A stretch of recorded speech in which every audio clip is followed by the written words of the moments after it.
Anybody home?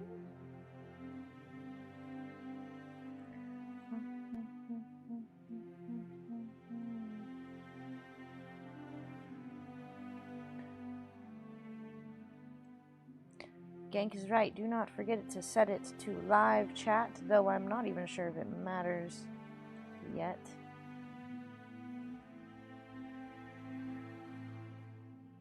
But YOLO. I don't know how she sounds so for that long. Man, she's good. I am good. Gordon is the heart of the stream. Sheriff is the soul. Token is the spirit. And Dafka is the Dafka. Good morning, Adam. Good morning, Geffen and Gank. And Dafka and Dag and King. Hello, hello. Proxy, good morning. I am a ventriloquist. Shifty, good morning. Green, good morning. Everybody, morning, morning, morning. Afternoon, wherever you want to call it. You want me to set the game real quick, Banana? What? Good habit for when you blow up and start getting hundreds of live YouTubers. That's true. Maybe one day. You never know.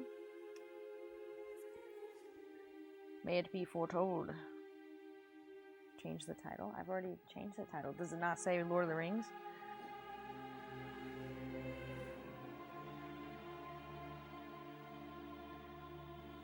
Does it not say we're reading Lord of the Rings? No? Are you fucking with me?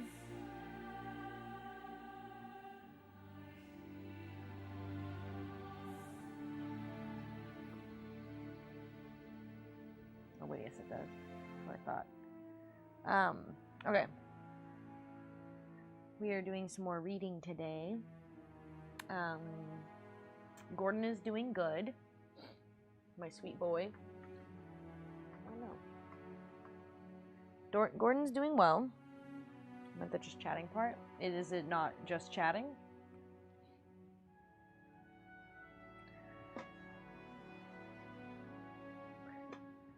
Oh, you guys are still trapped.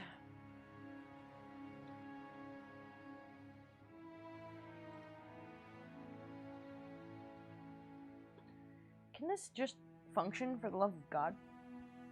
It is just chatting. Okay, then everything's fine.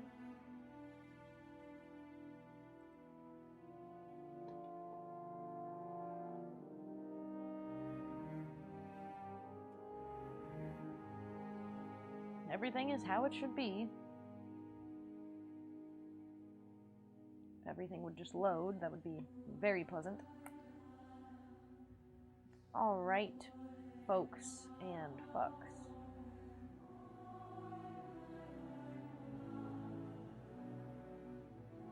Why is nothing working?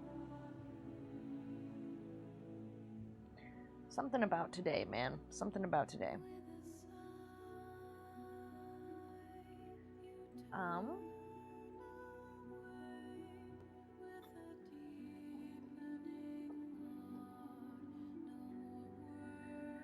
This should function. I moved things around a little bit, so I changed the orientation of how I'm viewing everything. So you guys have are closer to me. You guys are closer to me, which means you're right here instead of over there. And then my laptop's over there now. Trying to figure out what works for this. Good for Gordon. No. Good for Gordon doing well, and good for you. Best chroma. Try to be. Time really flies when you are having fun. Also, when you're old. Gefren, thank you for 16 months. That's over a year. Oh my god. 16 months at tier 3. Thank you so much, Gef. Yeah, time does fly. It doesn't feel like it's... I don't know. I can't believe it's almost June. I'm losing it a little bit. I'm slipping. Sucks for those Nemo on me. Hello, Dad. Looking extra cute today. Thank you, Dafka. I tried today a little bit. Got shoes on the couch here. I don't give a fuck. It's my house. This is basically my cat's couch. By the way. So... let it ride. She's very grumpy that I'm on it right now. 2 more days till June. Oh, thank God. I thought it was tomorrow. Shabby's here. Be free! You cannot be released until he arriveth. Shabby, good morning. I thought this was an apartment, for real, for real. It is an apartment. It is. Indeed, an apartment. Gas damn emotionally, like suffocation. It's trying to kill you. Good morning, Proxy. How are you doing? Good to see you, Sheriff. Good to see you, girlfriend. Good to see everybody. Do you find the crows are more accepting when you're wearing black? No. They don't seem to care. So little Gordon update. You gotta be here for the Gordon updates. To get the Gordon updates, you gotta be here on time.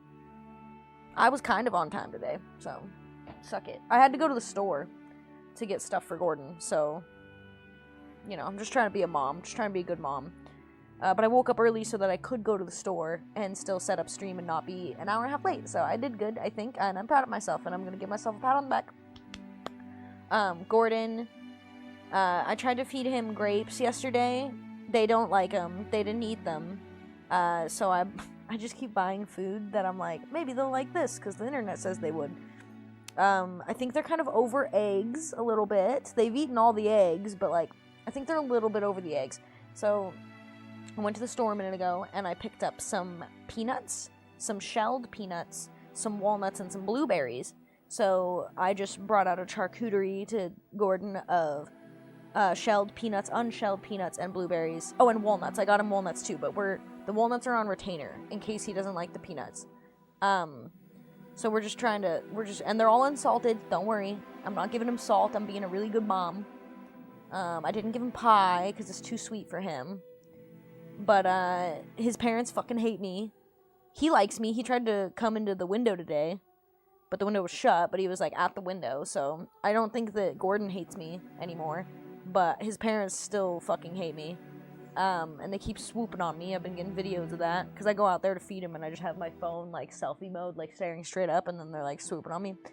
So I might make some cute little Gordon update videos on like the TikTok and stuff because I've been trying to take care of my boy. He's getting a little bit higher off the ground and he's cawing now, so he seems like he's feeling a little bit better. But no, they don't seem to give a shit if I'm wearing black. I don't think they like me. The only way always can be free is in death. Hope you're doing well today, gang. I hope you're doing good too. How are you? Scorch, good morning. Stream is going good. We just started, so how's your day? Did cardio, ate some chocolate brioche. I didn't even know that was a fucking thing. It's goddamn 9:20. I got 0 study done. RIP. Is it 9:20 at night or in the morning? Wait, I don't get it. Crows have very good memory. Wait, can't be 9:20 in the morning. Unless you're, wait, I can't do math. We'll reward those who nurse them back to health. Maybe. I don't think his parents like me though. So I don't know. Maybe they're gonna convince him I'm the devil. But I'm feeding them. Like they're eating it too. Like I know that they are. They can't act like they're not. I also cleaned out his box and set it up so that he can at least go stand in it if it like rains or something. And I'm kind of considering maybe building him a house. Might build him a little house. What do we think about building Gordon a house? I don't think he'd care, but maybe. Pats, thank you, Geoffrey. Hello, Sheriff. So many questions. Pork, the other pork pie, allergic to strawberries. How did you like your kitchen stream? It was very nice. I enjoyed it quite a bit, actually. I had a really fun time. I think I want to stream, and I know I say this every time we do it, but I think I want to stream in the kitchen, like, way more regularly. So I think what I'm going to do is I'm going to take all my streaming gear that is for the living room, because I have extra stuff for the living room stuff, because I can't, like, dismantle everything, you know? So I think I'm going to make, like, a little suitcase of stuff, and then I can just pop it open instead of running around trying to find everything, and then I can just pop it open and set everything up quicker and make it less painless. I have some suitcases laying around, so I might give that a shot. Why is my neck so wrinkly? I might give that a shot. I don't know. Pork. I made sweet pork last night. It didn't turn out very good.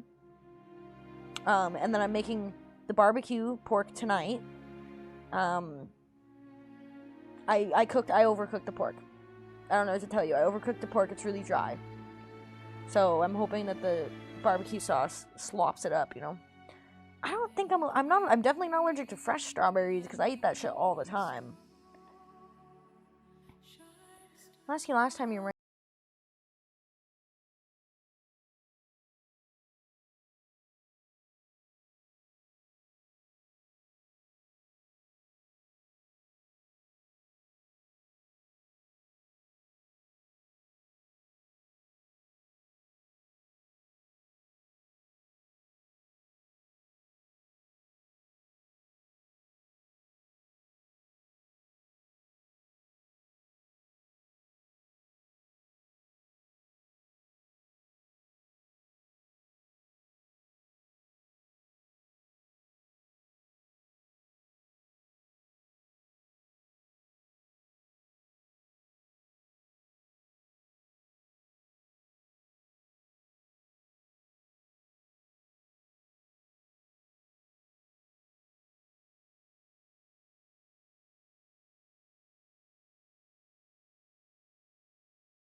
just outside my window, and I check on him all the time. We'll go check on him in a little bit and see if they ate their food. His parents keep shitting on me and dive bombing me and then shitting and missing most of the time. But they throw shit at me and they shit on me and I don't like it.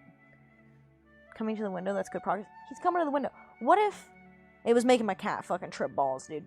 What if... when he gets all big and grown and he comes back to visit me, I can feed him through my window? I love him very much. Words cannot express how much I love this fucking crow. It's stupid. Hi, Sheriff. PM. PM. How you doing, Green? Made golden milk this morning. It was very good. Golden milk fucking slap, dude. Maple milk's pretty good. I gotta get the real maple syrup. Gordon's parents are Christians. God damn it. There's a bird sanctuary near me. The visitors have to wear hats as the birds attack their heads and poo on them, so be careful. I guess I could start wearing a hat out there. Kuda, what's up? How you doing? How's it schlangin'? I think if you had a child that was hurt and a stranger kept coming over and giving them food. I mean, I would be like, damn, hell yeah, shorty, what's up? I would like it if some blonde bitch was feeding me eggs, personally. My wife told me that I'm average intelligence. No, that's just me. Good one, King. Been told to come here and schlang it, but my parents never taught me how to schlang. Do you have a tutorial vid? Schlanging is just as easy as it sounds. You just do whatever your version of schlanging is. Schlanging is to each their own type of situation. So you can schlang it however your body and your mind perceive schlang to be. It's kind of a beautiful thing, schlanging. Sparky, good morning. How are you doing? If you build a house, make sure there's more than enough room for the whole family, not just Gordon. Add butter. Add butter to what? To the pork? If you have pork and it's not seasoned, you can try giving some of that to the crows. No, it's all seasoned. Unfortunately. I do have some old lunch meat, but I'm scared it'll be too salty. They're not supposed to have salt. Hail Potassium. Jedi, what's up? Not as sweet as you. Hey, Daphne, you're fucking killing it. Killing it! Remember that corset from the Instavid with the gray jumpsuit? Is this the same one? I don't fucking know. It's like a corset, but one that doesn't choke your boobs. Yeah, it's an underbust. No booby choke in here. I have that, like, PVC corset that you guys got for me. That's like this one, but it's PVC. And I tried to put it on. And, it is surprisingly too tight. But it's like, it's weird because it's not tight in the way a corset should be. It's like strangling my ribs. And it hurts. So I don't know if I can wear it. I might have to, like, tailor it and add some fabric or something. Or maybe another zipper. I really don't know. Dog bowls are cheap. Oh, I do have some cat bowls that the kitty doesn't use anymore. Small plastic tub, maybe. Maybe. Bet the pie was great. Would have loved to see it. And even more to taste it. And follow-up question is to the belt thing. Is it very warm? Because it looks kind of cozy. It's kind of warm. It's kind of sharp right here because of the boning. But it's warm. It's kind of cozy. I wouldn't call it... It's not something I would describe as being cozy, per se. I don't know. But it is warm. I forgot to post pie pics in the Discord, didn't I? Or did I do that? Don't make the cat jealous. Well, maybe if the cat was nicer. You should teach it to talk. Crows are very intelligent. Could have some very interesting conversations. Doctor, good morning. I would like to teach it how to say something. Like hello, at least. Because that would scare the shit out of people. Could you imagine if you were just a random fucking person and a crow came up to you and was like, hello? That would be fucking terrifying. I don't think... Can you really teach a crow to talk? I don't know. Your love for Gordon is the most wonderful thing. I am just like... We'll start reading in a minute, by the way. I don't know, man. Let me go into therapy mode here. I am just concerned that when he's able to fly again, he's just gonna fly off. And I'm never gonna see him again. And it will break my heart. What if he flies off and I don't even get to say goodbye? I know he's like a wild animal and stuff, but I really do care about him, and his parents hate me, and they're probably telling him that I'm dangerous and stuff. And it's like, my brother in Christ, have I ever hurt you? I did scare you one time by picking you up and putting you in a box, but it was to take you to the vet. I don't want you to be harmed. I don't know. I hope he gets better. I don't know what I'm supposed to do either. Like, what if he doesn't get better? Like, do I take him back to the vet? Like, I really don't know. He's not gonna be a fledgling for more than, like, another week, though.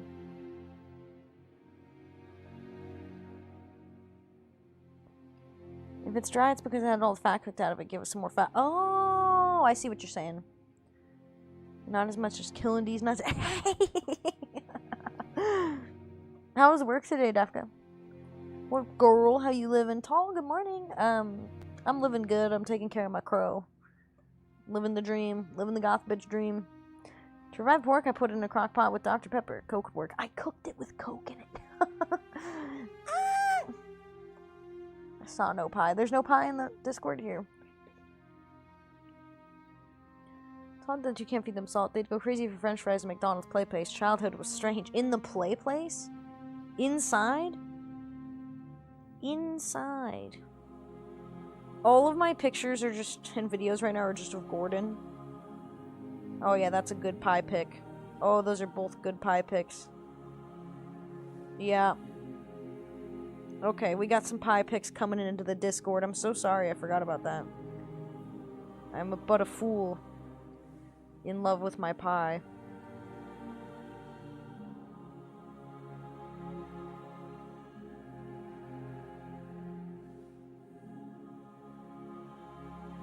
Pie is going into banana chat now as we speak. She's a beaut, let me say. But, like, also, it overflowed, and so, like, the beautiful crust edge that I made, destroyed. Which is really upsetting for someone that really takes pride in their crust edge, so... Just saying, kind of upset. Just kind of upset. More than a cup? Sharp? Like, because you're in a position, or all the time? All the time, kinda. It's boning is, like, kind of pokey. Dr. Gordon's better if you keep feeding them. The parents should warm up to you a bit. I really hope so. I wonder if they even live around here. Like, I don't really know. We've never really had crows in this part of the neighborhood. It's odd you can't feed them salt. Crows can mimic sounds like parrots.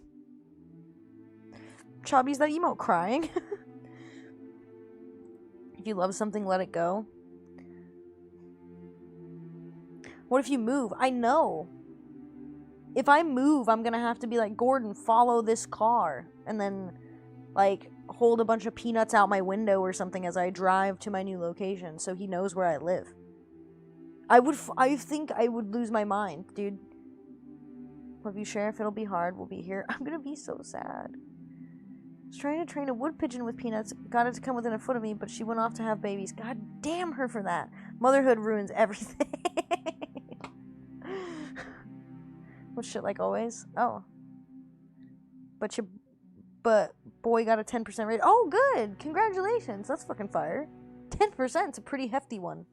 That's like more than like $1, right? Usually, like... Around here, my friends are like, yeah, I got a 50-cent raise. I'm like, fuck. That's like 0.02% of your paycheck. Much love to Bananas and the OMG Sweat. What's up, Proton? How you doing? Need to get Gordon a Poe skull to sit on. I agree. Oh my god, I would love that for him.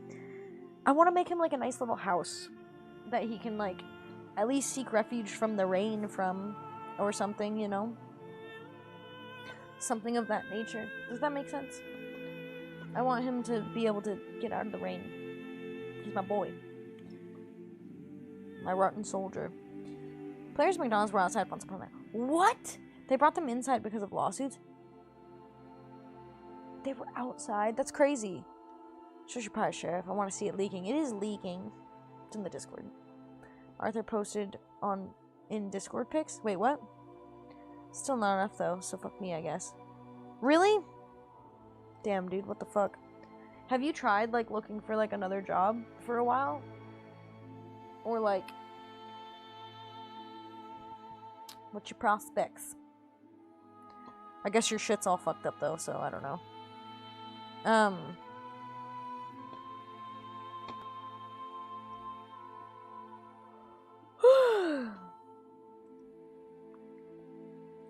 Well, I'm glad everyone's doing good today. That is pleasing to hear, for the most part, you know?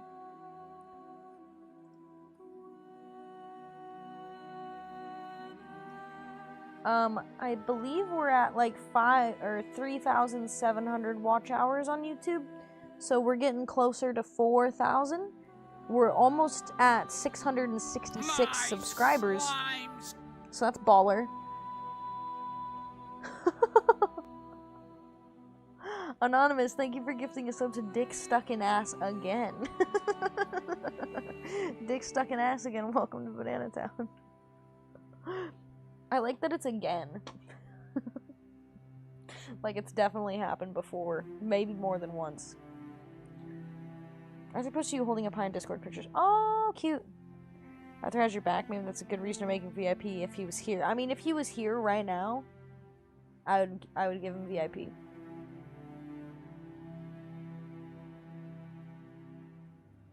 The time has passed. Too bad. Very nice thumbnail. You're doing so well. I'm trying. I'm trying very hard. I'm really trying, man, and I'm fucking losing it. I haven't had any time to, like, get much done this week because of Gordon. And band stuff, and it's just like, damn, dude. I'm dealing with, like, a bunch of shit right now, and it really sucks, and I really want to start working on YouTube videos. Like, I need to finish the Mexico vlog, but I haven't had any time. I walked yesterday. Maybe I should have been working, but I walked for 30 minutes instead. I went 2 miles. I was going 4 miles an hour. I was walking fucking fast as shit. Gordon will get VIP before Arthur. That's what they're gotta do to get VIP. VIP is a rare occasion in these parts. There are some people who have permanent VIP, either due to a meme or due to staying up for the 24-hour stream with me.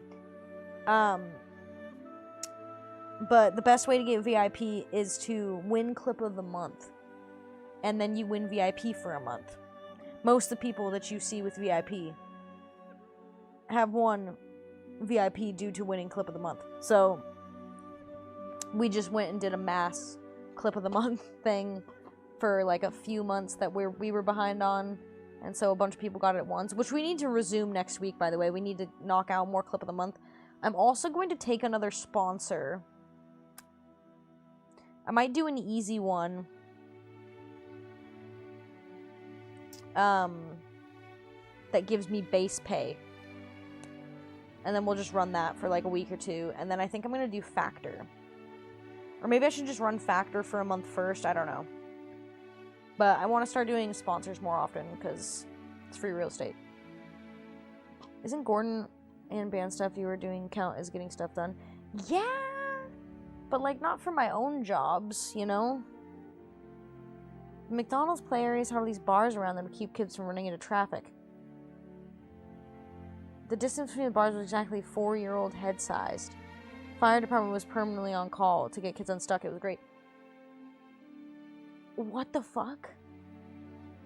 Did you do virtual walk or go outside? I walked on my treadmill thingy while listening to my book. Which is finally getting to be a good book. So, I guess I'll finish the thing. When's the Tom Bombadil cosplay? Dude, I would fucking love to do Tom Bombadil. I've got a Nazgul cosplay. That scared the fuck out of me. Doctor, thank you for the Gordon sound. That scared the shit out of me. It sounded like it was right next to me. I did a Nazgul cosplay that's like super bussin'. And I want to do more Lord of the Rings cosplays, for sure. But I really want to make a Witch King helmet. And I think I want to remake my boots for my Nazgul cosplay, because I don't really like them. Like, the way they turned out isn't great, so I might remake the boots. But I'm scared to do that, because, like, as far as the color mixing goes, I don't know if I can get it to be an exact match to the rest of the armor. Again, I don't know. But I would fucking totally do Tom Bombadil, dude. Tom Bombadil, he's a jolly fellow. I'm fucking into that shit, for sure. I just got a Tom Bombadil shirt for my birthday. I'm fucking hyped on it. What if I just say penis a lot? You can do that, Bomb Jack. I would love it if you said penis a lot. How are you doing? What's up? King level 20 Ant Queen? Yeah, yeah, you can get a level 20 Ant Queen and win VIP as well. Killed lots of ants for my VIP. He's basically a murderer. Jobby, big love. Can I hunt boars for VIP? That's pretty funny. I've never had boar meat. Did you realize that playing Lord of the Rings music is going to get this all muted on the VOD? On the, Twitch VOD?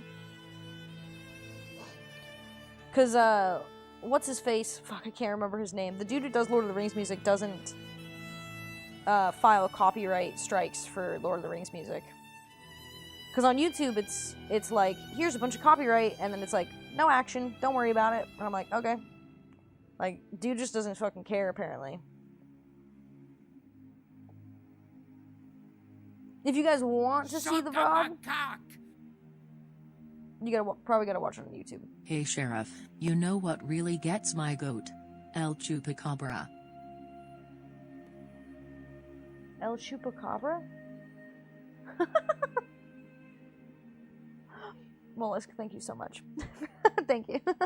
It's beautiful. It will get your goat. What is that? I feel like a vibration. What the fuck is that? On my phone. Thought you were being summoned a little. A lot of McDonald's put plexiglass over the cover of the bars. Are those knee socks or leg warmers? They are actually extra crazy long thigh highs. I've got a thigh high plug, so I get extra long thigh highs. They're so long I have to fold them down.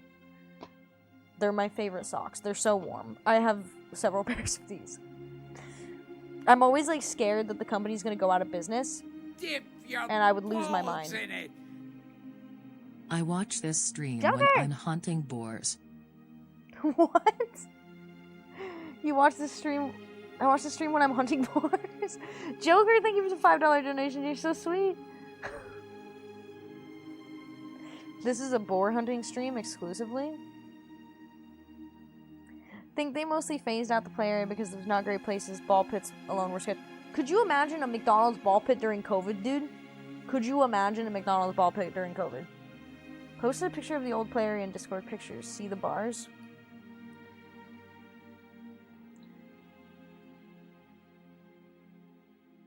If this is just like a picture of fucking Tupac or something, I'm gonna shit myself.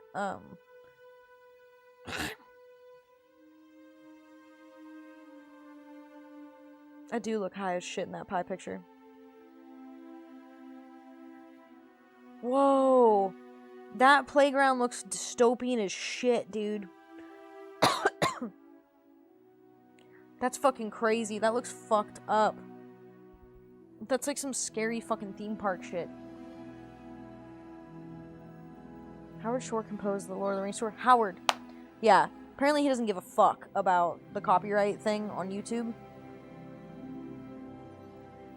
Oh wait, are we effing? Are we back? Oh no. I'm plugged into the fucking Ethernet, dude. Last reading stream where you had it playing got muted.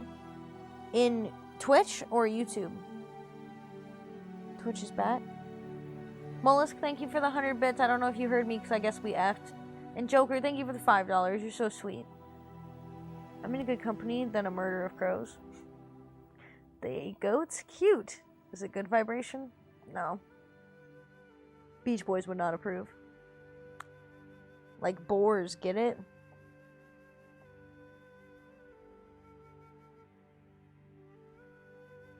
Hunting boars. To be bored? So you're being rude? I don't understand. Gollum dressed as Tupac is the new meta. That's hot. Bruh. Arthur, hello. God, if you'd have been here for like 5 minutes ago, I would have given you VIP. Twitch? Yeah, I don't really give a fuck about the Twitch VODs. If you guys ever watch, I mean, if someone's fucking seeing this now, I guess maybe. If you guys watch Twitch VODs and something's muted, you can always try and watch it on YouTube. Which is the preferable spot to watch the VODs anyway. Because it helps me. Whereas Twitch VOD watching does basically nothing for me. But I'm glad you guys are just watching. I'm glad you even care to watch. But if you ever see a stream and you wanted to watch it as a VOD, just go to YouTube if it's muted. And if it's muted on YouTube too, then I don't know what to tell you. I'm not giving up the Lord of the Rings music. I'm not doing it. Since it bores a male pig, you probably have eaten it. Good chance you cooked it one the other night. Fuck. Hardy made so much money from all his movie royalties. He truly doesn't care, and he still does their movie soundtracks. So he's still getting paid. What a cool guy. I straight up, one of the best soundtracks ever written. Of all time. It's just frozen a little bit there, but you were back? Oh, okay. How dare you, madam. I don't need this shit. I'm going to go sell drugs. Lend me some ass. MC, thank you for following. Bomb Jack, I hope you have a really good time selling drugs today. I love you, bud. I hope you have a good day. Please be safe. Don't let the plugs get you down. I only care about watching VODs as streams, but with chat only. Wait, what? Are the YouTube's VOD edited or just full stream straight upload? So we stream on YouTube and Twitch, so it just uploads the whole fucking thing once it's over. I don't have the mental capacity to try to edit VODs because it would be a nightmare.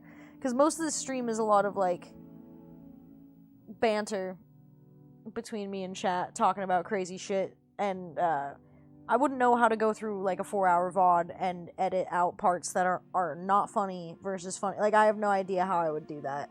I've done it before with like certain like things that we've done, but like, yeah, all the VODs are pretty much just the stream itself cast onto the YouTube because it's streaming on there as well. Clips on Twitch is why I watch it on Twitch. That's understandable. Clipping is part of the lifeblood. Oh, fucking work.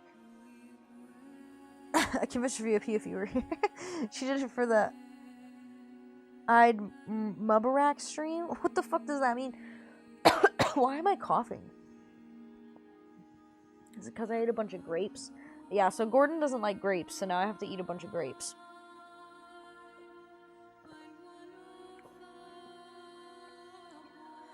Some of us cool people watch both at the same time. After she raids, you can get some bonus stream that way. If it just stutters or freezes. It's true. If Twitch is going down, YouTube is usually up. Don't know what's wrong with it, but you have crow disease. I give you 6 weeks to live. That's not very long. How am I gonna get all my work done? I remember Aki's Babylon 5. Yeah, I don't know what the fuck any of that means. Why am I coughing?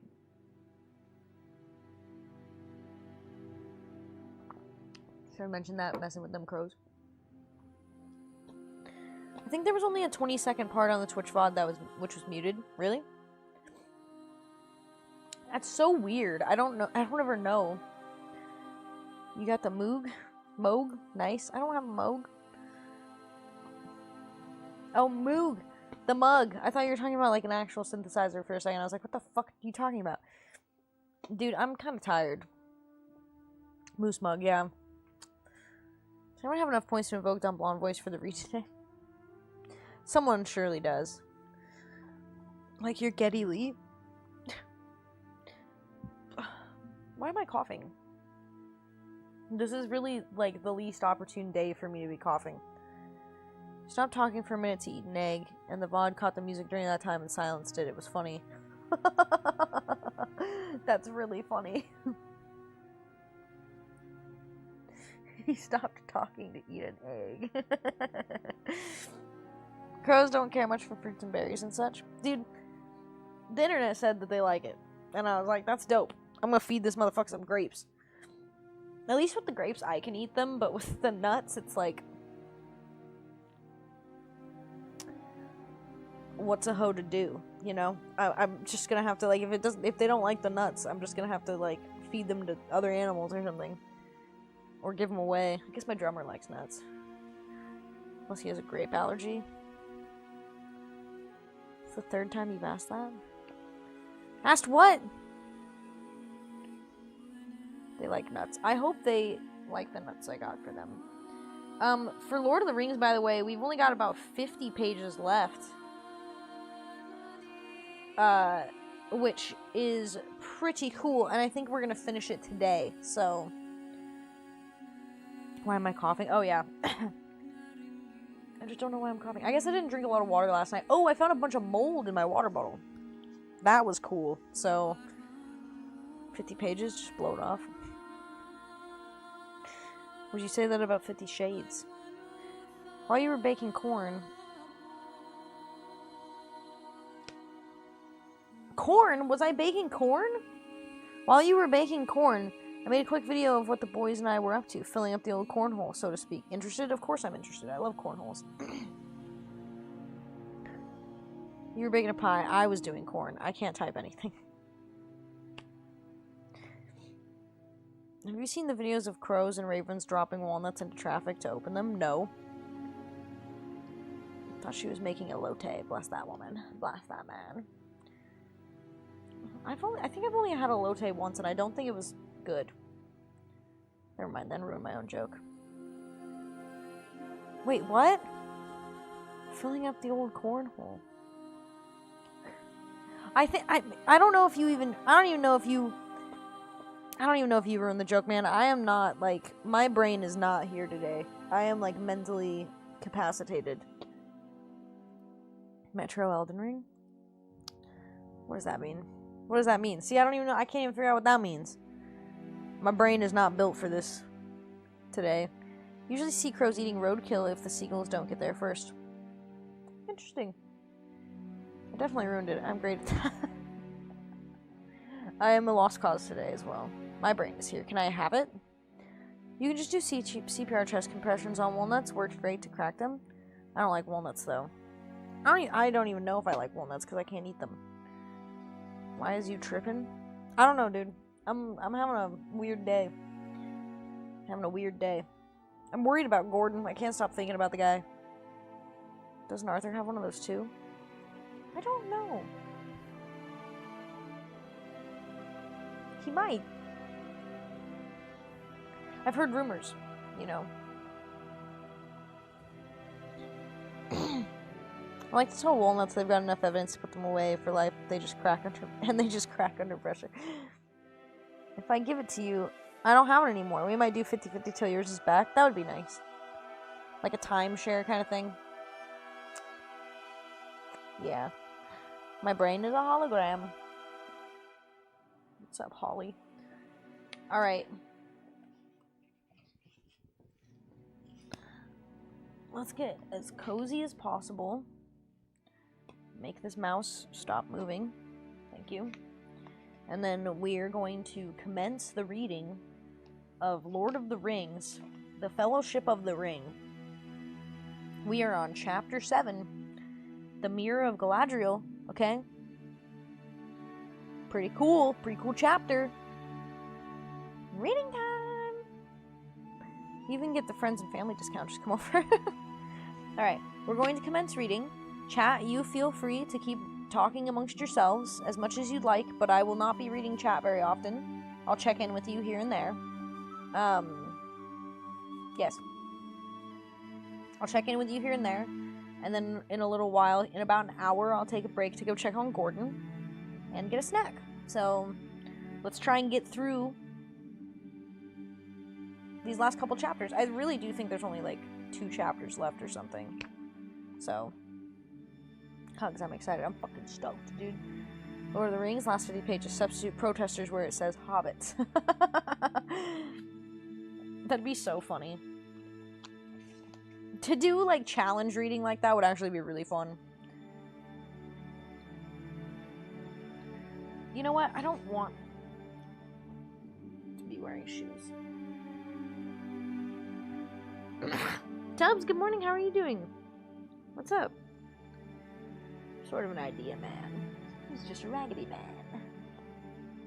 Master Blaster runs by the town. He's just a raggedy man.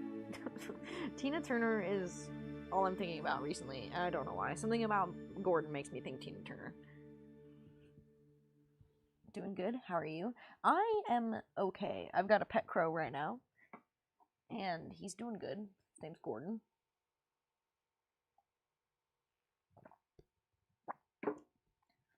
God, I've got a really chokeable looking throat.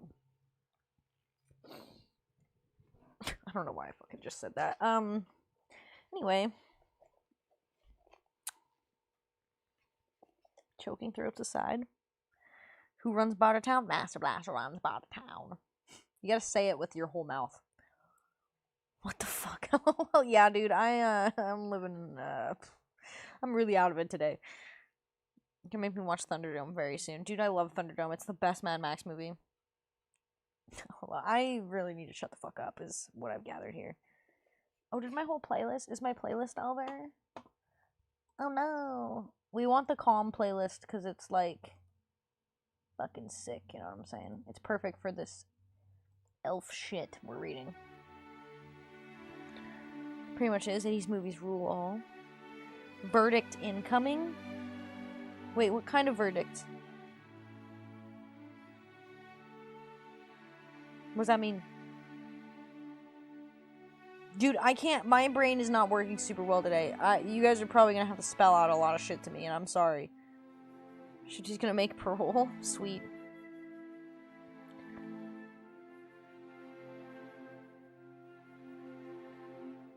Oh, is it the chokeable throat comment? Dude, I can't keep up today. I'm sorry. It's a good thing we're reading today, because if I had to, like, read chat all day, it would not work. Verdict becoming a Judge Dredd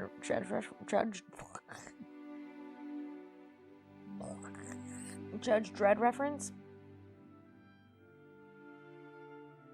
Oh, is it a reference? Dude, I fucking can't think today. Just save me some of that pie, please. No. Also, be sure to check out the new merch store, guys. I'm getting in contact with them about the new line that I'm gonna drop because the colors are weird, so keep an eye out for that. My brain's not here either. I canceled my flight today. Not able to focus. Oh, Jesus. Do you still have to pay for it if you cancel? Just some shit in the news for the past couple weeks. Is it Trump stuff? I don't know what I'm asking. I don't know what I'm doing, man. I don't know what I'm saying. I don't know why I'm asking. Oh, I don't know why I'm asking. No. Oh, that's good. I think I already have to pee, which is not great. Kitty, don't torment Gordon, please.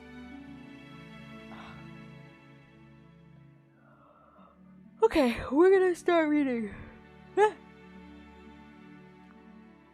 Listen to a YouTube video, which is the entire Lord of the Rings soundtrack. Fuck yeah. Don't forget logo mugs and water bottles. Hold the mold, please. Yeah, I got you. Yeah, I need to figure out... I need to figure out what I want to put on mugs and water bottles and stuff. I'm really behind on a lot of shit. Anyway. We're gonna start reading. The jury has reached a verdict, probably announced in the next 10 to 15 minutes. Oh shit, please let me know. Poggers did. Alright.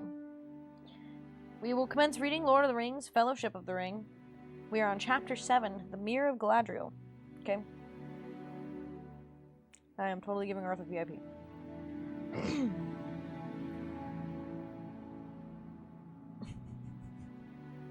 Thank you, Adam. The sun was sinking behind the mountains, and the shadows were deepening in the woods when they went on again. Their paths now went into thickets and where the dusk had already gathered. Night came beneath the trees as they walked, and the elves uncovered their silver lamps. Suddenly, they came into the open again and found themselves under a pale evening sky, pricked by a few early stars. There was a wide, treeless space before them, running in great circle and bending away on either hand. Beyond it was a deep foss, lost in soft shadow, but the grass upon its brink was green, and as if it flowed still in memory of the sun that had gone.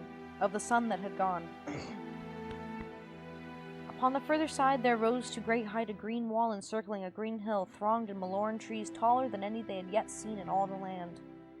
Their height could not be guessed, but they stood up in the twilight like living towers. In their many-tiered branches and amid their ever-moving leaves, countless lights were gleaming, green and gold and silver. Haldir turned towards the company. "Welcome to Sarah's Galadon," he said. "Here is the city..." Oh my god. "Here is the city of the Galadrim, where dwell the Lord Celeborn and Galadriel, the Lady of Lorien. But we cannot enter here, for the gates do not look northward. We must go round to the southern side, and the way is not short, for the city is great." There was a road paved with white stone running on the outer brink of the foss. Along this they went westward, with the city ever climbing up like a green cloud upon their left, and as the night deepened more lights sprang forth, until all the hills seemed afire with stars. They came at last to a white bridge, and crossing found the great gates of the city. They faced southwest, set between the ends of the encircling wall that here overlapped, and they were tall and strong and hung with many lamps.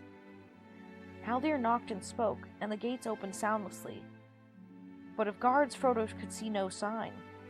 The travelers passed within, and the gates shut behind them. They were in a deep lane between the end of the walls, and passing quickly through it they entered the City of the Trees. No folk they could see, nor hear any feet upon the paths, but there were many voices about them, and in the air above. Far away up on the hill they could hear the sound of singing falling from... Far away from up on the hill, they could hear the sound of singing falling from on high like soft rain upon leaves. They went along many paths and climbed many stairs until they came to the high places and saw before them amid a wide lawn of fountains shimmering. It was lit by silver lamps that swung from the boughs of trees, and it fell into a basin of silver, from which a white stream spilled. Upon the south side of the lawn there stood the mightiest of all trees. Its great smooth bole gleamed like gray silk, and up it towered, until its first branches, far above, opened their huge limbs under shadowy clouds of leaves. Beside it a broad white ladder stood, and at its foot 3 elves were seated. They sprang up as the travelers approached, and Frodo saw that they were tall and clad in grey mail, and from their shoulders hung long white cloaks. "Here dwell Celeborn and Galadriel," said Haldir. "It is their wish that you should ascend."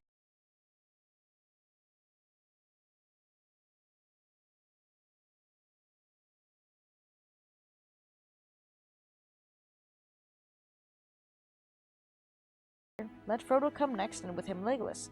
The others may follow as they wish. It is a long climb for those who are not accustomed to such stairs, but you may rest upon the way. As he climbed slowly up, Frodo passed many flets, some on one side, some on the other, and some set about the bole of the tree, so that the ladder passed through them. At a great height above the ground, he came to a wide tallon, like a deck of a great ship. On it was built a house so large that almost it would have served for a hall of men upon the earth. He entered behind Haldir, and found that he was in a chamber of oval shape, in the midst of which grew the trunk of the great Malorn, now tapering towards its crown, and yet making still a pillar of wide girth. The chamber was filled with soft light. Its walls were green and silver, and its roof of gold. Many elves were seated there. On 2 chairs beneath the bole of the tree, and canopied by a living bow, there sat, side by side, Celeborn and Galadriel.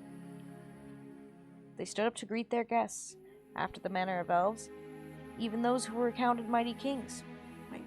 They stood up to greet their guests, after the manner of elves, even those who were accounted mighty kings. Very tall they were, and the lady no less tall than the lord, and they were grave and beautiful.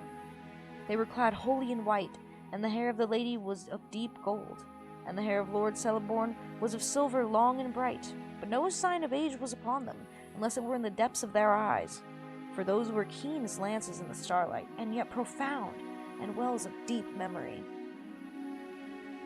Haldir led Frodo before them, and the Lord welcomed him in his own tongue.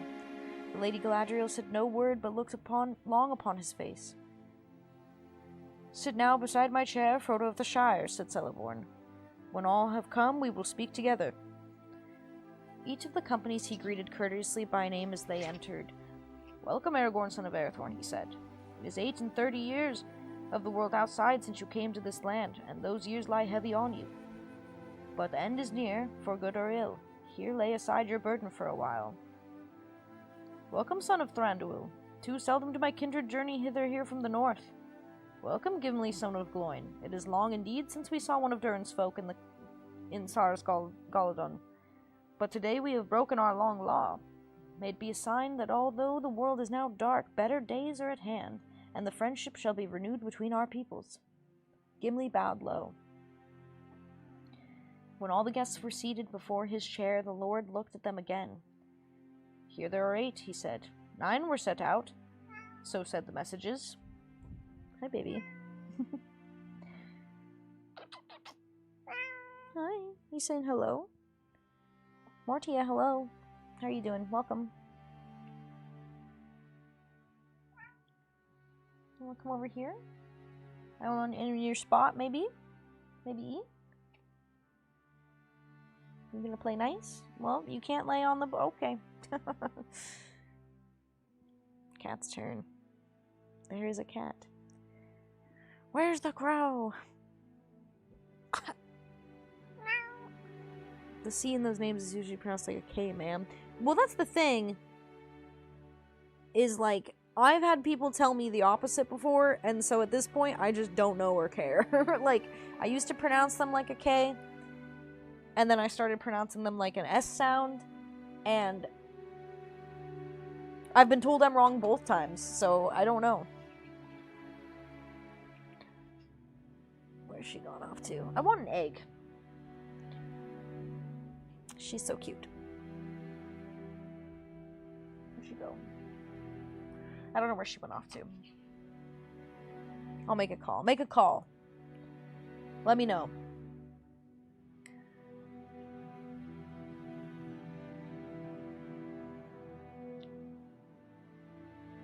When all the guests were seated before his chair, the Lord looked at them again.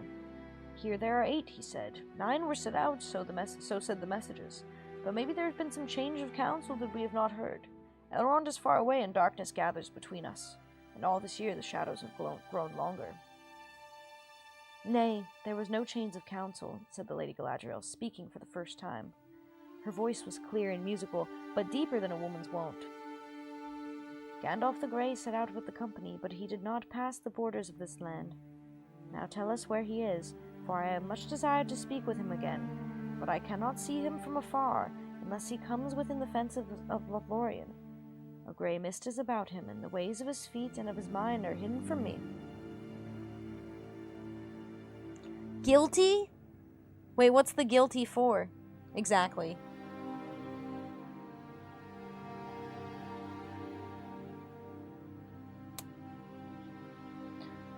Alas, said Aragorn, Gandalf the Grey fell into shadow. He remained in Moria and did not escape. As these words, all the elves in the hall cried aloud in grief and amazement. These are evil tidings, said Celeborn. The most evil that have been here in long years, full of grievous deeds. He turned to Haldir. Why has nothing of this been told to me before? He asked in the elven tongue. We have not spoken to Haldir of our deeds or our purpose, said Legolas. At first we were weary of danger too close behind, and afterwards we'd almost forgotten our grief for a time as we walked into the gladness of the fair paths of Lorien. Yet our grief is great, and our loss cannot be mended, said Frodo. Gandalf was our guide, and he led us through Moria, and when our escape seemed beyond hope, he saved us, and he fell. Tell us now the full tale, said Celeborn. I'm going to be pronouncing it with an S until someone fully corrects me and shows me proof that it's otherwise. Because at this point, I don't believe anybody. 34 counts all guilty?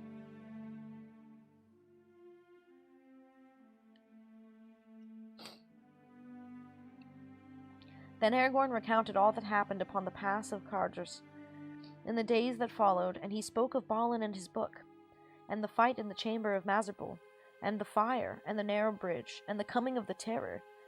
An evil of the ancient world, it seemed, such as I had not seen before, said Aragorn.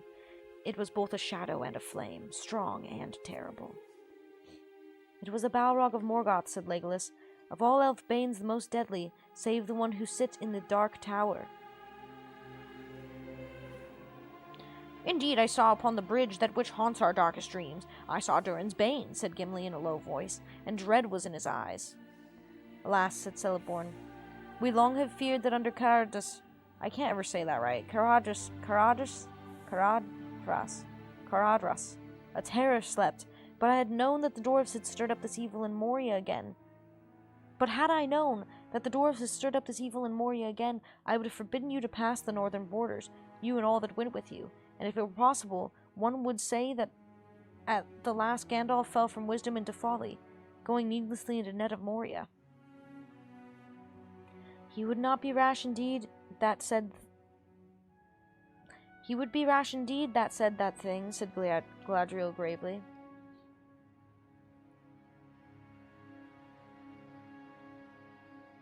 He would be rash in... Oh my god, I can't read this for some reason. He would be rash indeed, that said that thing. That's a really strange sentence. Nazgul Mistress reading the olden days. Pitchfork, Pissfork, Conky, good morning. Caradras. I can't say it when I read it. It's the fucking, the dyslexia really fucks me on that one. Because the H that's just in there.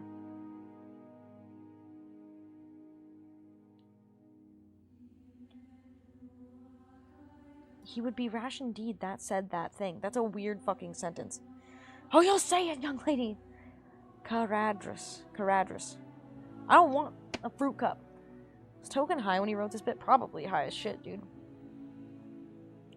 Needless were none of the deeds of Gandalf in life. Those that followed him knew not his mind and cannot report his full purpose. But however it may be with the guide, the followers are blameless. Do not repent of your welcome to the dwarf. If our folk had been exiled long far from Lothlorien, who of the Galadrim, even Celeborn the Wise, would pass nigh and would not wish to look upon their ancient home, though it had become an abode of dragons?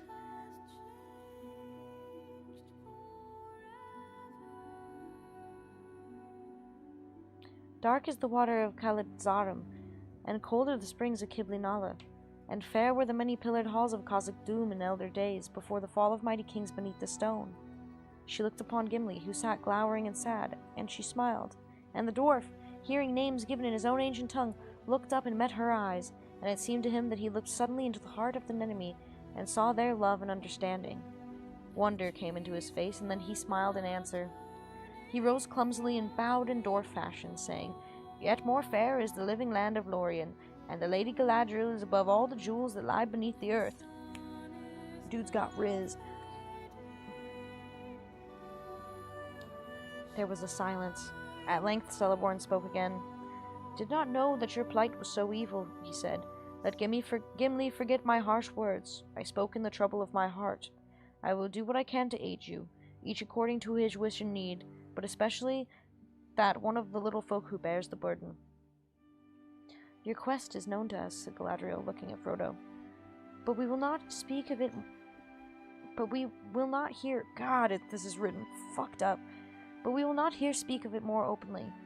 Yet not in vain will it prove, maybe, that you come to this land seeking aid, as Gandalf himself plainly proposed. For the Lord of the Galadrim is accounted of the wisest of the elves of Middle-earth, and a giver of gifts beyond the power of kings. He's dwelt in the west since the days of dawn, and I have dwelt with him years uncounted, for ere the fall of Norgothrond or Gondolin, I have passed over the mountains, and together through ages of the world we have fought the long defeat.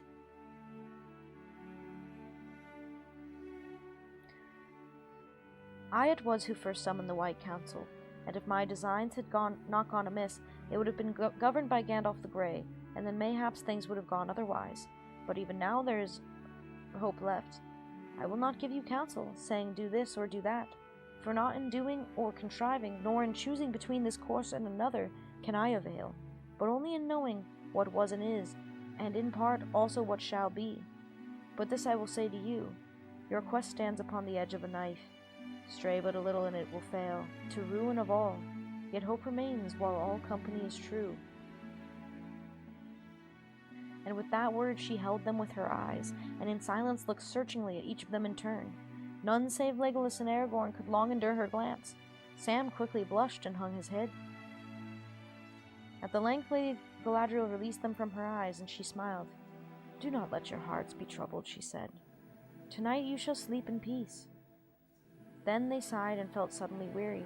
and those who have been questioned long and deeply, though no words have been spoken openly. Go now, said Celeborn. You were born with sorrow and much toil. Even if your quest did not concern us closely, you should have refuge in this city, until you were healed and refreshed. Now you shall rest, and we will not speak of your further road for a while. The night the company slept upon the ground, oh my god, someone's going by with a subwoofer. That night the company slept upon the ground, much to the satisfaction of the hobbits.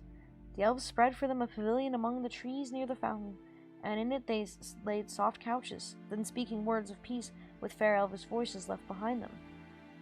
For a little while the travelers talked of their night before in the treetops, and their day's journey, and the lord and lady, for they had not yet the heart to look further back. What did you blush for, Sam? Said Pippin. You soon broke down. Anyone would have thought you had a guilty conscience. I hope it was nothing worse than a wicked plot to steal one of my blankets. I never thought no such thing, answered Sam, in no mood for jest. If you want to know, I felt as if I had got nothing on, and I didn't like it. She seemed to be looking inside me and asking what I would do if she gave me the chance of flying back home to the Shire to a nice little hole with a bit of garden of my very own. With a bit of garden of my own. That's funny, said Mary. Almost exactly what I felt myself. Well, I don't think I'll say any more, he ended lamely. All of them, it seemed, had fared alike. Each had felt that he was offered a choice between shadow full of fear that lay ahead, and something that he greatly desired. Clear before his mind it lay, and to get it he only to turn aside from the road and leave the quest and the war against Sauron to others. It seemed to me, too, said Gimli, that my choice would remain secret and known only to myself. To me it seemed exceedingly strange, said Boromir. Maybe it was only a test, and she thought to read our thoughts for her own good purpose, but almost I should have said that she was tempting us and offering what she pretended to have the power to give. It need not be said that I refused to listen. The men of Minas Tirith are true to their word. But what he thought that the lady offered him, Boromir did not tell. And as for Frodo, he would not speak, though Boromir pressed him with questions. She held you long in her gaze, ring-bearer, he said. Yes, said Frodo, but whatever came into my mind then I will keep there. Well, have a care, said Boromir. Do not feel too sure of this elvish lady and her purposes. Speak no evil of the Lady Galadriel, said Aragorn sternly. You know not what you say. This is in her. Oh my god. There is in her and in this land no evil, unless a man bring it hither to himself. Then let him be aware. Let him beware. But tonight I shall sleep without fear for the first time since I left Rivendell, and I may sleep deep, and forget for a while my grief. I am weary in body and in heart. He cast himself down upon his couch, and fell at once into a long sleep.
Arthur is gifted. Wait, is that actually Arthur?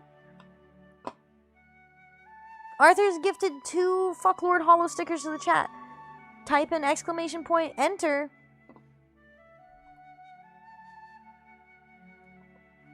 To enter.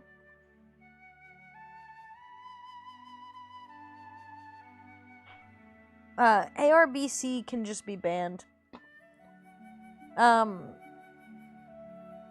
Apparently C is always pronounced K in Elvish names, according to the Sindarin language rules. I guess it would be kind of... well...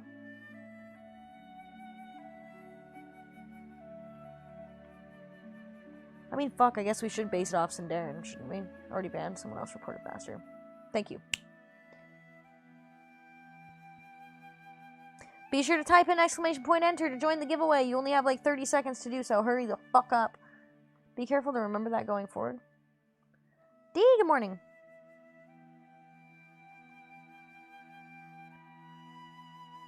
Stickers sound so cool, but I don't know what to do with them. The exclamation point enter. Who cares? Enter the giveaway. Enter the giveaway. Exclamation point enter in the chat. You guys are fucking lost causes, I swear to God. Exclamation point enter in the chat if you want to win a sticker. There's 2 available. Thanks to Arthur. We love Arthur for that. Thank you, Arthur, for the sticker giveaway.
Let me smash.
I'm back. What happened? I heard a bunch of noise.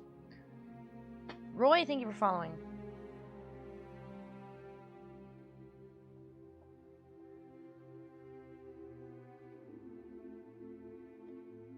She did twice? Wait, what did I do? Where they made me wasting tea? Good authorities are popular waste tea. Do you rhyme rather nicely? It was the redeem sticker. Sticker redeem announcement? Oh, okay. Roy, hello. How are you doing? Welcome. Once we buried the hooker, we left town immediately. Oh, hey, Sharon. You guys are funny. I have an egg. I'm gonna eat this egg, and then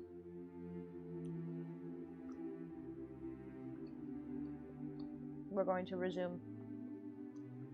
I don't really like hard-boiled eggs when they're cold. I've realized. It's really nice listening to you with Lord of the Rings music. Hell yeah. I'm glad you like it. Gordon's fine. He's perched. He looked at me. I just got back, so don't know what happened to check the mail and talk with the cat.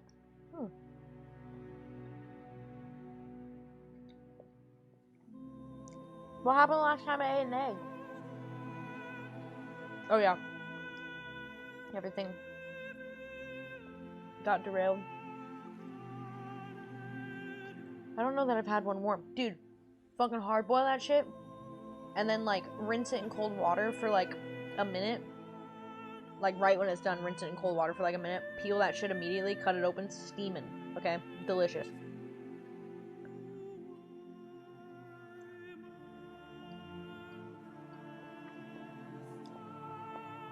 How many knives can you hide in that outfit? At least 10. Though it would be highly unnecessary.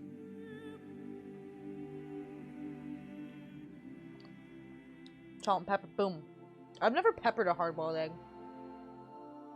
I should probably try it.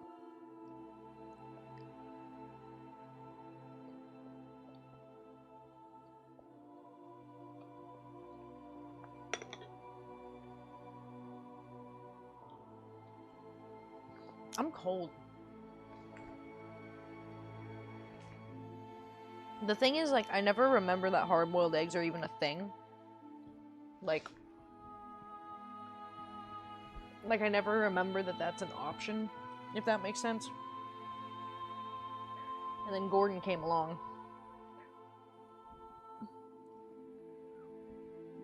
You're 90% of the things I've eaten in the past 6 months were somehow related to your stream. I am kind of proud of that. I'm basically Julia Childs. Not really, but one can pretend. You can eat eggshells? Would I want to, though? Dude, I need people to stop emailing me. This is getting fucking out of control.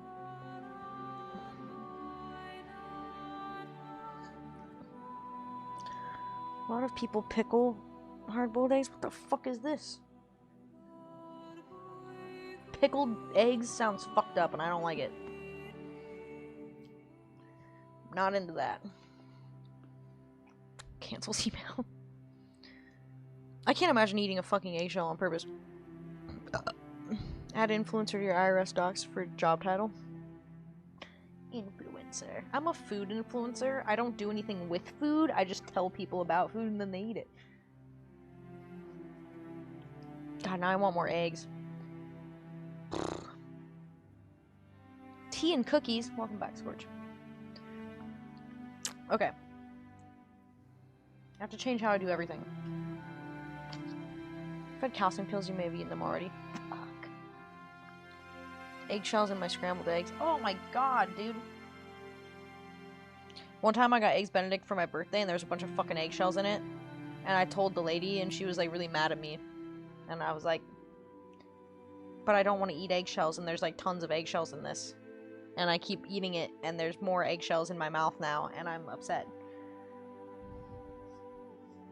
Beans, glad you're around. Glad you're around too, Coffee. Check with Gordon, maybe he's in Georgia. Eggs for life, bro. Flip this table. Fuck this birthday. Yeah, pretty much. Why is it called Definitely an Egg? Is paprika evil because it's red like Lucifer? I don't know. Maybe it's called Definitely an Egg because it makes it taste like shit. Alright. We gotta get back on track. We still have like fucking 40 pages to go. And we only have like 2 hours.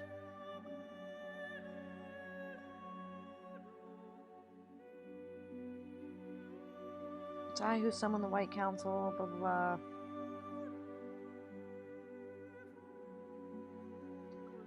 Don't speak of the road. There remained some days in Lothlorien, so far as they could tell or remember. All the while that they dwelt, the sun shone clear, save for a gentle rain that fell at times, and passed away, leaving all things fresh and clean.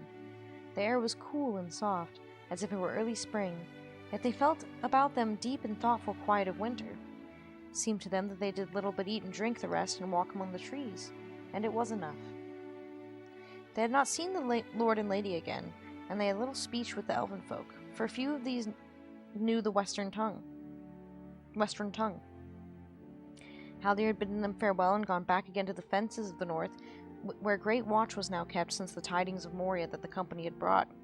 Legolas was away much among the Galadrim, and after the first night he did not sleep with the other companions, though he returned to eat and talk with them. Often he took Gimli with him when he went abroad in the land, and the others wondered at this change. Now as the companions sat or walked together, they spoke of Gandalf, and all that each had known and seen of him came clear before their minds. As they were healed of hurt and weariness of the body, the grief of their loss grew more keen. Often they heard nearby elvish voices singing, and knew that they were making songs of lamentation for his fall, for they caught his name among the sweet, sad words that they could not understand. Mithrandir, Mithrandir, sang the elves, O pilgrim grey, for so they loved to call him. But if Legolas was with the company, he would not interpret the songs for them, saying that he had not the skill, and that for him the grief was still too near, a matter for tears, and not yet for song. It was Frodo who first put something of his sorrow into halting words. He was seldom moved to make song or rhyme. Even in Rivendell he had listened and he had not sung himself, though his memory was stored with many things that the others had made before him.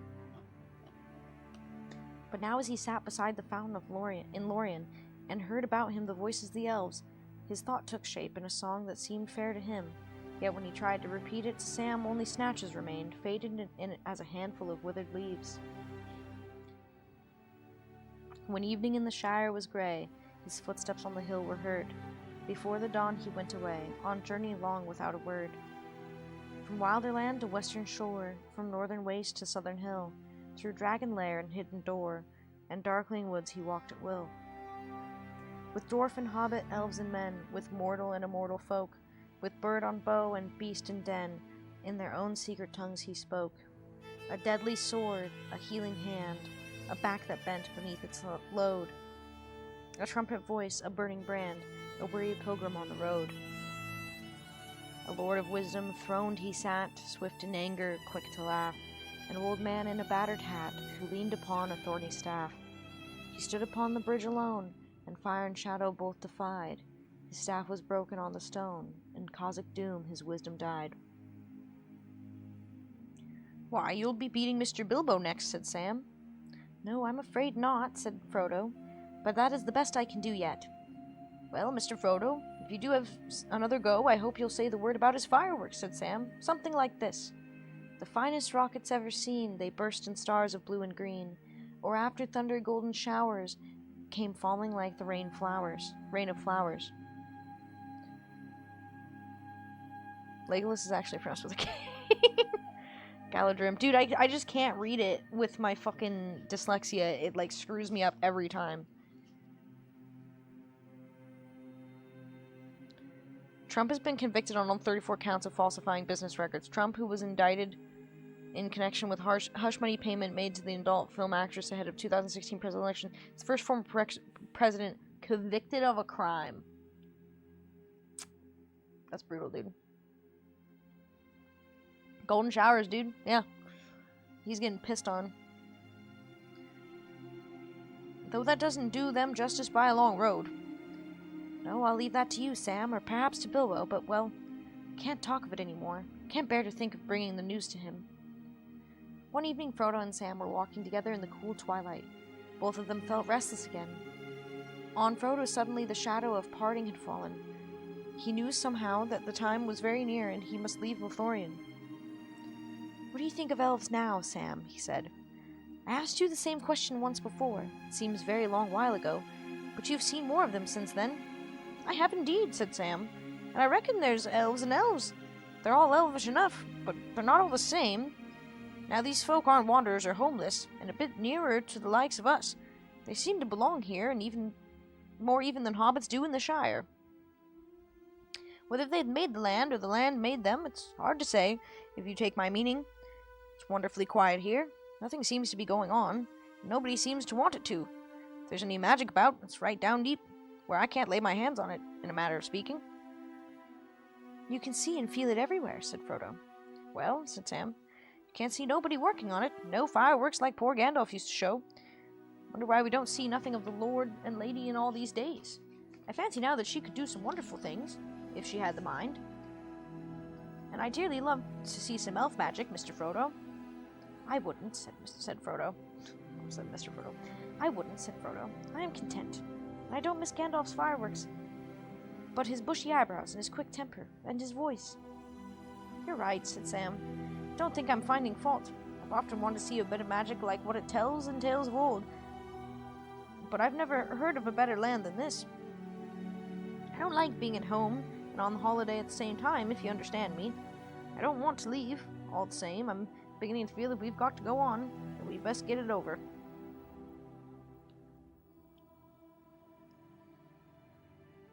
"It's the job that's never started as takes longest to finish, as my old gaffer used to say, and I don't reckon that these folks can do much more to help us, magic or no. It's when we leave this land that we shall miss Gandalf worse, I'm thinking." "I'm afraid that's only true, Sam," said Frodo. "Yet I hope very much that before we leave we shall see the Lady of the Elves again." Even as he spoke, they saw, as if she came in answer to their words, the Lady Galadriel approaching. Tall and white and fair, she walked beneath the trees. She spoke no word, but beckoned to them.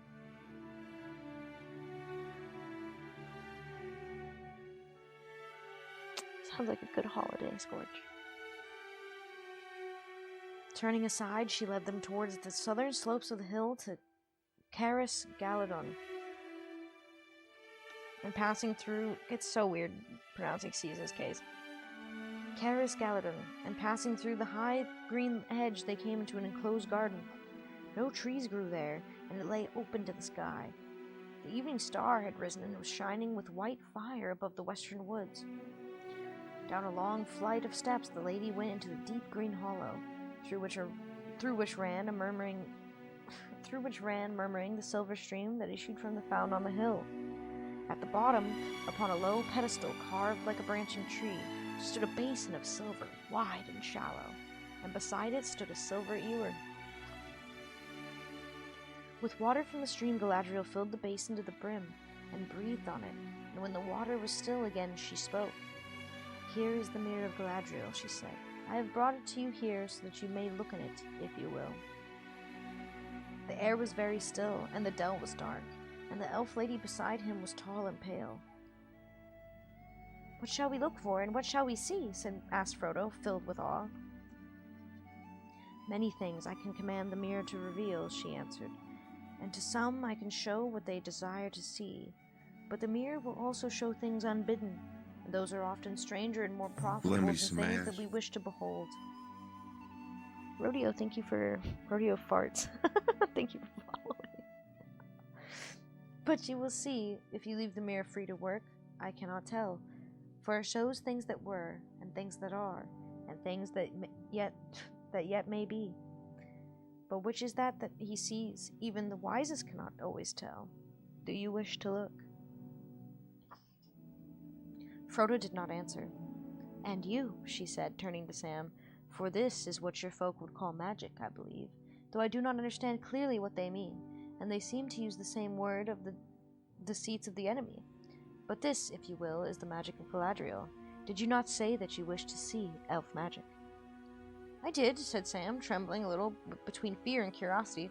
"I'll have a peep, lady, if you're willing." "And I'd not mind a glimpse of what's going on at home," he said in an aside to Frodo. "It seems a terrible long time that I've been away, but there, like as not, I'll only see the stars, or something that I won't understand." "Like as not," said the lady with a gentle laugh. "But come, you shall look and see what you may. Do not touch the water." Sam climbed up on the foot of the pedestal and leaned over the basin. The water looked hard and dark. Stars were reflected in it.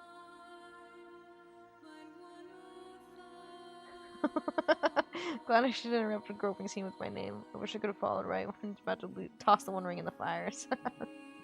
Rodeo, glad to have you. I think it was great timing, personally.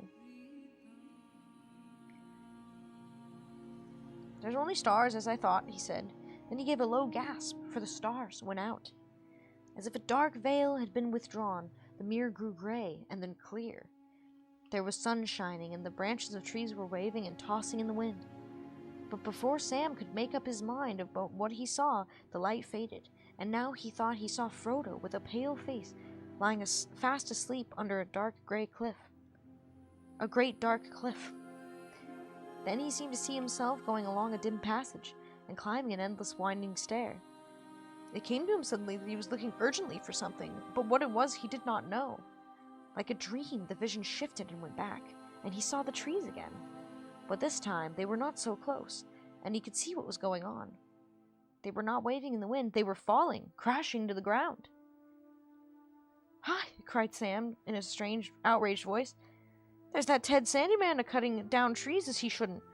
They did not to be felled. It's an avenue beyond the mill that shades the road to the bywater. I wish I could get at Ted, and I'd fell him." But now Sam noticed that the old mill had vanished, and a large red brick building was being put up where it had stood. Lots of folk were busily at work. There was a tall red chimney nearby. Black smoke seemed to cloud the surface of the mirror. There's some devilry at work in the Shire," he said. "Elrond knew what he was about when he wanted to send Mr. Merry back." Then suddenly Sam gave a cry and sprang away. "I can't stay here," he said wildly. "I must go home. They've dug up the Bagshot rope. There's poor old Gaffer going down the hill with his bits of things on a barrow. I must go home." "You cannot go home alone," said the lady. "John wished to go home without your master before you looked in the mirror. And yet you knew that the evil things might as well be happening in the Shire. Remember that the mirror shows many things, and not all have yet to come to pass. Some never come to be, unless those that behold the visions turn aside from their path to prevent them. The mirror is dangerous as a guide of deeds. Sam sat on the ground and put his head in his hands. I wish I had never come here. I don't want to see no more magic, he said, and fell silent. After a moment he spoke again thickly, as if struggling with tears. No, I'll go home by the long road with Mr. Frodo, or not at all, he said. But I hope I do get back someday. If what I've seen turns out true, somebody's going to catch it hot. Do you now wish to look, Frodo? Said the Lady Galadriel. You did not wish to see elf magic, and were content? Do you advise me to look? Said Frodo.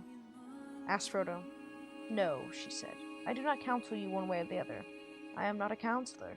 You may learn something, and whether what you see be fair or evil, that may be profitable, and yet it may not. Seeing it both is good and perilous. Yet I think, Frodo, that you have the courage and wisdom enough for the venture, or I would not have brought you here. Do as you will. I will look, said Frodo, and he climbed on the pedestal and bent over the dark water. At once the mirror cleared, and he saw a twilight land. Mountains loomed long and dark in the distance against the pale sky. A long gray road wound back out of sight. Far away a figure came slowly down the road, faint and small at first, but growing larger and clearer as it approached. Suddenly Frodo realized it reminded him of Gandalf. He almost called aloud the wizard's name, and then he saw that the figure was clothed not in gray, but in white that shone faintly in the dusk, and in its hand there was a white staff. The head was so bowed that he could see no face, and presently that figure turned aside round a bend in the road and went out of the mirror's view. Doubt came into Frodo's mind. Was this a vision of Gandalf on one of his many lonely journeys long ago, or was it Sauron?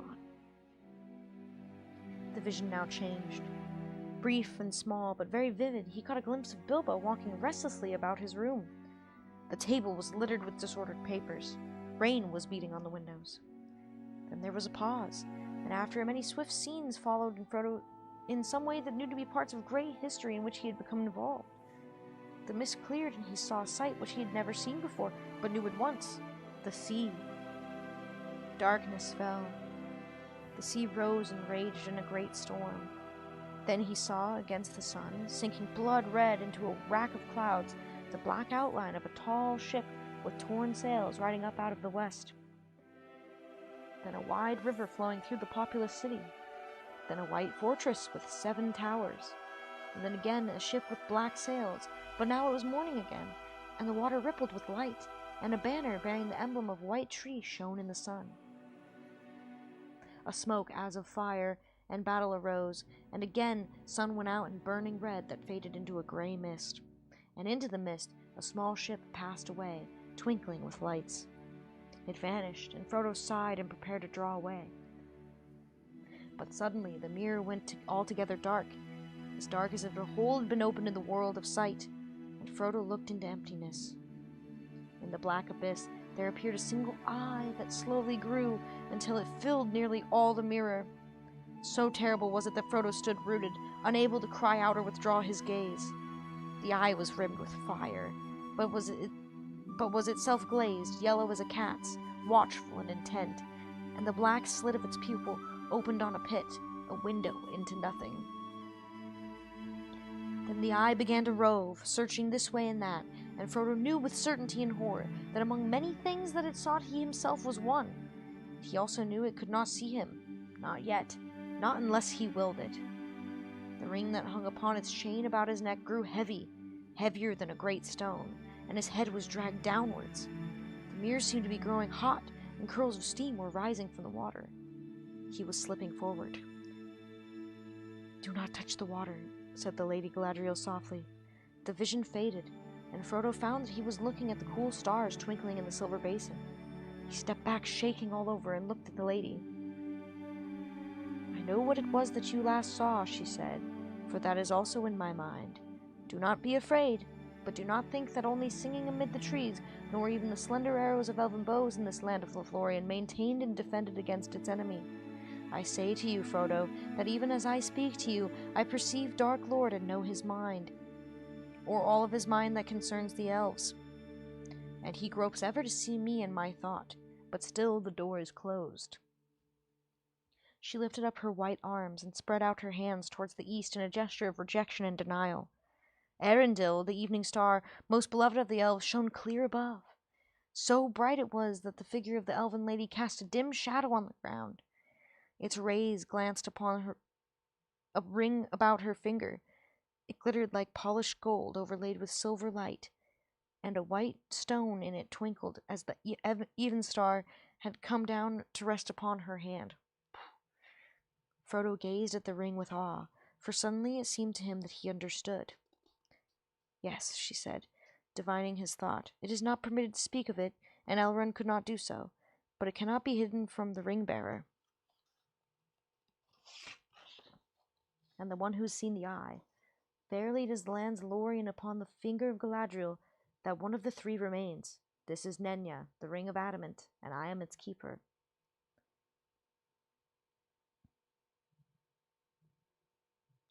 He suspects, but he does not know, not yet. Do you not see now wherefore you're coming to us? My music stopped.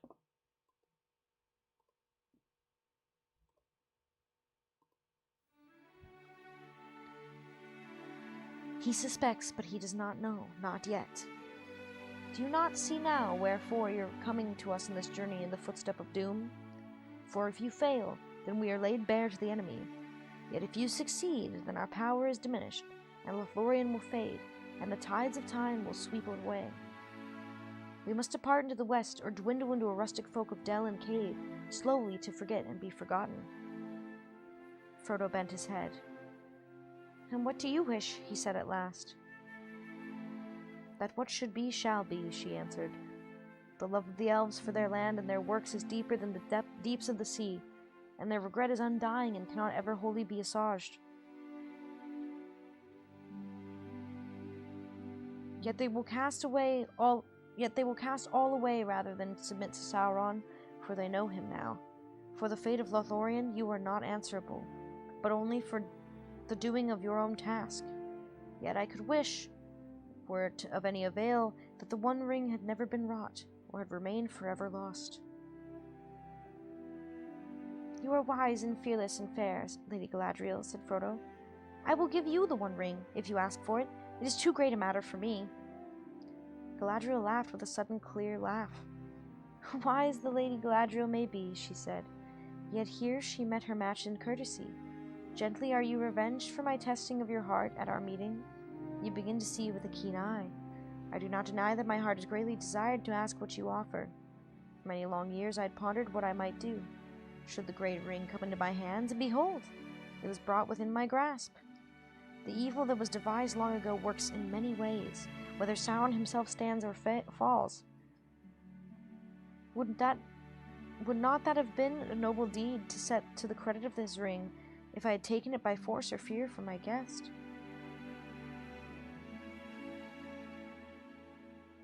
And now at last it comes. You will give me the ring freely.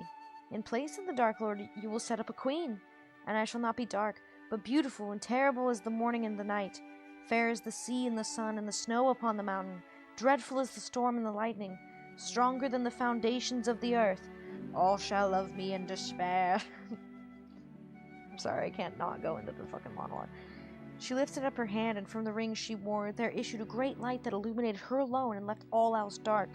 She stood before Frodo, seeming now tall beyond measurement, and beautiful beyond enduring, terrible and worshipful. Then she let her hand fall, and the light faded, and suddenly she laughed again. And lo!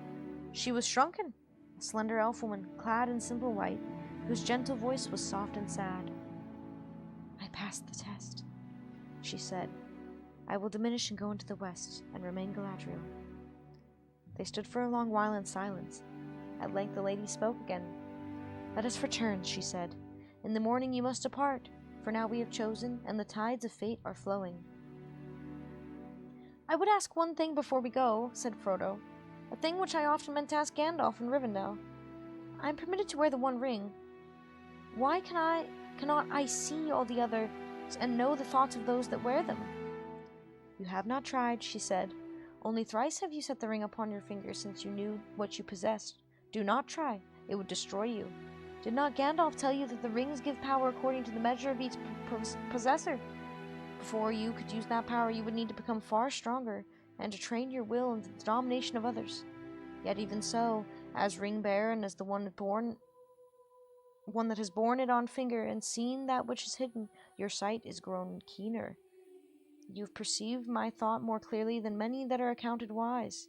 You saw the eye of him and that holds the 7 and the 9. Did you not see and recognize the ring upon my finger? Did you see my ring? She asked, turning again to Sam. No, lady, he answered. To tell you the truth, I wondered what you were talking about. Saw a star through your fingers? But if you'll pardon my speaking out, I think my master was right. I wish you'd take his ring. You'd put things to rights, stop them from digging up the gaffer and turning him adrift. You'd make some folk pay for their dirty work. I would, she said. It's how it would begin, but it would not stop with that. Alas, we will not speak of it more. Let us go. I think this is the last chapter, my bros, my broskies. No, there's another chapter. My bad. Okay. All shall thirst me for me in despair.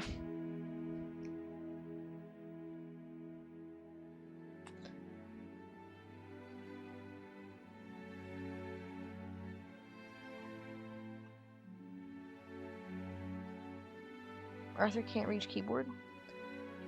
Proving yourself to be of purity of heart, dear Frodo, you may therefore touch one boob. Is there a trend of Sheriff making bounces? She said, yeah, I've done that quite a few times. Dude, I have vanilla Coke in my fridge, and I am just craving it.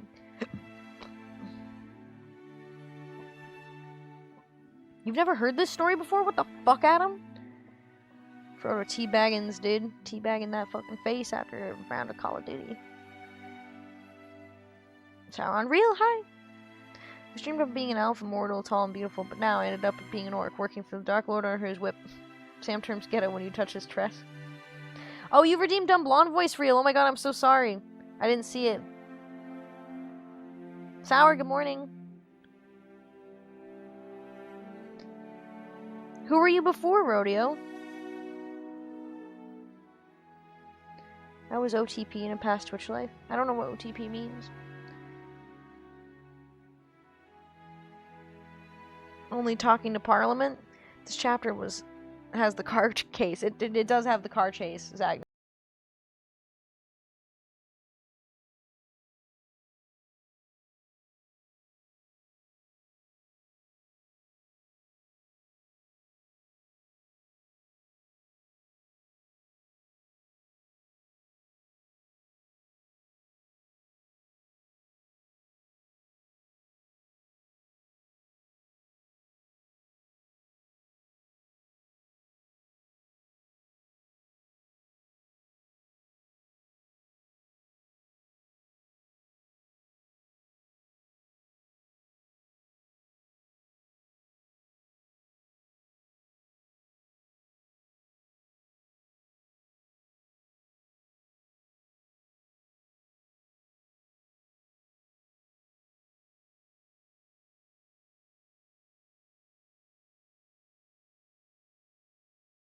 Who has a huge dick, but he's like a total asshole. I feel like that's like what she's going through mentally. I have the books. I've never read them. I feel worse than Adam. Dag, what the fuck? Well, you gotta read the first half of this one if you haven't heard all of it, because we're about to move on to Two Towers.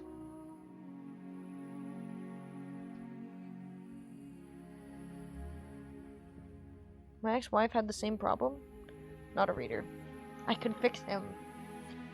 Well, I guess you're just gonna have to listen to me read it. It's exactly what Galadriel was thinking, Sheriff. I mean, fuck, dude. Read them a long time ago. I should read them again. Well, I'm gonna read you guys Two Towers soon, so you gotta hurry up and read Fellowship. I can't remember if I read The Hobbit to you guys. I think I did. It's really short. I've read The Hobbit way too many times. I literally can't keep track of it. Now, Rodeo. Oh, right. Well, it's good to see you again, Rodeo. El Frog, thank you for following. I love frogs.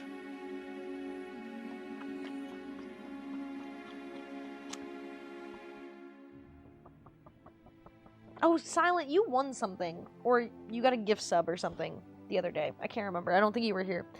If you don't remember it, you have to do it again. 2 towers. Last year it was 4 towers. Fucking inflation. Preposterous. Preposterous. Adam is the second best deck. You guys are like basically the same guy at this point. I think you should just like... Can you get surgery to become the same person? Like conjoined twins, but like on purpose? Might be kind of awkward. Especially if Dag's allergic to corn or something. Hobbits are indeed short. It's kind of their thing. Perfect for sucking cock. Okay, I'm gonna shut up. Boil them, mash them, stick them in a stew. What's up, Mac? How you doing? Worst medical advice ever. I am already a twin. I will need a permission slip. You're a twin? This got weird. I'm so sorry. I didn't know you were a twin, Dag. Do a human centipede kind of thing. That works. We've talked about this. I feel like I remember that because I'm just now realizing I'm like I've had this same moment of shock before. Which one's older? How are you? I'm doing well. We're about to start Farewell to Lorien, Chapter 8 of Lord of the Rings Fellowship. Hop on my knob like corn on the cob. Adam, you should use that. I have a twin sister. She's smart, pretty one. I am the taller one. At least you can reach the shelf, dude. Wait, you guys are different heights? Holy shit, I never thought of that. If it's a boy and a girl, are they different heights? Wait, are you guys looking the same? 3 minutes older? I never let her forget it. Farewell DeLorean, the car chase. As it was written in stone. Not at all. You guys don't look anything alike.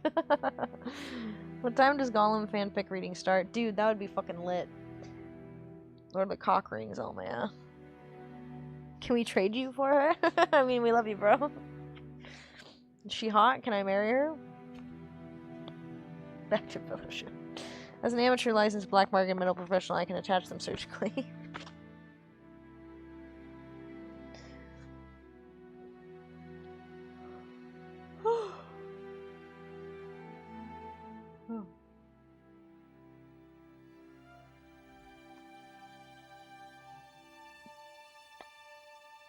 I mean, I'll shape couch, but it's lowercase l.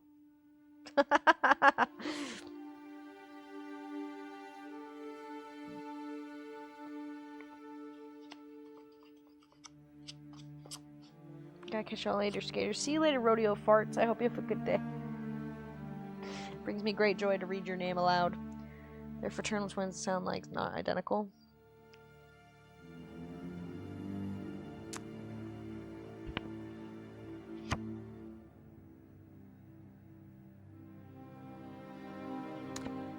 Your mom must have had a hard fucking time, dude. Twins sound like a fucking handful. I don't know if I could do it. People thought we were dating. She's 5'2", dark hair, hazel eyes. I was 6 foot, blonde hair, blue eyes. You're 6 foot, blonde hair, blue eyed boy. It's impressive. From 2 eggs. Damn, your dad's load was fucking strong. Sorry. We were a surprise, not anymore. This version of Dag with girl parts. Goodness, be careful what you wish for. It's making out that caused the confusion. Yeah. Fuck, dude.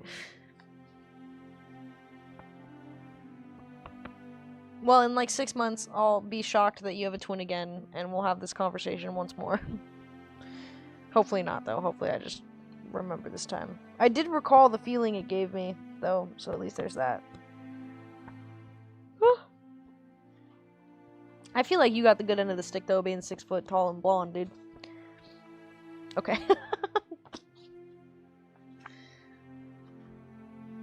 Kitty's back.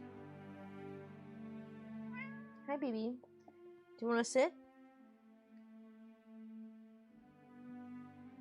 Are you going to be mean to me today? Can you go get me a vanilla Coke? That's right, you don't have hands. I forget these things. Oh, she's trying to nest. She's trying to nest on me.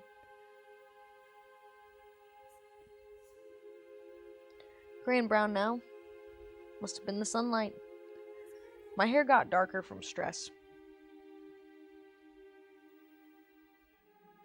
Her name is Nag Dabbit. Oh my god. Kitty kitty.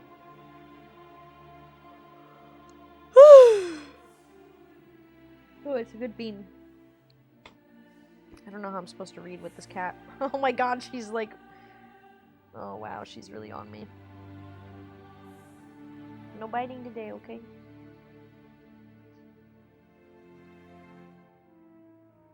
You're getting really cozy. Do you not like this spot? You seem uncomfortable. Thank you for not kneading on me and my titties. Hi Bean, hi people. Silent, hello! Lying in bed smoking a cigarette when I asked her, do people think we're dating? I'm gonna do that to someone one day. Because that's funny.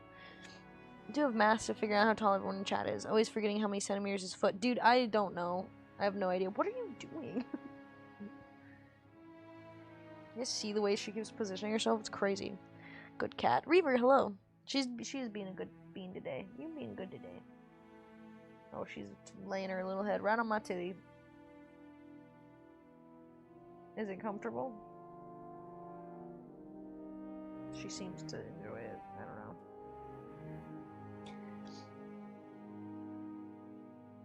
Stop writing this story.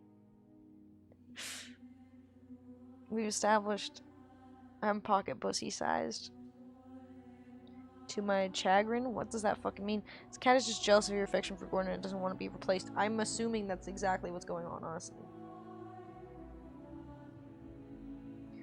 Kitty, I gotta finish reading this fucking shit about Lothlorien, okay? They're leaving. Do you want me to read to you? You are so cozy all of a sudden, what the fuck? Oh, thanks. It's funny to make people think I might hit on their parents. I'm gonna try and fuck everyone's mom. Had to get it out of my system. I'm saying I am 6,000 feet. It's average in the US. Yeah. 6,000. 600,000 feet is pretty normal. I'd like to be reincarnated as a titty nesting cat. Chagrin. To vex or unsettle by disappointing or humiliating. Why do you know so many words? Stop that. Just kidding. Kitty even glared over at him just now. Does the cat do this? Do you stop long enough for this to happen? Sometimes. Sometimes it's really inconveniencing too, because sometimes she'll just do it out of nowhere when I'm like in the middle of something. Do you want pets or not? Are you gonna bite me or not? But usually she'll lay on me for a few minutes and then I'll go to pet her and I'll pet her and she'll be purring and asleep and out of nowhere she'll bite the fuck out of me. And it happens every couple days. Let me give you my mom's number. It might kill her and give you property in San Diego. Win-win. I would love a property in San Diego. I could get their dad as well. Nava is a Sadra 6 foot. Oh, you're just 6 foot at that point, you know? Yeah, 6 foot's pretty normal here, I think. Right, boys? I don't know. I'm not a boy, so I don't know what the average height for boys is. I just know that women demand it.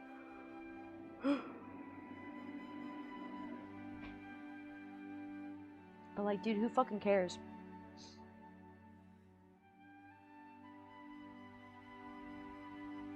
What, kitty?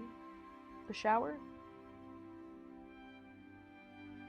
Why don't you freak out when the bidet goes off? I can like always hear my neighbor above me, and like I can hear him turn on the shower and stuff, and I can hear his bidet going off all the time, and it's really funny. So I always know when he's shitting. My wrinkly brain soaks up words, which serves my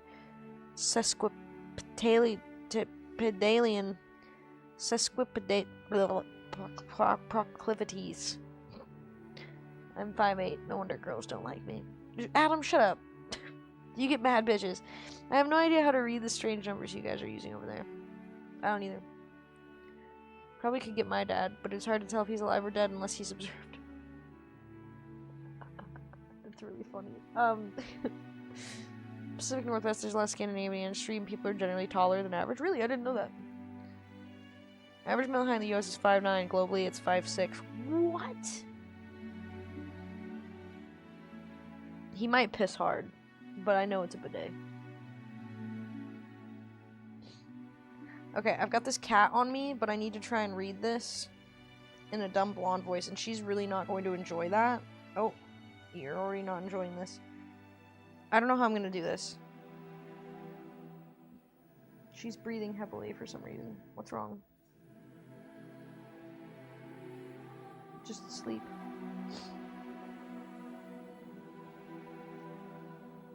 Hello, little guy. Be exceptionally funny to call someone little guy. Prepping for a fight? You need to just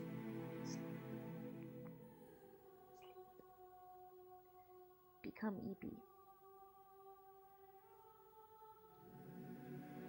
Match your heart rate to mine.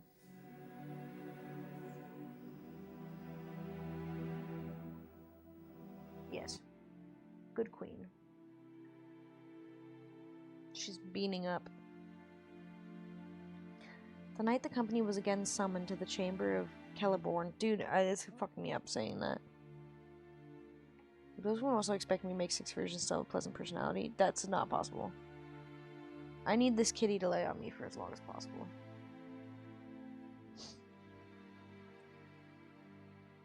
Chapter 8, Farewell to Lorien.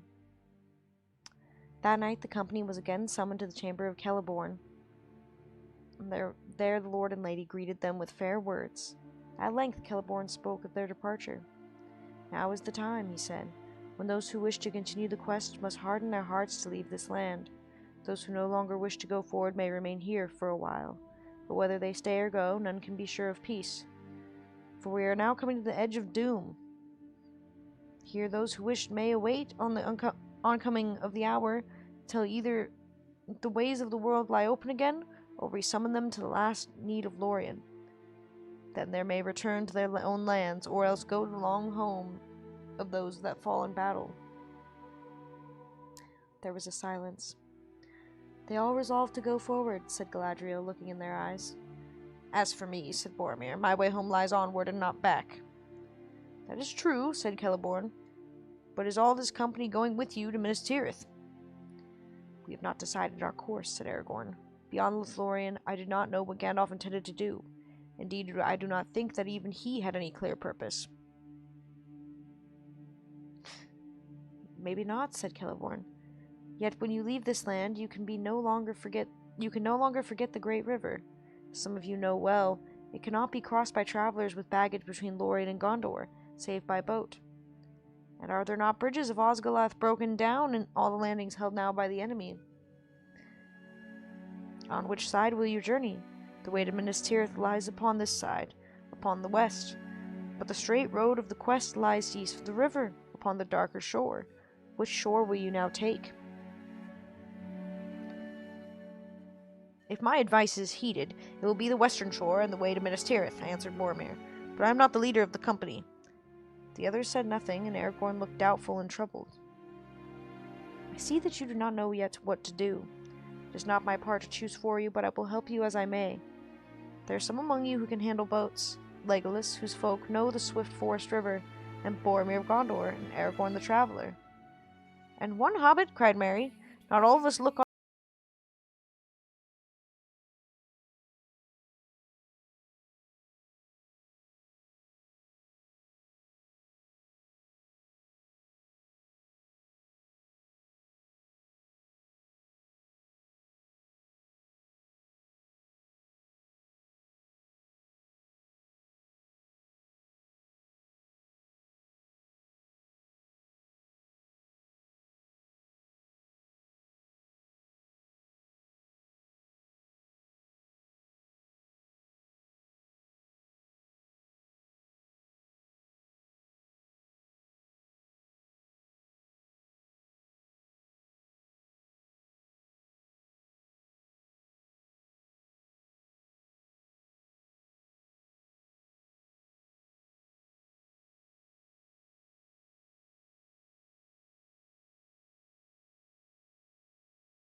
gift of boats comforted him much, not least because there was now no need to decide his course for some days.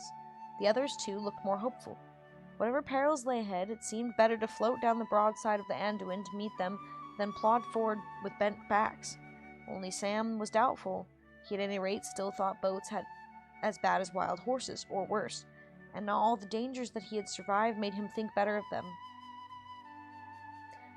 "All shall be prepared for you and await you at the haven before noon tomorrow," said Celeborn. "I will send my people to you in the morning to help you make ready for the journey. Now we will wish you all the fair night and untroubled sleep." "Good night, my friends," said Galadriel. "Sleep in peace. Do not trouble your hearts overmuch with the thought of the road tonight. Maybe the paths that you each shall tread are already laid before your feet, though you do not see them. Good night." The company now took their leave and returned to their pavilion. Legolas went with them, for this was to be their last night in Lothlorien, and in spite of the words of Galadriel, they wished to take counsel together.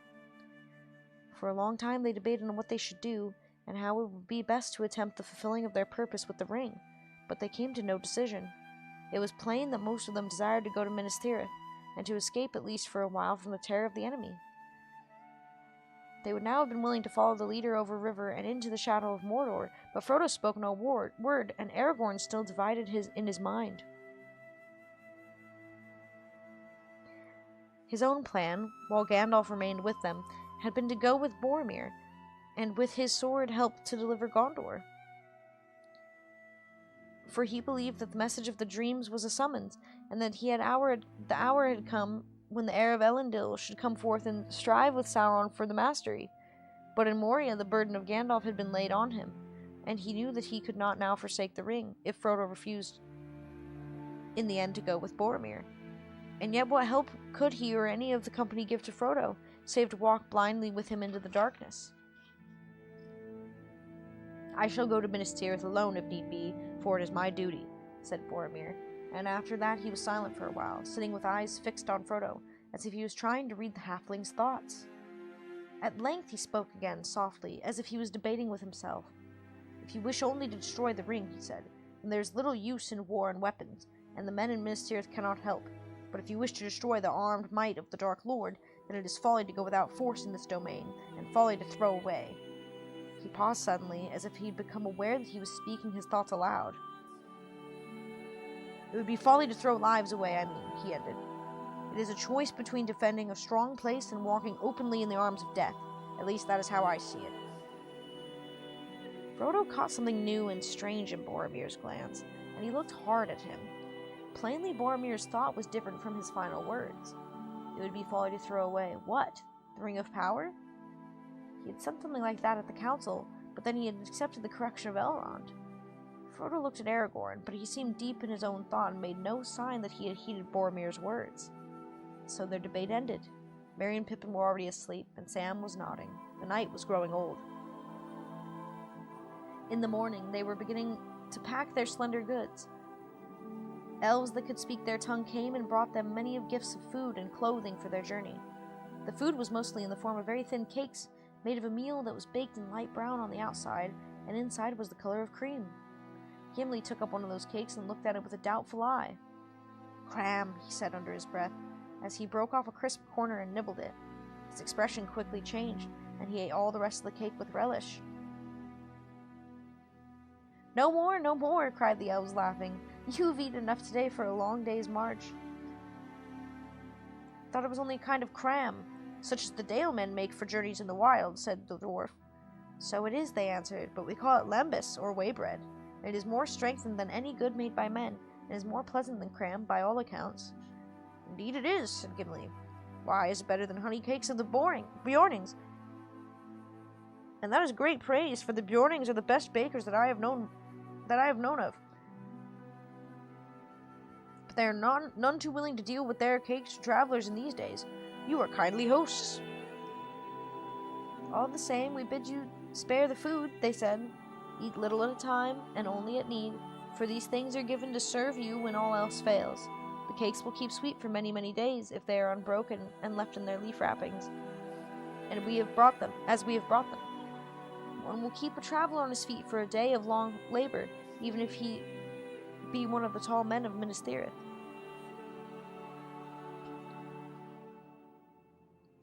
The elves next unwrapped and gave to each of the company the clothes that they had brought.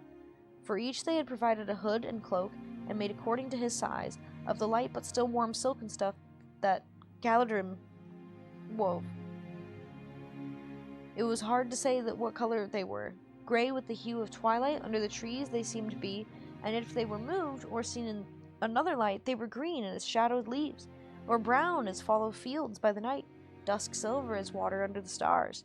Each cloak was fastened about the neck with a brooch like a green leaf veined with silver.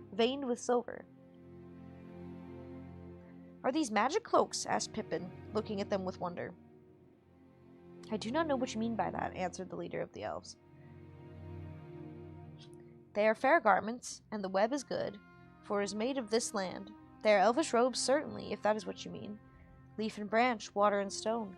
They have the hue and beauty of all these things under the twilight of Lorien that we love, for we put the thought of all that we love into what we make. Yet they are garments, not armor, and they will not turn shaft or blade. They should serve you well, and they are light to wear, and warm enough or cool enough if at need. You will find them great in aid in keeping out of sight of unfriendly eyes, whether you walk among the stones or the trees. You are indeed high in the favor of the lady, for she herself and her maidens wove this stuff, and never before have we clad strangers in the garb of our own people. I forgot to read in, stupid blonde voice. Suck on my cock! Kenny, thank you for the bits. It's gluten-free. I forgot to read in, dumb blonde voice, so I guess I have to do that now. Let me stretch my jaw like a snake.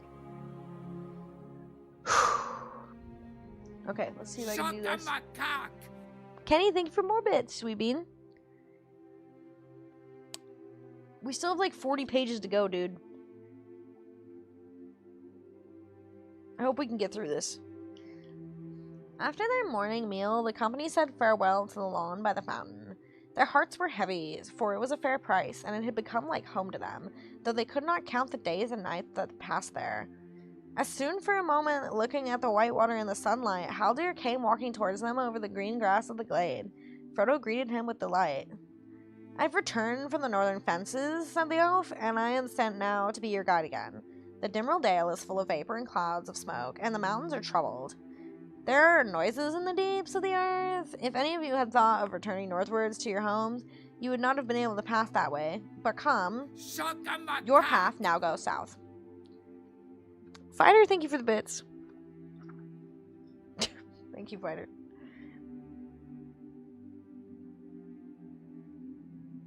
That's awesome, Kenny. Congratulations. Hell yeah. As soon as they walked through Caras Galadon, the green ways were empty, but in the trees above them many voices were murmuring and singing. They themselves went silently. At last, Haldir led them down the southward slopes of the hill, and they came again to the great gate hung with lamps, and to the white bridge, and so they passed out and left the city of the elves. They went and turned away from the paths of paved roads and took a path that went off into a deep thicket of malorn trees, and passed on, winding through the rolling woodlands of Silver Shadow, leading them ever down southwards and eastwards towards the shores of the river. They had gone some 10 miles, and noon was at hand. When they came on the high green wall. Passing through an opening, they came suddenly out of the trees. Before them lay a long lawn of shining grass, studded with golden Eleanor that glinted in the sun. The lawn ran out into a narrow tongue between the bright margins. On the right and west, Silverlode flowed glimmering, and on the left and the east, the great river rolled its broad waters, deep and dark. On the further shores, the woodlands still marched on southward, as far as the eye could see, but all the banks were bleak and bare. No Malorn lifted its gold-hung bows beyond the land of Lorien. On the banks of the Silverlode, at some distance up from the meeting of the streams, there was a height of white stones and whitewood. By them were moored many boats and barges. Some were brightly painted and shone with silver and gold and green, but most were either white or gray. 3 small gray boats had been ready for the travelers, and in these the elves stowed their goods. They added also coils of rope, three to each boat. Slender they looked, but strong, silken of touch, gray of hue like the elven cloaks. What are these? Asked Sam, handling one that lay upon the greensward. Ropes indeed, answered the elf from the boats. Never travel far without a rope, and one that is long and strong and light. Such are these. They may be in help in many needs. You don't need to tell me that, said Sam. I came without any, and I've been worried ever since. But I was wondering what these were made of, knowing the bit of rope making. And it's in my family, as you might say. They're made of hithlane, said the elf, but there is no time now to instruct you in the art of their making. Had we known that this craft delighted you, we would have taught you much, but now, alas, unless you should have some time, return hither. You must be content with our gift. May it serve you well. Come, said Haldir. All is now ready for you. Enter the boats, but take care at first. Heed the words, said the other elves. These boats are light-built, and they are crafty and unlike the boats of other folk. They will not sink. Lade them as you will, but they are wayward if mishandled. It would be wise if you accustom yourself to stepping in and out, here, where there is a landing place, before you set off downstream. The company was arranged in this way. Aragorn, Frodo, and Sam were in one boat. Boromir, Merry, and Pippin in another, and in the third were Legolas and Gimli, who had now become fast friends. In this last boat, most of the goods and packs were stowed. The boats were moved and steered with short-handled paddles with broad-leaf-shaped blades. When all was ready, Aragorn led them to the trial of the Silver Lode. The current was swift, and they went forward slowly. Sam sat in the bows, clutching bows, whatever the fuck you want to call it. Sam sat in the bows, clutching the sides, and looking back wistfully to the shore. The sunlight was glittering on the water, dazzled his eyes. As they passed beyond the green field of the Tongue, the trees drew down the river's brink. There are golden leaves tossed and floated on the rippling stream. The air was very bright and still, and there was a silence, except for the high, distant song of larks. I can't do it anymore. It's really hard to do. Made $100 in just 2 days. What have you been doing? And there by the shores of the river Anduin, the company did not partake in their elote, saying of Celeborn, to bless that man. How comfortable these roats for Shibari. Not very, precious.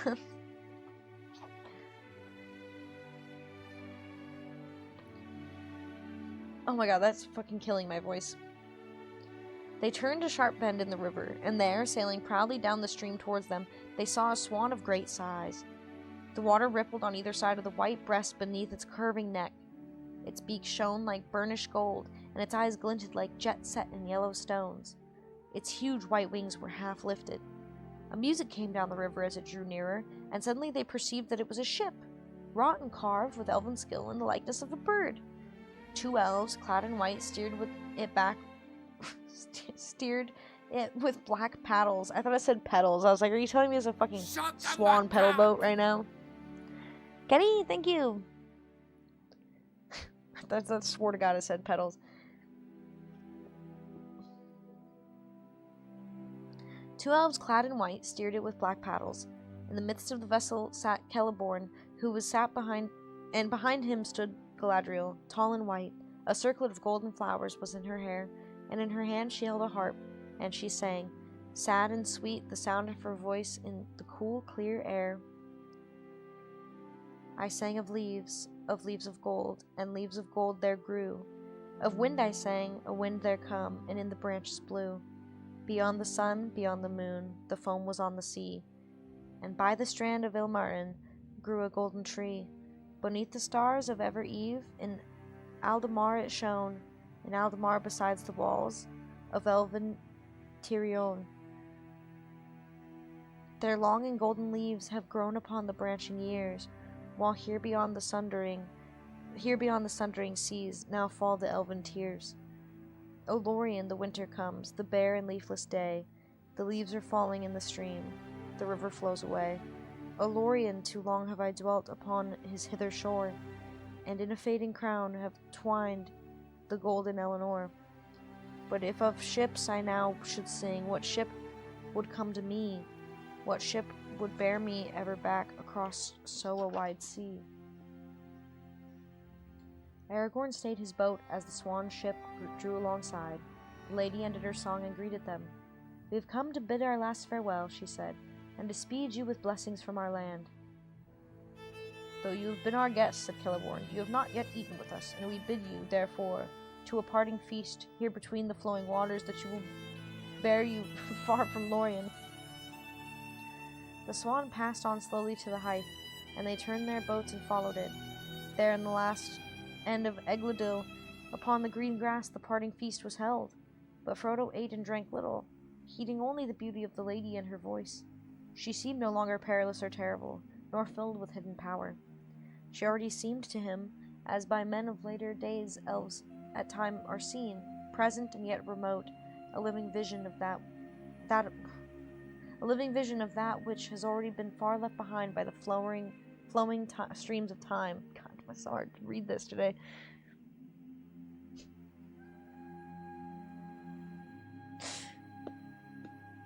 After they had eaten and drunk, sitting upon the grass, Celeborn spoke to them again of their journey, and lifting his hand he pointed south to the woods beyond the Tongue. "As you go down the water," he said, "you will find that the trees will fail, and you will come to a barren country. There the river flows in stony vale amid high moors, until the last, after many leagues, it comes to a tall island of Tindarroch, that we call Tol Brandir. There it casts its arms about the steep shores of the isle, and falls then with great noise and smoke of the cataracts of the Rorris down to the Nindolf, and Westwang, as it is called in your tongue. The Wetwang, as it's called. Wetwang? Whoa, dude, it's a Wetwang. Wetwang, as it's called in your tongue. There's wide region of sluggish fen where the streams become tortuous and much divided. There the Entwash flows in by many miles of the forest of Fangorn in the west. About that stream, on this side of the Grey River, lies Rohan, and the further side of the bleak hills of Emyn Muil. The wind blows from the east there, for they look out over the dead marshes and the Noman lands to the Cirith Gordor,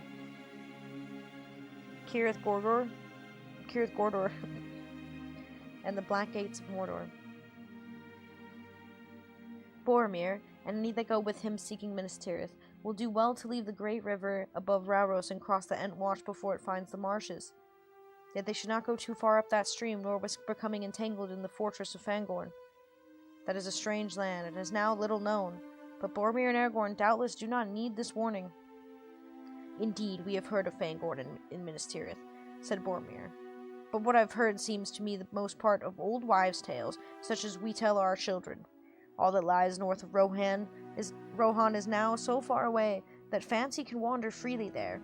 Of old Fangorn lay upon the borders of our realm. It is now many lives of men since any of us visited it, to prove or disprove the legends that have come down from distant years."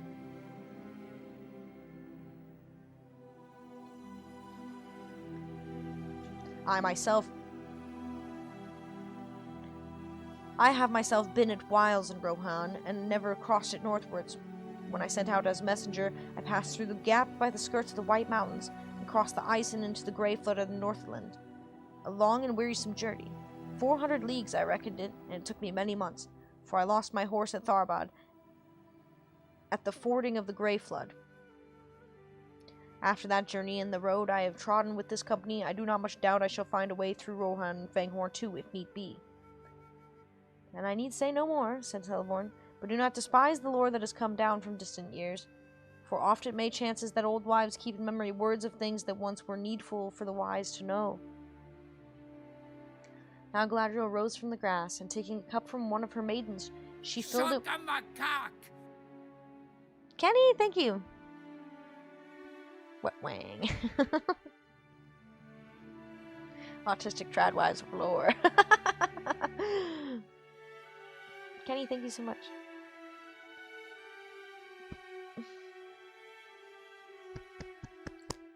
Have to burp.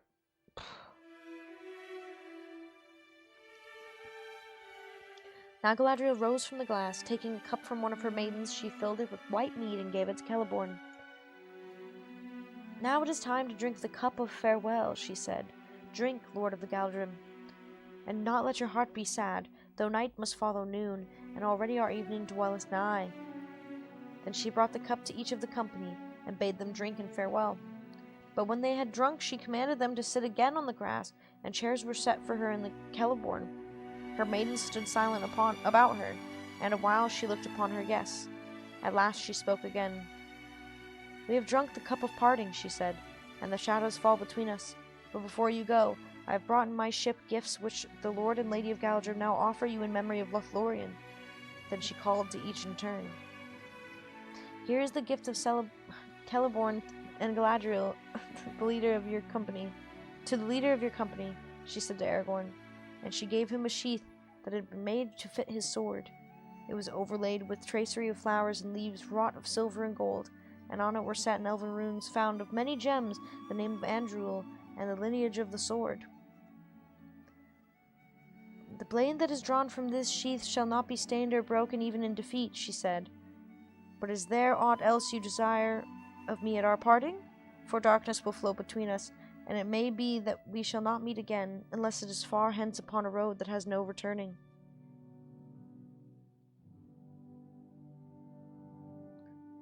And Aragorn answered, "Lady, you know all my desire, and long held in keeping the only treasure that I seek. It is not yours to give me, even if you would, and only through darkness shall I come to it." "Yet maybe this will lighten your heart," said Galadriel, "for it was left in my care to be given to you, should you pass through this land." Then she lifted from her lap a great stone of clear green, set in a silver brooch, that was wrought in the likeness of an eagle with outspread wings, and as she held it up, the gem flashed like the sun shining through the leaves of spring. "This stone I gave to Celebrian, my daughter, and she to hers, and now it has come to you as a token of hope. In this hour take the name that was foretold for you, Elisar, the elf stone of the house of Elendil." Then Aragorn took the stone and pinned the brooch upon his breast, and those who saw him wondered, for they had not marked before how tall and kingly he stood, and it seemed to them that many years of toil had fallen from his shoulders. "For the gifts you have given me, I thank you," he said, "O Lady of Lorien, of whom were sprung Celebrian and Arwen O Lady of Lorien, of whom were sprung Celebrian and Arwen Evenstar, what praise could I say more?" The lady bowed her head, and she turned then to Boromir, and to him she gave a belt of gold, and to Merry and Pippin she gave small silver belts, each with a clasp wrought with like a golden flower. To Legolas she gave a bow such as the Galdrim used, longer and stouter than the bows of Mirkwood, and strung with string elf hair. With it went a quiver of arrows. "For you, little gardener and lover of trees," she said to Sam, "I have only a small gift." She put into his hand a little box of plain grey wood, adorned save for a single silver rune upon the lid. "Here is set G for Galadriel," she said, "but also may it stand for garden in your tongue. In this box there is earth for my orchard, and such blessing as Galadriel shall still to bestow is upon it. It will not keep you on your road, nor defend you against any peril, but if you keep it and see your home again at last, then perhaps it may reward you. Though you should find all barren and laid waste, there will be few gardens in Middle-earth that will bloom like your garden. If you sprinkle this earth there, then you may remember Galadriel and catch a glimpse far off of Lorien. You may only see in our winter, for our spring and our summer are gone by, and they will never be seen on earth again save in memory." Sam went red to the ears and muttered something inaudible, as he clutched the box and bowed as well as he could. "And what gift would a dwarf ask of elves?" said Galadriel, turning to Gimli. "None, lady," answered Gimli. "It's enough for me to have seen the Lady of Galadrim, and to have heard her gentle words." "Hear all ye elves," she cried to those about her. "Let none say again that dwarves are grasping and ungracious. Yet surely, Gimli, son of Gloin, you desire something that I could give. Name it, I bid you. You should not be the only guest without a gift." "There is nothing, Lady Galadriel," said Gimli, bowing low and stammering. "Nothing, unless it is permitted to ask. Nay, to name a single strand of your hair, which surpasses the gold of the earth as the stars surpass the gems of the mine. I do not ask for such a gift. but you commanded me to name my desire. This guy's fucking weird. Placed his wood in her box. The elves stirred and murmured with astonishment, and Celeborn gazed at the dwarf in wonder, but the lady smiled. It is said that the skill of the dwarves is in their hands rather than in their tongues, she said. Yet that is not true of Gimli, for none have ever made me a request so bold and yet so courteous. And how shall I refuse, since I commanded him to speak? But tell me, what would you do with such a gift? Treasure it, lady, he answered, in memory of your words to me at our first meeting. And if I ever shall return the smithies of my home, it shall be set upon the imperishable crystal to be an heirloom of my house, and a pledge of good will between the mountain and the wood until the end of days. The lady then unbraided one of her long tresses, and cut off 3 golden hairs, and laid them in Gimli's hand. These words shall go with the gift, she said. I do not foretell, for all foretelling is now vain. On one hand lies in darkness, and on the other only hope. But if hope should not fail, then I say to you, Gimli, son of Gloin, that your hand shall flow with gold, and over you gold shall have no dominion. And you, ring-bearer, she said, turning to Frodo, I come to see you were not the last in my thoughts. For you I have prepared this. She held up a small crystal phial. It glittered as she moved it, and rays of white light sprang from her hand. In this phial, she said, is caught the light of Eredil's star, set amid the waters of my fountain. It will shine still brighter when the night is about you. May it be a light to you in dark places when all other lights go out. Remember Galadriel and her mirror.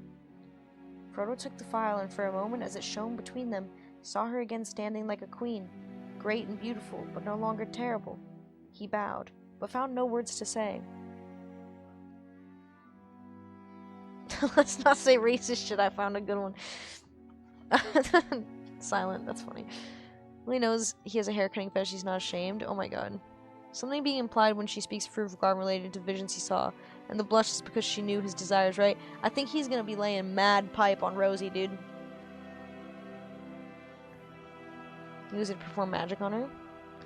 I'm heading out. Conky, I hope you have a good night. Get some sleep. Sleep well. And I hope work isn't too bad. What's that plastic? Very well, Gimli, son of Gloin, I bequeath you 3 of my golden chest hairs to be cherished as... You know what? What a butter knife. Ongband? What's that? Ongband? Good, how are you? I'm good. Just reading today. Oh, it's long past my break time. Now the lady arose, and Celeborn led them back to the height. A yellow noon lay on the green land of the tongue, and the water glittered with silver. All at last was made ready. The company took their places in boats as before. Crying farewell, the elves of Lorien with long grey poles thrust them out into the flowing stream, and the rippling waters bore them slowly away. The travelers sat still without moving or speaking. On the green bank, near to the very point of the tongue, the Lady Galadriel stood alone and silent. As they passed her, they turned and their eyes watched her slowly floating away from them. For so it seemed to them, Lorien was slipping backwards, like a bright ship masted with enchanted trees, sailing on forgotten shores, while they sat helpless upon the margin of the grey and leafless world. Even as they gazed, the silver load passing out into the current of the great river, their boats turned and began to speed southward. Soon the white form of the lady was small and distant. She shone like a window of glass upon a far hill in the westering sun, or as a remote lake seen from the mountain, a crystal fallen in the lap of the land. Then it seemed to Frodo that she lifted her arm in a final farewell, but far but piercing clear on the following wind came the sound of her voice singing. But now she sang in the ancient tongue of the elves beyond the sea, and he did not understand the words. Fair was the music, but it did not comfort him. Yet as the way of elvish words, they remained graven in memory, and long afterwards he interpreted them as well as he could. The language was that of elven song, and spoke things little known on Middle-earth. This next part is purely in Elvish. I can't really read it, so... I lari lantar lasi surinin. Yeni unutamai ve ramar aldaron. Yeni vilint yoldar avenir. Mi ormardi lisi miru voreva. Andun pella varda talamar. Nulusin yasin tinitar ileni omerio aritari lirinin. Simani yulmanin in quantova. Ansi tintale varde oiseleo. Vi fanfar mariat elantari ortan. Ar ilie tir undalvi lumbul.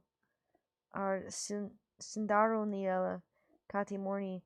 I filmina falminar himim. Shut Met. the macaque! Thank you, Kenny. Arhist utupa calciro miriorile.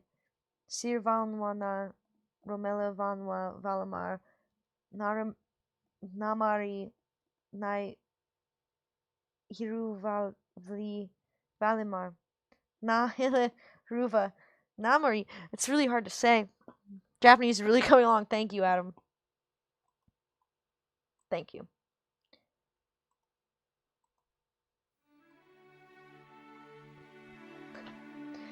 Ah.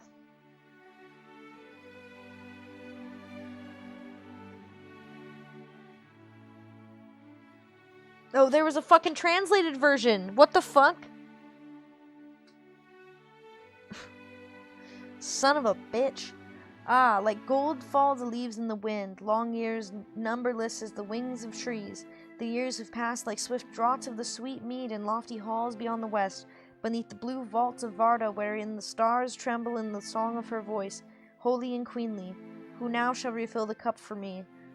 For now the kindler, Varda, the queen of stars, from Mount Everwhite has uplifted her hands like clouds, and all paths are drowned deep in shadow, and out of a grey country darkness lies on the foaming waves between us, and mist covers the jewels of Calasyria forever. Now lost to those east of is Valimar. Farewell. Maybe thou shalt find Valimar. Maybe even thou shalt find it. Farewell. Varda is the name of the lady whom the elves in these lands of exile named Elbereth. Suddenly the river swept round a bend, and the banks rose upon either side, and the light of Lorien was hidden. To that fair land Frodo never came again. The travelers now turned their faces to the journey. The sun was before them, and their eyes were dazzled, for all were filled with tears. Gimli wept openly. I have looked the last upon that which was fairest, he said. I have looked the last upon that which was fairest, he said to Legolas, his companion. Henceforward I will call nothing fair unless it be her gift. And he put his hand on his breast. Tell me, Legolas, why did I come on this quest? Little did I know where the chief peril lay. Truly Elrond spoke, saying that we could not foresee what might meet upon our road. Torment in the dark was the danger that I feared, and it did not hold me back. But I would not have come had I known for the danger of the light of joy. Now I have taken my first wound in the parting, even if I were to go this night straight to the Dark Lord. Alas for Gimli, son of Gloin. Nay, say Legolas, alas for all of us, and for all those who walk in the world those after days, for such is the way of it, to find and lose, as it seems those whose boat is on the running stream. But I count you blessed, Gimli, son of Gloin, for your loss you suffer of your own free will, and you might have chosen otherwise. But you have not forsaken your companions, and the least reward that you shall have is the memory of Lothlorien shall remain ever clear and unstained in your heart, and shall neither fade nor grow stale. Maybe, said Gimli, but I thank you for your words. True words, doubtless. Yet all such comfort is cold. Memory is not what the heart desires. That is only a mirror, be it clear as Caligdarum, or those say in the heart of Gimli the dwarf. Elves may see things otherwise. Indeed, I have heard from the memory is more like to the waking world than to dream. Not so for dwarves. But let us talk no more of it. Look to the boat. She is too low in the water with all this baggage. The great river is swift. Do not wish to drown my grief in cold water. I took up a paddle and steered towards the western bank. following Aragorn's boat ahead, which had already moved out of the middle of the stream. So the company went on their long way, down the wide, hurrying waters, borne ever southwards. Bare woods stalked along either bank, and they could not see a glimpse of the lands behind. The breeze died away, and the river flowed without a sound. No voice of bird broke the silence. The sun grew misty, and the day grew old, until it seemed in the pale sky like a high white pearl. Then it faded into the west, and the dusk came early, followed by a gray and starless night. Far into the dark, quiet hours they floated on, guiding their boats under the overhanging shadows of the western woods. Great trees passed by like ghosts, thrusting their twisty, thirsty roots through the mist down into the water. It was dreary and cold. Frodo sat and listened to the faint lap and gurgle of the river fretting among the tree roots and driftwood near the shores, until his head nodded and he fell into an uneasy sleep.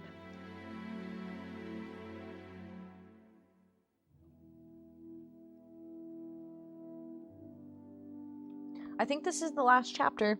I need to take my break, though, really quick. I'll take a quick one. I just need to get another snack. Oh, thank you for the hydrate, Lumen.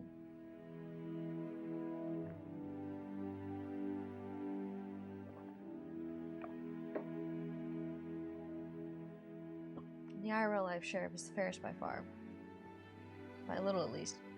I mean, she's alright. It shall not grow stale in your heart, for there is only plaque will grow and clog your arteries throughout the fourth age, especially with the diet of a dwarf. Don't peek at the end. Good night, Sheriff. Thank you for streaming this. I am turning off chat so I can fall asleep listening to you read. Thank you in advance for a good night's sleep. I hope you and Gordon get the same. Wish everyone a good day and a pleasant evening. Gefren, I hope you have a good night. Get some sleep. I hope that it doesn't end up being annoying, the reading. Get a good night's rest, and I will see you... What day is it? I'll see you on Monday, if not through the weekend. Please get a good night's sleep, Geffen. Take care. I'm gonna get a waffle. I hate people. Be-do. I'm sorry. Never annoying.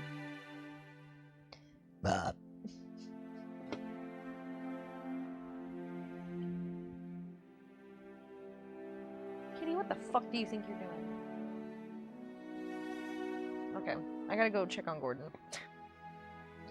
I'll be back in a minute, guys.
Just looking for the waffles? They're not here anymore. I ate them.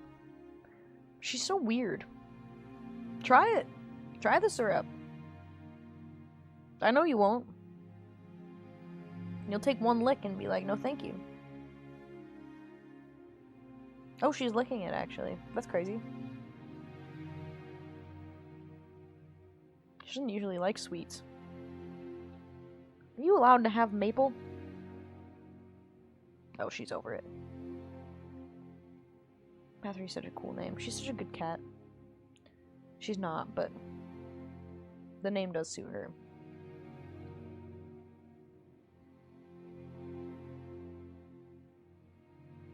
Can I have you pay for 5 full seconds? You take it back off. Just want to say I came VIP. I came, I VIP'd, I farted it away. Whoa, kitty, what are you tripping on? Must be busy planning his next move to try and earn VIP. Go live your dreams, and a nice way of saying you hurt my feelings, so fuck off then. I just tell everyone to go live their dreams all the time. Follow your dreams. Okay, we gotta get back to reading, or we're never gonna finish this, and then I'll go crazy. So, kitty, you need to calm down. She's like running now. Oh shit, that sugar hyped her up. Fuck, she's losing it.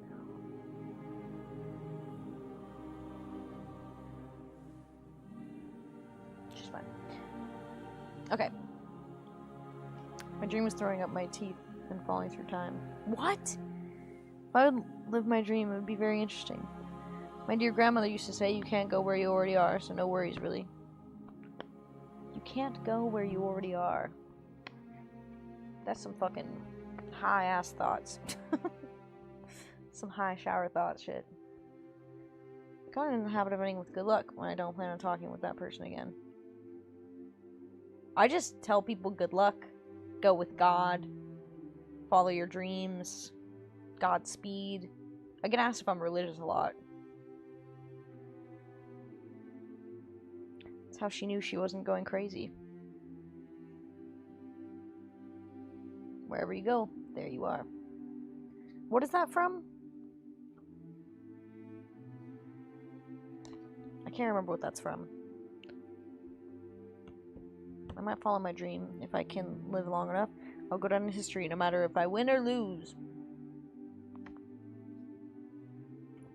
When I say good luck to someone, I mean it, but it feels like I'm telling them they're fucked. Yeah, right? She must have already been crazy if saying was, you can't go where you already are. Let me smash. Okay, thank you for following. Welcome. Welcome! Can't believe you're fucking dense. Good luck. You fucking need it. Jesus. Some people.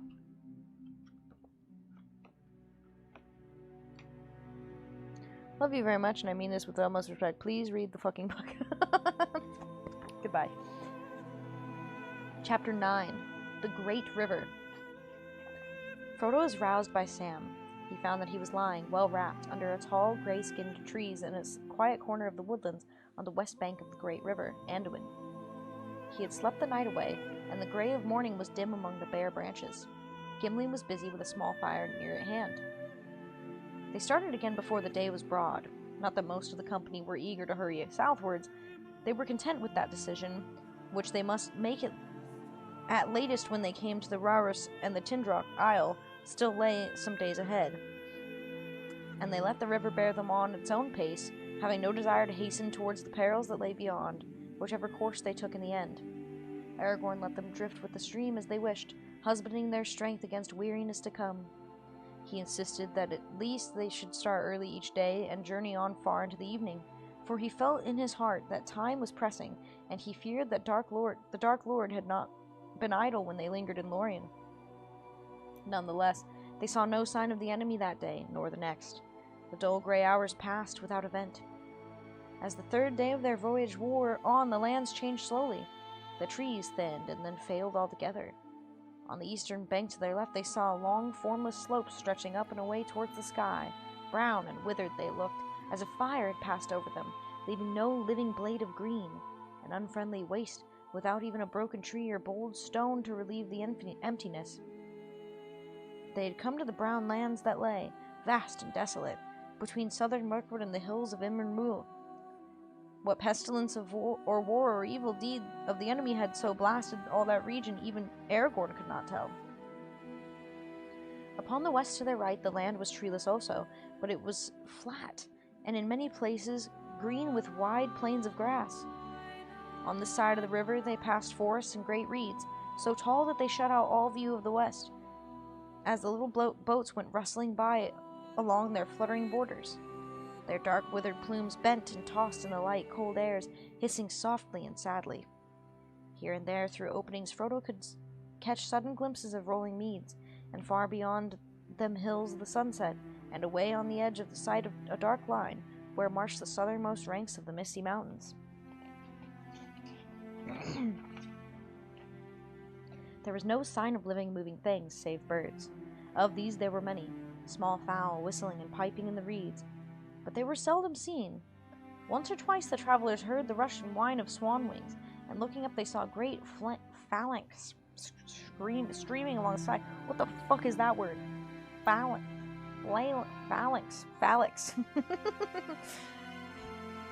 Hi, Killswitch. Welcome to the reading.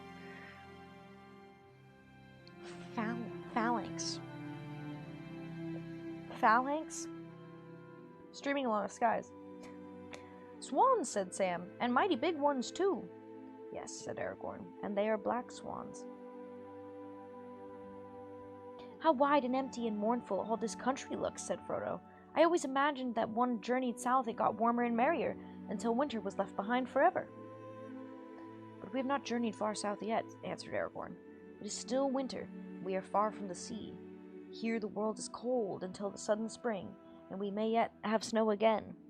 Far away down the Bay of Bifalus, to where Anduin runs, it is warm and merry, maybe, or it would be for the enemy. But here we are not above 60 leagues, I guess, south of the South Farthing Way in your shire, hundreds of long miles yonder. We were looking now southwest across the north plains of Riddermark, Rohan, the land of the Horse Lords. Ere long we shall come to the mouth of the Limelight that runs down from Fangorn to join the Great River. That is the north boundary of Rohan.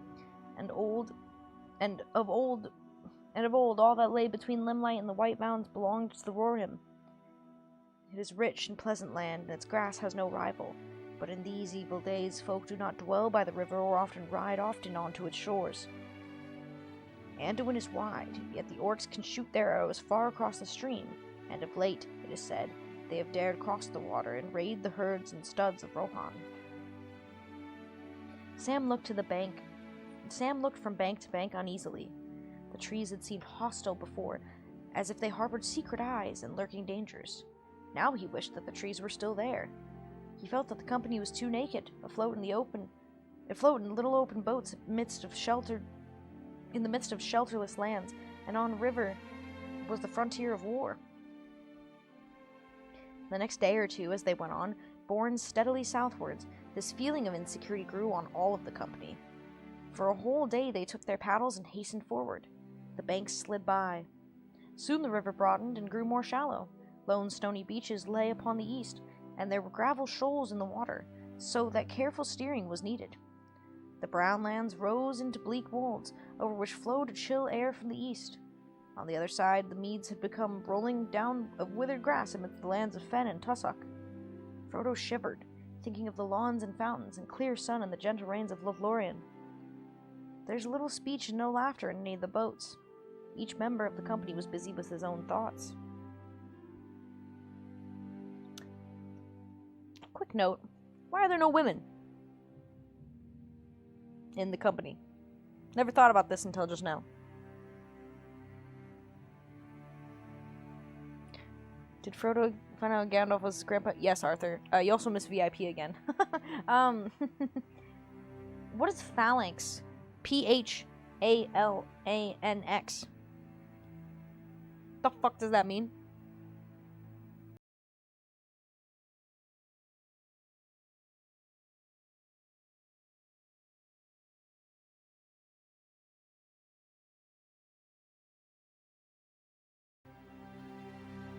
Women are smarter than being tricked into long-distance camping. That is true.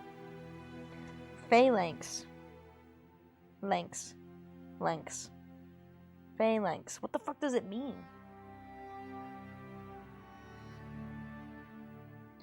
Point of a spear or battle formation. Oh! Just told you. It's an old Spartan. Oh, I didn't see it. It's old Spartan formation. I think he just meant birds in the sky. I don't know. Big war stick in Roman army. The heart of Legolas was running under the stars of the summer night in some northern glade amid the beech woods. Gimli was fingering gold in his mind and wondering if it would fit to be wrought in the housing of the lady's gift. Merry and Pippin in the middle of the boat were ill at ease, for Boromir sat muttering to himself, sometimes biting his nails, as if some restless or doubt consumed him, sometimes seizing a paddle and driving the boat close behind Aragorn's. Then Pippin, who sat in the bow looking back, caught a queer gleam in his eye as he peered forward, gazing at Frodo. Sam had long ago made up his mind that, though the boats were maybe not as dangerous as he had been brought up to believe, they were far more uncomfortable than he had ever imagined. He was cramped and miserable, having nothing to do but stare at winter lands crawling by, and the gray water on either side of him. Even when the paddles were in use, they did not trust Sam with one. As dusk grew down on the fourth day, he was looking back over the bowed heads of Frodo and Aragorn and the following boats. He was drowsy and longed for camp and the feel of earth under his toes. Suddenly, something caught his sight. At first he stared at it listlessly, then he sat up and rubbed his eyes, but when he looked again, he could not see it anymore. That night, they camped on the small eyote, close to the western bank. Sam lay rolled in blankets beside Frodo. "I had a funny dream an hour or two before we stopped, Mr. Frodo," he said. Or maybe it wasn't a dream, funny or maybe it wasn't a dream. Funny it was, anyway. Rockin' Dead, thank you for following. Welcome to Lord of the Rings.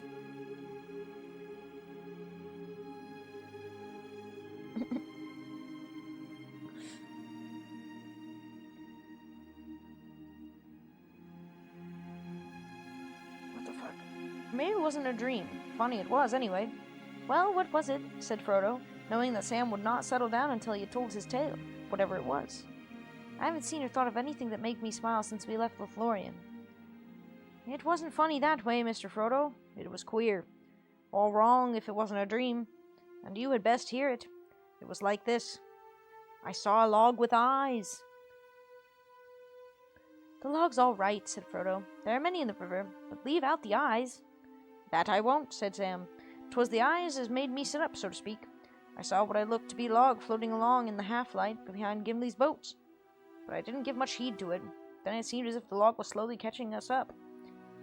And that was peculiar, as you might say, seeing as we were all floating on the stream together. Just then I saw the eyes, two pale sort of points, shiny-like, and a hump on the near end of the log. What's more, it wasn't a log, for it had paddle feet, like a swan's almost, only they'd seemed bigger and kept dipping in and out of the water. That's when I sat right up and rubbed my eyes, meaning to give a shout. She was still there when I had rubbed Dow's out of my head. For whatever it was coming along fast now and getting close behind Gimli. But whether those two lamps spotted me moving staring, or whether I came to my senses, My dear I don't Sheriff, know. you are a very entertaining part of my life, and I wish you peace Shut and up! happiness to the end of your days. I will miss your company until the next stream. Have a fine weekend. Seacrest out. I'm so sorry for yelling shut up, I couldn't help it. Arthur, thank you so much for the 100 bits. And you're a sweet bean. I hope you have a good weekend. I might see you in the voice chat. Mayhaps. Be safe. And go with God. May you have a life filled with no sight of butthole.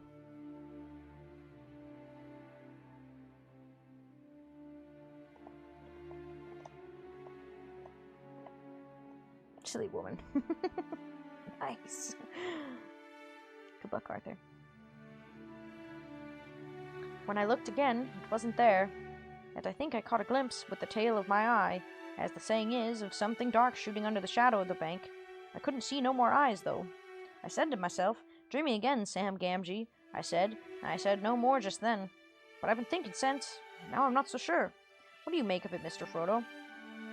I should make nothing of it but a log in the dusk and the sleep in your eyes, Sam. Because this was the first time those eyes had been seen. But it isn't. Saw them way back north before we reached Lorien. Saw a strange creature with eyes climbing to the flat that night. Haldir saw it too. Or do you remember the report of the elves that went after the orc band? Ah, said Sam. I do, and I remember more too. I don't like my thoughts, but thinking of one thing and another, and Mr. Bilbo's stories and all, I fancy I could put a name to the creature at a guess. A nasty name. Gollum, maybe. Yes, that is what I've feared most for the time, said Frodo, ever since that night on the Flet. Suppose he was lurking in Moria, and we picked up our trail then. But I hoped that our stay in Lorien would throw him off our scent again. The miserable creature must have been hiding in the woods by the Silverlode, watching us start off. That's about it, said Sam. We'd better be a bit more watchful ourselves, and we'll feel some nasty fingers round our necks one of these nights, if we ever wake up to feel anything. It's what I was leading up to. No need to trouble Strider or the others tonight. I'll keep watch. I can sleep tomorrow, being no more than luggage in a boat, as you might say. I might, said Frodo. I might say luggage with eyes. You shall watch, but only if you promise to wake me halfway through the morning. Towards the morning, if nothing happens before then. Gaslighting Sam again. Bye, Arthur. No kink shaming.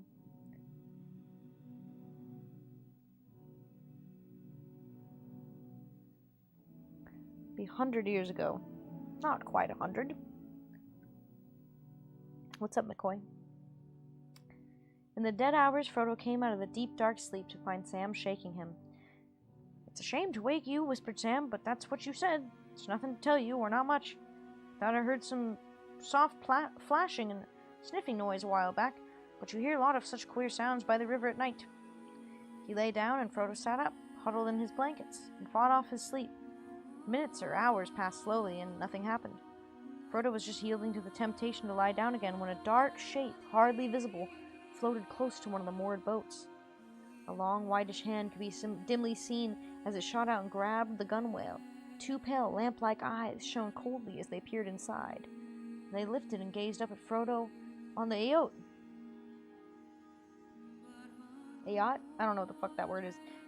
They were not more than a yard or two away, and Frodo heard the soft hiss of intaken breath. He stood up, drawing Sting from its sheath, and faced the eyes. Immediately their light was shut off. There was another hiss and a splash, and the dark log shape shot away downstream into the night. Aragorn stirred in his sleep, turned over, and sat up. "What is it?" he whispered, springing up and coming to Frodo. "I felt something in my sleep.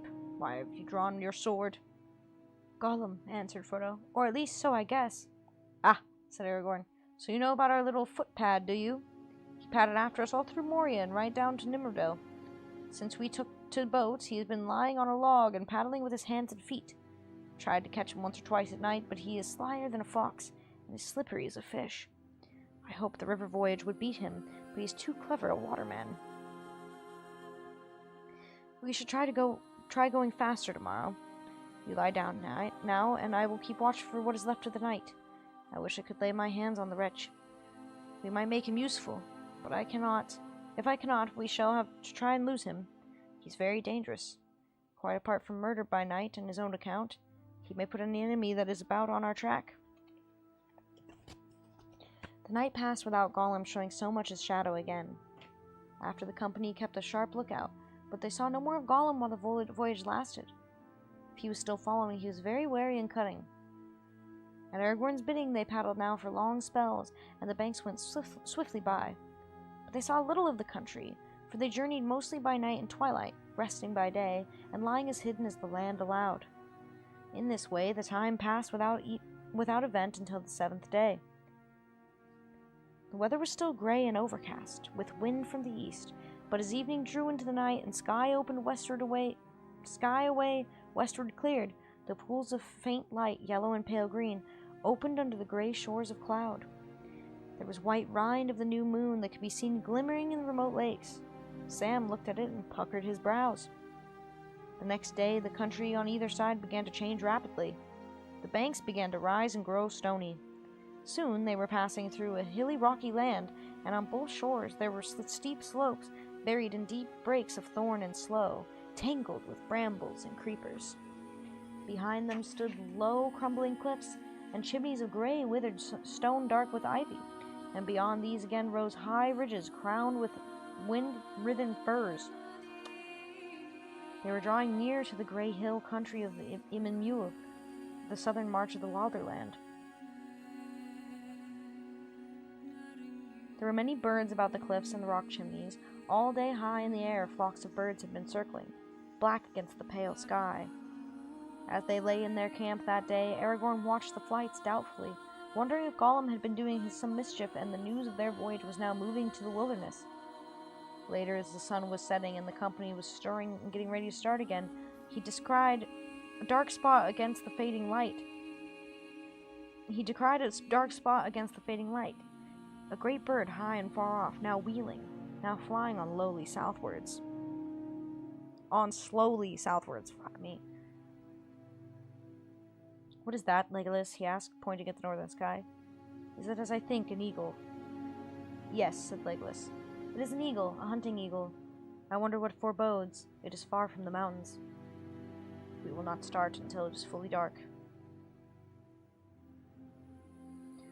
said Aragorn. The 8th night of their journey came. It was silent and windless. The gray east wind had passed away. The thin crescent of the moon had fallen early into the pale sunset, but the sky was clear above, and though far away in the south were great ranges of clouds that still shone faintly, in the west stars glinted bright. Come, said Aragorn, we will venture one more journey by night. We are coming to the reaches of the river, and I do not know well, for I have never journeyed by water in these parts before, not between here and the rapids of San Gibir. But I am right in my reckoning. Those are still many miles ahead. There still are dangerous places even before we come there. Rocks and stony eyots in the stream. We must keep sharp watch and try not to paddle swiftly. To Sam in the leading boat was given the task of watchman. He lay forward, peering into the gloom. The night grew dark, but the stars above were strangely bright, and there was a glimmer on the face of the river. It was close on midnight, and they had been drifting for some while, hardly using paddles, when suddenly Sam cried out.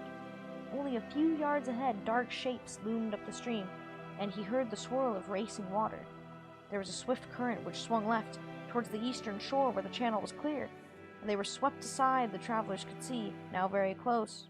As they were swept aside, the travelers could see, now very close, the pale foam of the river lashing against sharp rocks that were thrust out far into the stream like a ridge of teeth. The boats were all huddled together. Hoy there, Aragorn, shouted Boromir, as his boat bumped into the leader. This is madness. We cannot dare the rapids by night. But no boat can live the San Gibir, be it night or day. Back, back, cried Aragorn. Turn, turn if you can. He drove his paddle into the water, trying to hold the boat and bring it round. I am out of my reckoning, I am out of my reckoning, he said to Frodo. Did not know that we had come so far, and it flows faster than I thought. San Gibir must be close at hand already. With great efforts they checked the boats and slowly brought them about, but at first they could make only small headway against the current, and all the time they were carried nearer and nearer to the eastern bank. Now dark, ominous, it loomed up into the night. All together, paddle, shouted Boromir, paddle, or we shall be driven into the shoals. Even as he spoke, Frodo felt the keel beneath him grate upon stone. At that moment there was a twang of bowstrings. Several arrows whistled over them, and some fell among them. One smote Frodo between the shoulders as he lurched forward with a cry, letting go his paddle, but the arrow fell back, foiled by his hidden coat of mail.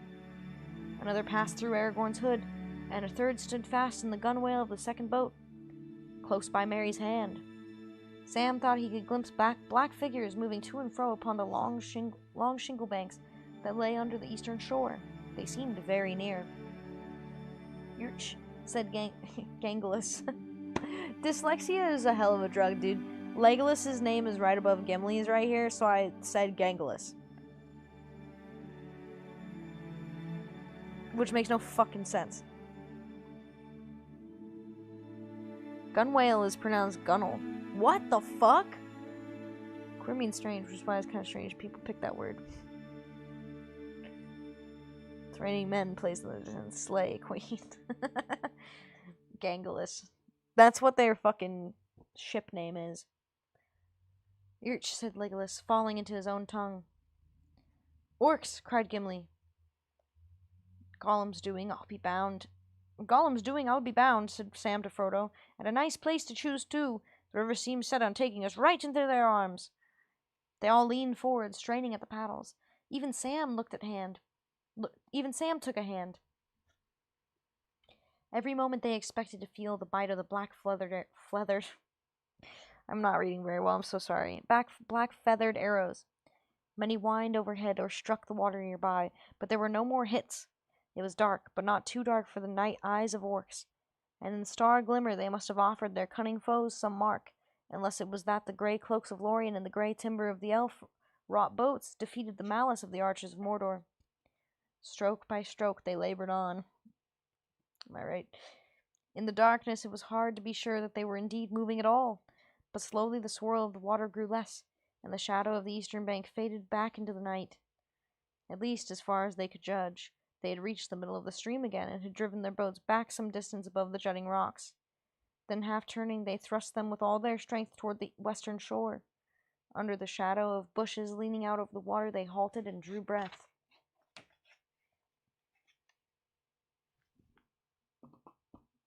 I think my music stopped again. It's raining men, hallelujah.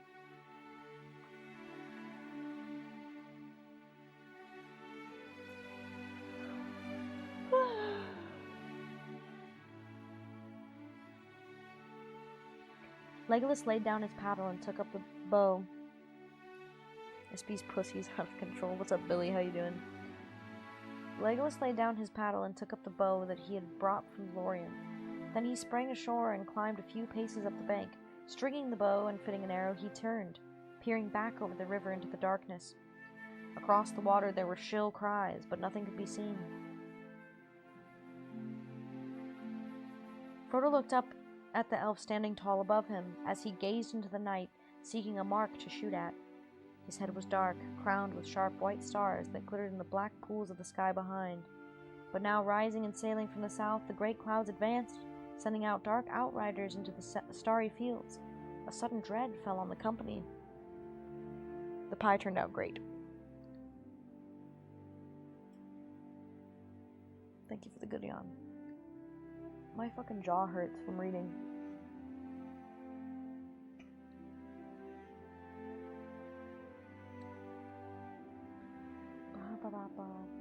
Sudden dread fell on the company. Elbereth Githonil, sighed Legolas as he looked up. Even as he did so, a dark shape like a cloud, and yet not a cloud, for it moved far more swiftly, came out of the blackness in the south, and sped toward the company, blotting out all light as it approached. Soon it appeared as a great winged creature, blacker than the pits in the night. Fierce voices rose up to greet it from across the water. Frodo felt a sudden chill running through him, and clutching at his heart, there was a deadly cold, like the memory of an old wound in his shoulder. He crouched down as if to hide. Suddenly the great bow of Lorien sang. Shrill went the arrow from the elven string. Frodo looked up. Almost above him, the winged shape swerved. There was a harsh croaking scream, as it fell out of the air, vanishing down into the gloom of the eastern shore. The sky was clean again. There was a tumult of many voices far away, cursing and wailing in the darkness, and then silence. Neither shaft nor cry came again from the east that night. After a while, Aragorn led the boats back upstream. They felt their way along the water's edge for some distance until they found a small, shallow bay.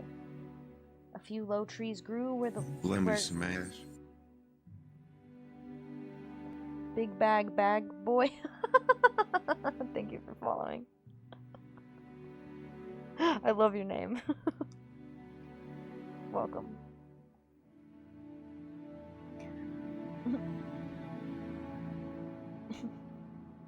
What's up, Darth? It's good to see you. How are you doing?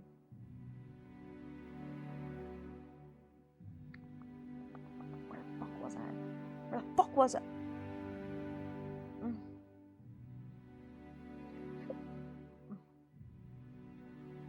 They felt their way along the water's edge for some distance, until they found a small, shallow bay.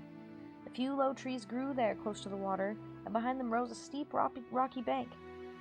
Here the company decided to stay and await the dawn. It was useless to attempt to move further by night. They made no camp and lit no fire, but lay huddled in the boats, moored close together. "Praise be the bow of Galadriel, and the hand and eye of Legolas," said Gimli, as he munched a wafer of lembas. "It was a mighty shot in the dark, my friend." "But who can say what it hit?" said Legolas. "I cannot," said Gimli, "but I am glad that the shadow came no nearer. I liked it not at all. Too much it reminded me of the shadow in Moria, the shadow of the Balrog." He ended in a whisper. "It was not a Balrog," said Frodo, still shivering with the chill that had come upon him. "It was something colder. I think it was—" Then he paused and fell silent. "What do you think?" asked Boromir eagerly, leaning from his boat as if he was trying to catch a glimpse of Frodo's face. "I think— No, I will not say," answered Frodo. "Whatever it was, its fall has dismayed our enemies." "So it seems," said Aragorn. "Yet where they are, and how many, and what they will do next, we do not know. This night we must all be sleepless. Dark hides us now, but what the day will show who can tell. Have your weapons close at hand."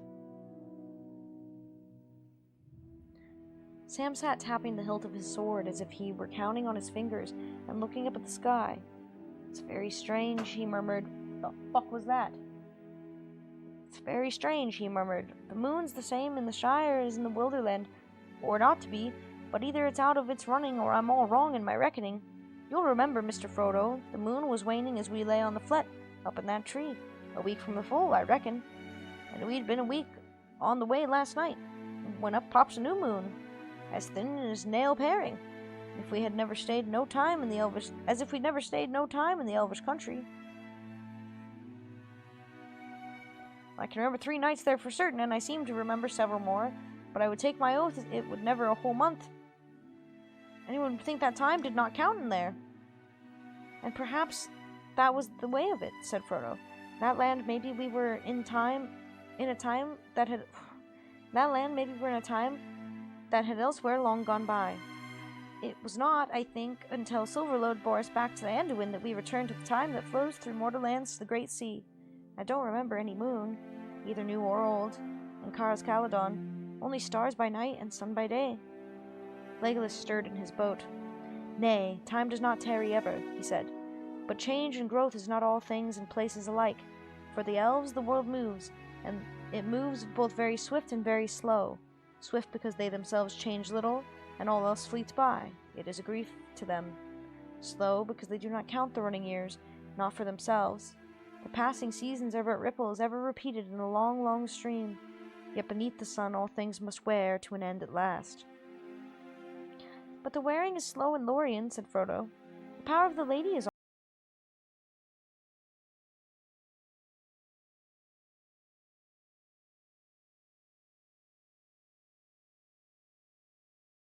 should not have been said outside Lorien, not even to me," said Aragorn. "Speak no more of it. But so it is, Sam, in the lands you lost your count. There time flowed swiftly by us. As for the elves, the old moon passed, and a new moon waxed and waned in the world outside, while we tarried there. And yestereve a new moon came again. Winter is nearly gone. Time flows on to a spring of little hope."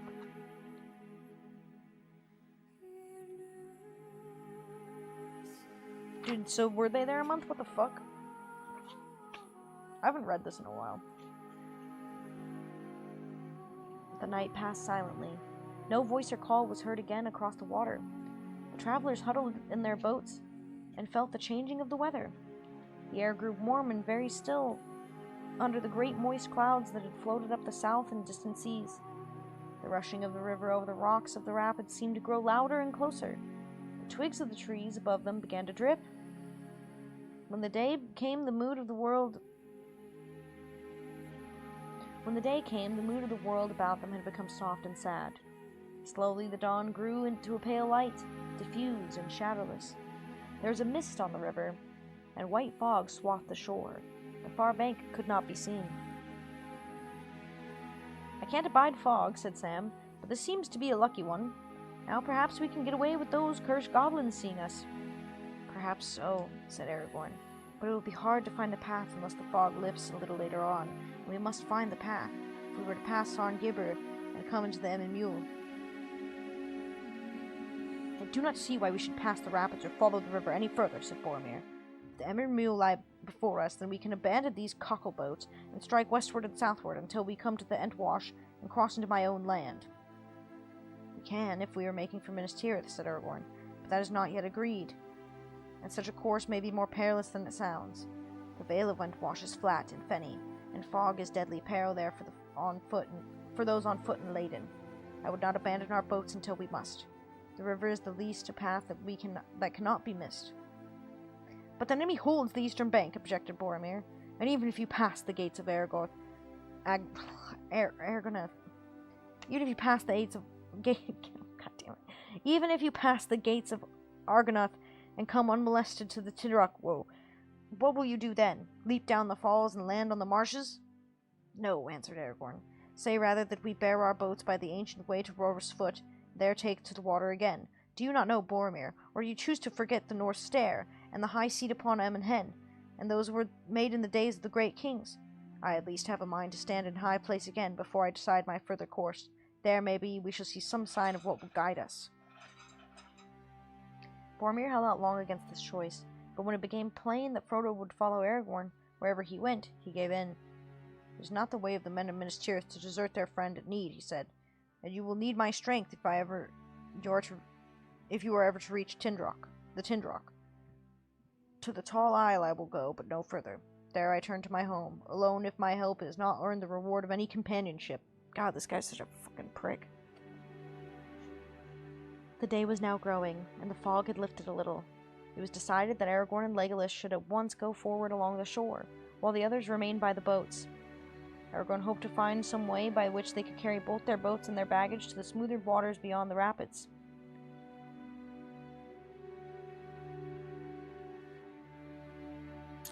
Boats of elves would not sink, maybe, he said, but that does not say that we should come through the Sarn Gibber alive. None have ever done so yet. No road was made by the men of Gondor in this region. For even in their great days, their realm did not reach Anduin far above the youuuuu. But there is a portage way somewhere on the western shore, if I can find it. It cannot yet have perished, for light boats used to journey out of the Wilderland to Osgiliath, and still did so until a few years ago, when the orcs and mortar began to multiply. Seldom in my life has any boat come out of the north, and the orcs prowl on the east shore. Seldom in my life has any boat come out of the north, and the orcs prowl on the east shore, said Boromir. If you go forward, peril will grow with every mile, even if you find a path. Peril lies ahead on every southward road, answered Aragorn. Wait for us one day. If we do not return in that time, you will know what evil has indeed befallen us. Then you must take a new leader and follow him as best you can. It was with heavy heart that Frodo saw Aragorn and Legolas climb the steep bank and vanish into the mists. But his fear proved groundless. Only 2 or 3 hours had passed, and it was barely midday, when the shadowy shapes of the explorers appeared again. All is well, said Aragorn, as he clambered down the bank. There is a track, and it leads to a good landing that is still serviceable. The distance is not great. The head of the rapids is but half a mile below us, and they are little more than a mile long. Not far beyond them, the stream becomes clear and smooth again, though it runs swiftly. Our hardest task will be to get the boats and baggage to the portage way. We have found it, but it lies back from the water here, and runs under the lee of rock wall, a furlong or more from the shore. We did not find where the northward landing lies.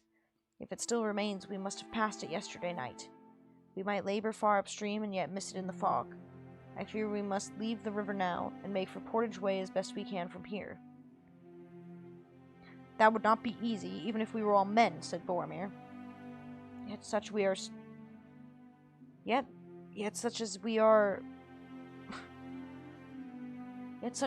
we will try it, said Aragorn. Aye, we will, said Gimli. The legs of men will lag on rough road, while a dwarf goes on, with a burden twice his own weight, Master Boromir. Yeah, take that, Boromir, fucker. Yeah, he probably chopped it all.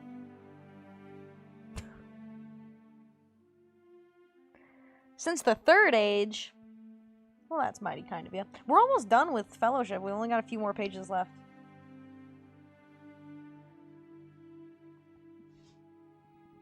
really hard to read for hours straight.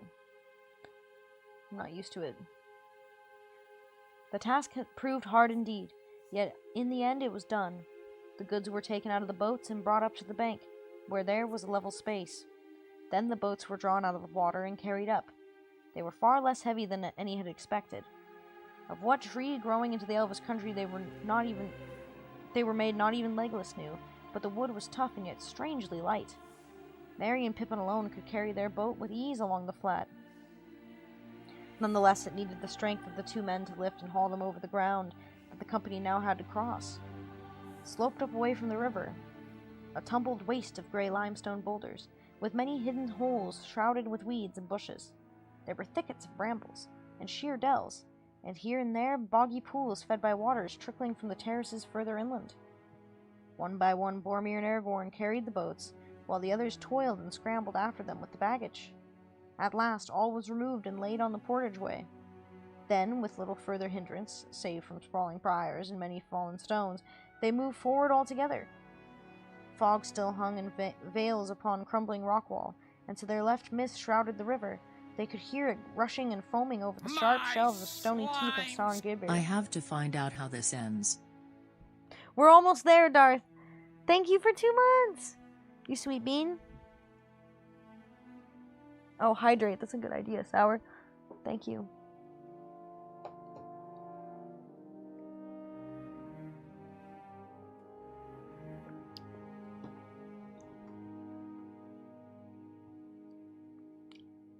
Dude, my jaw hurts. It's worse than sucking dick.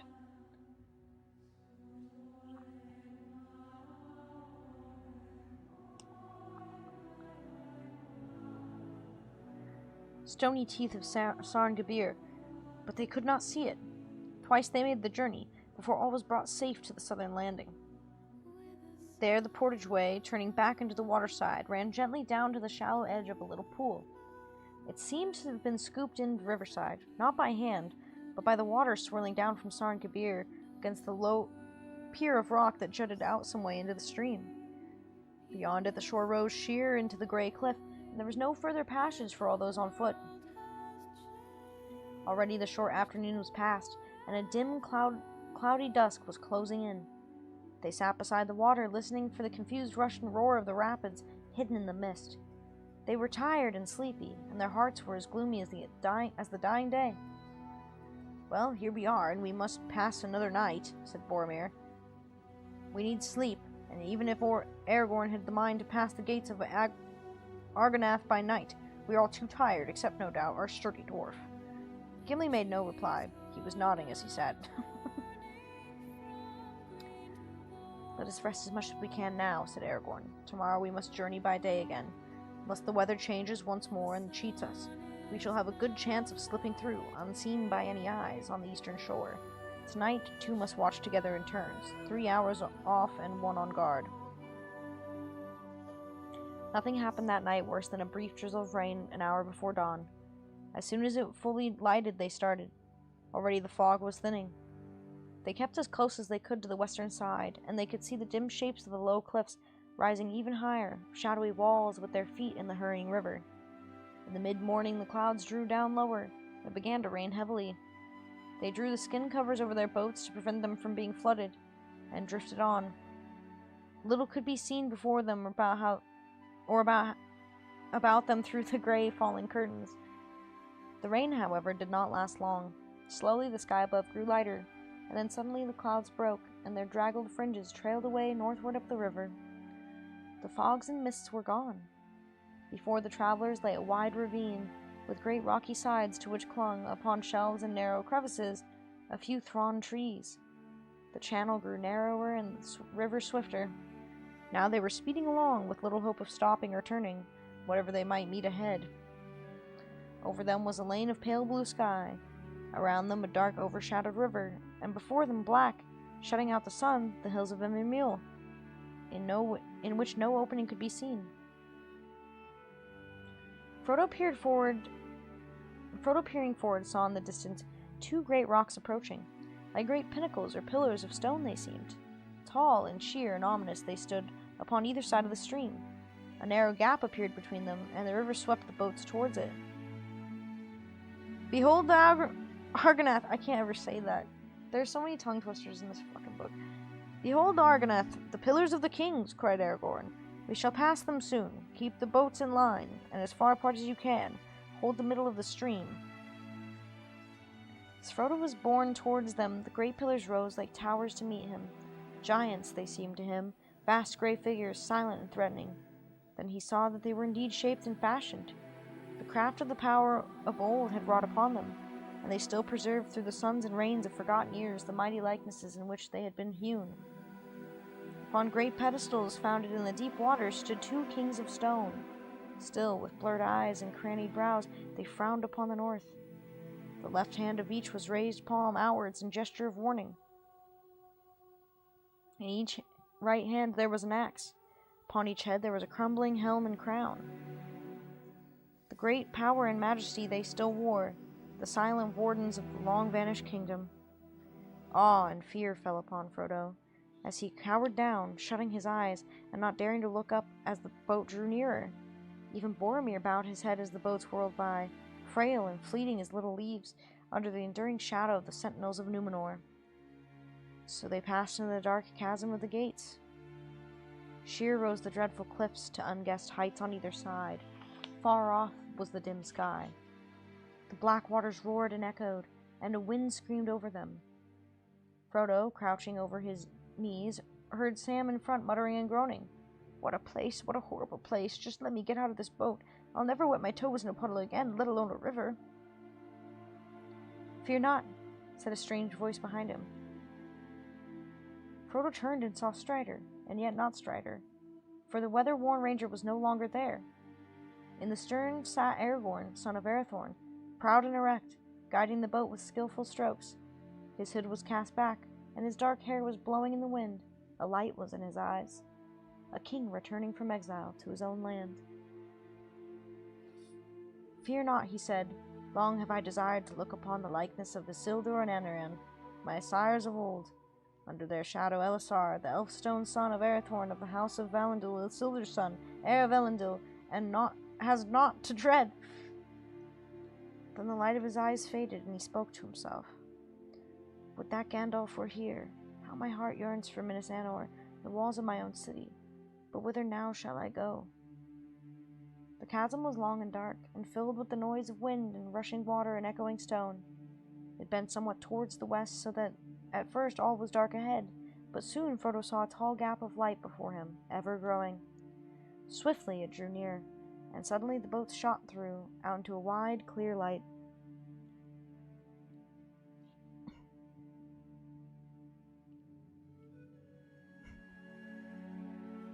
You guys are cute. The sun had already long fallen from noon, was shining in the wide, windy sky. The pent waters spread out into the long oval lake, pale Nen Hithol, fenced by steep grey hills whose sides were clad with trees, and their heads were bare, cold gleaming in the sunlight. At the far northern end rose three peaks. The midmost stood somewhat forward, and the others sundered from them, an island in the waters, about which the flowing wither flung pale, shimmering arms. Distant but deep there came up on the wind a roaring sound like the roll of thunder heard far away. Behold Tol Brandir, said Aragorn, pointing south to the tall peak. Upon the left stands Amon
Deer, a green lawn ran out to the water from the feet of Em and Hen. Behind it rose the first gentle slopes of the hill clad with trees, and trees marched away westward along the curving shores of the lake. A little spring fell tumbling down and fed the grass. "Here we will rest tonight," said Aragorn. "This is the lawn of Parth Galen, a fair place in the summer days of old. Let us hope no evil has yet come here." They drew up their boats on the green banks, and beside them they made their camp. They set a watch, but had no sight or sound of their enemies. Gollum had contrived to follow them. He remained unseen and unheard. Nonetheless, as the night wore on, Aragorn grew easy, tossing often in his sleep and waking. In small hours he got up and came to Frodo, whose turn it was to watch. "Why are you waking?" asked Frodo. "It is not your watch." "I do not know," answered Aragorn. "But a shadow and a threat has been growing in my sleep. It would be well to draw your sword." "Why?" said Frodo. "Are enemies at hand?" "Let us see what sting may show," answered Aragorn. Frodo then drew the elf blade from its sheath. To his dismay, the edges gleamed dimly in the night. "Orcs," he said. "Not very near, and yet too near, it seems." "I feared as much," said Aragorn. "But maybe they are not on the side of the river. The light of Sting is faint, and it may point no more than spies of Mordor roaming the slopes of Am and Law. I've never heard before the orcs upon Am and Hen. Yet who knows what may happen in these evil days, now that Minas Tirith no longer holds secure the passages of Anduin. We must go warily tomorrow." The day came like fire and smoke. Low in the east there were black bars of cloud like the fumes of great burning. The rising sun lit them from beneath with flames of murky red, but soon it climbed above them into a clear sky. The summit of Tol Brandir was tipped with gold. Frodo looked out eastward and gazed at the tall island.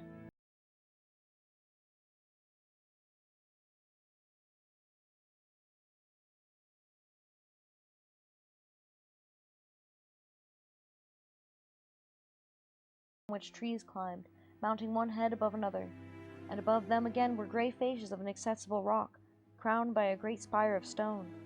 Many birds were circling about it, but no sign of other living things could be seen. When they had eaten, Aragorn called the company together. "The day has come at last," he said, "the day of choice which we have long delayed. What shall now become of our company that has traveled so far in fellowship? Shall we turn west with Boromir and go to the wars of Gondor, or turn east to the fear of the Shadow? Or shall we break our fellowship and go this way, and that as each may choose? Whatever we must be done soon. We cannot long halt here. The enemy is on the eastern shore, we know, but I fear that the orcs may already be on this side of the water." Boromir, the gentle accent. I fucking hate Boromir. There was a long silence in which no one spoke or moved. "Well," Frodo said.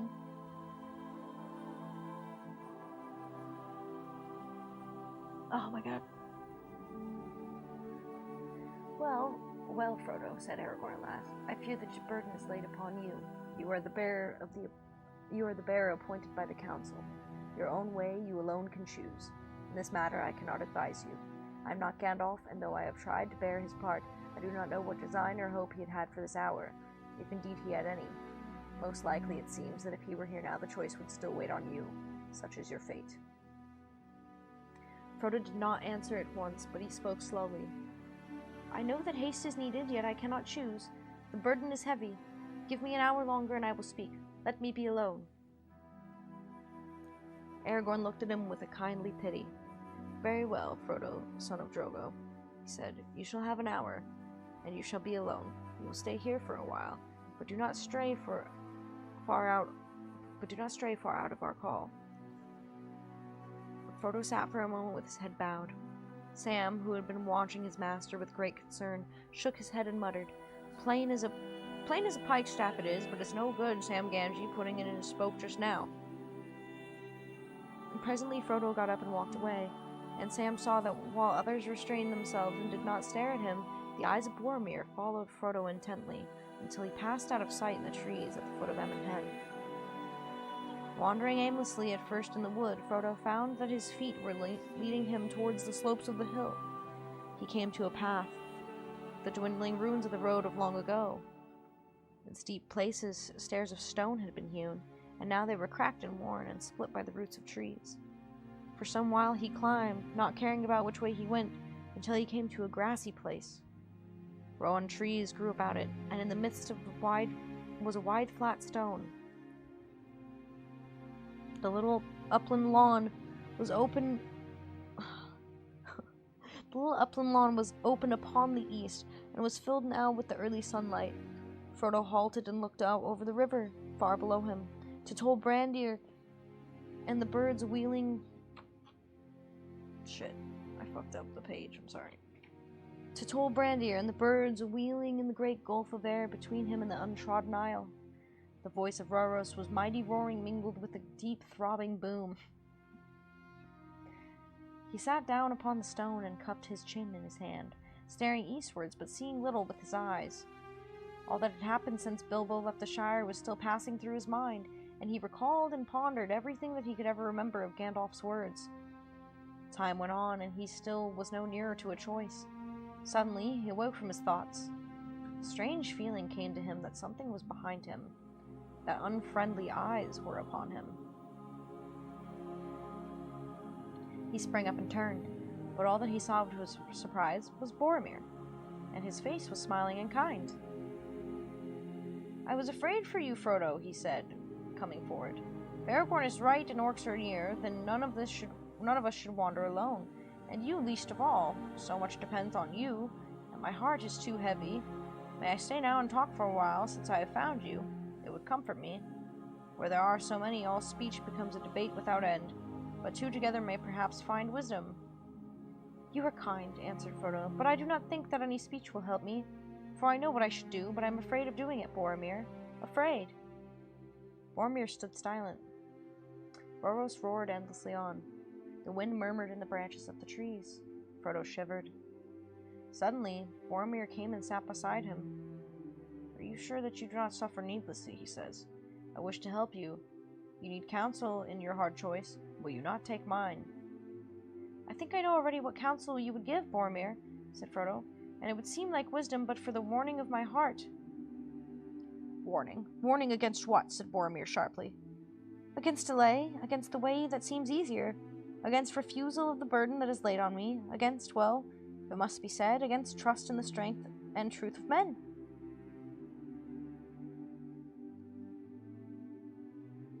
"Yet that strength has long protected you far away in your little country, though you knew not." "I do not doubt the valor of your people, but the world is changing. The walls of Minas Tirith may be strong, yet they are not strong enough. If they fail, what then?" "We shall fall in battle valiantly, yet there is still hope, and they will not fall. They will not fail."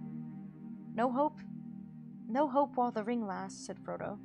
"Ah, the ring," said Boromir, his eyes lighting. "The ring! It is not a strange fate that we should suffer so much fear and doubt for so small a thing. So small a thing. And I have seen it only for an instant in the House of Elrond. Could I not have a sight of it again?" Frodo looked up. His heart went suddenly cold. He caught the strange gleam in Boromir's eyes, yet his face was still kind and friendly. "It is best that it should lie hidden," he answered. "As you wish, I care not," said Boromir. "Yet may I not even speak of it, for you seem to ever think only of its power in the hands of the enemy, of its evil uses and not of its good. The world is changing, you say. Minas Tirith will fall if the ring lasts, but why?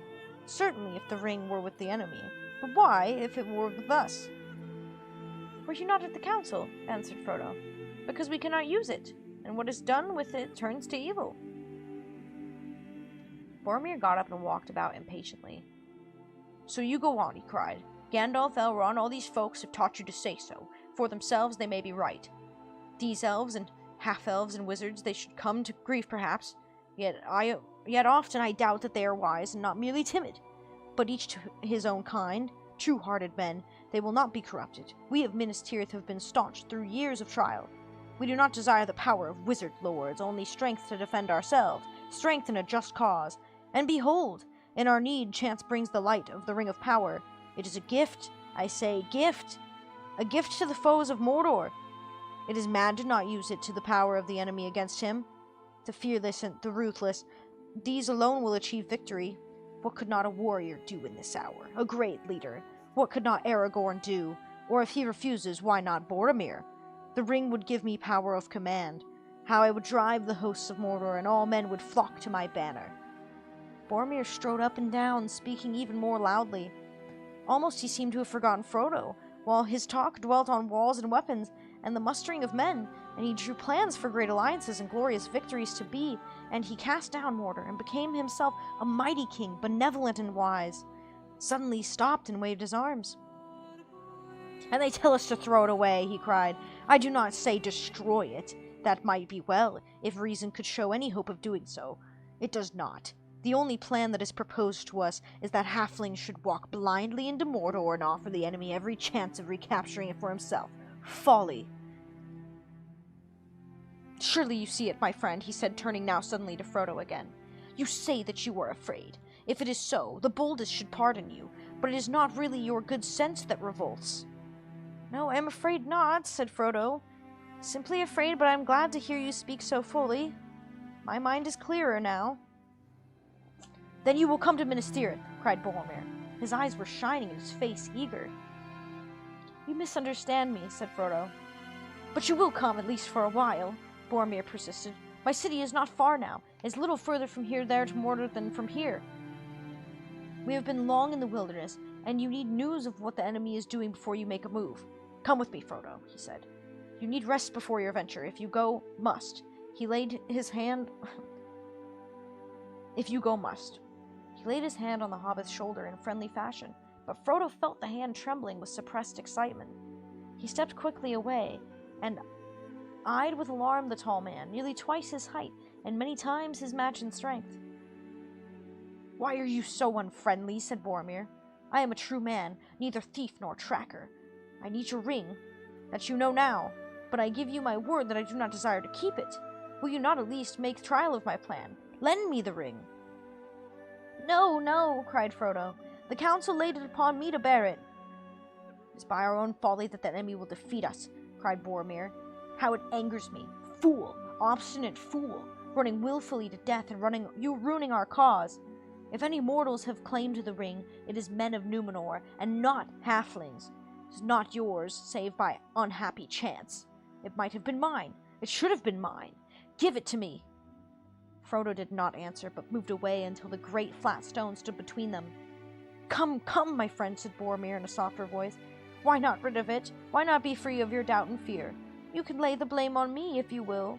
You can say that I was too strong and took it by force, for I am too strong for you, halfling, he cried, and suddenly he sprang over the stone and leaped at Frodo.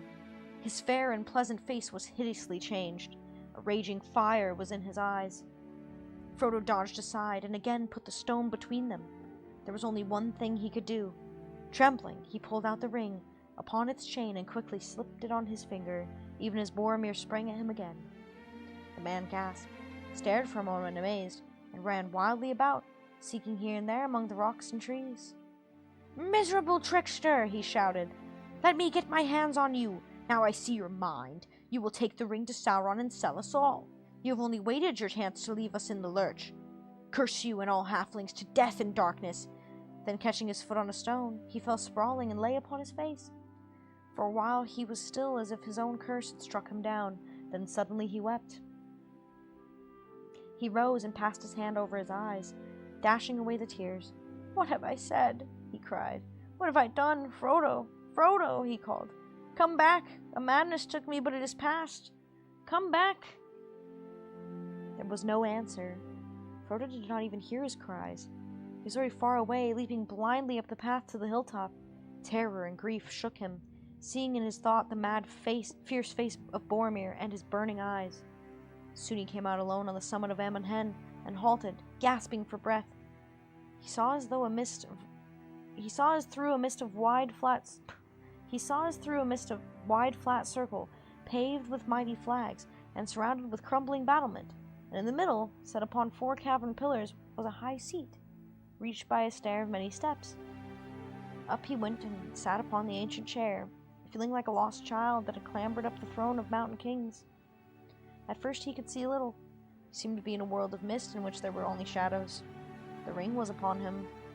Then there was a mist that gave way, and he saw many visions, small and clear, as if they were under his eyes upon a table, and yet remote. There was no sound, only bright living images. The world seemed to have shrunk and fallen silent. He was sitting upon the seat of seeing, on Amenhen, the hill of the eye of the men of Numenor. Eastward he looked into a wide, uncharted lands, nameless plains and forests unexplored. Northward he looked, and the great river lay like a ribbon beneath him, and the misty mountains stood small and hard as broken teeth. Westward he looked and saw broad pastures of Rohan and Orthanc, the pinnacle of Isengard, like a black spike. Southward he looked, and below his very feet the great river curled like toppling wave and plunged over the falls of Rauros into a foaming pit.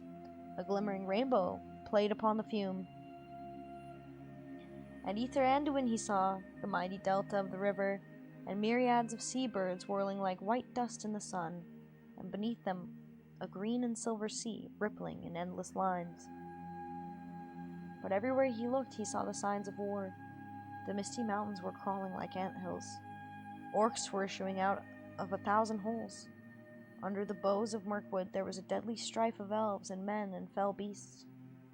The land of the Bjornings was aflame. A cloud was over Moria. Smoke rose on the borders of Lorien. Horsemen were galloping on grass of Rohan. Wolves poured from Isengard.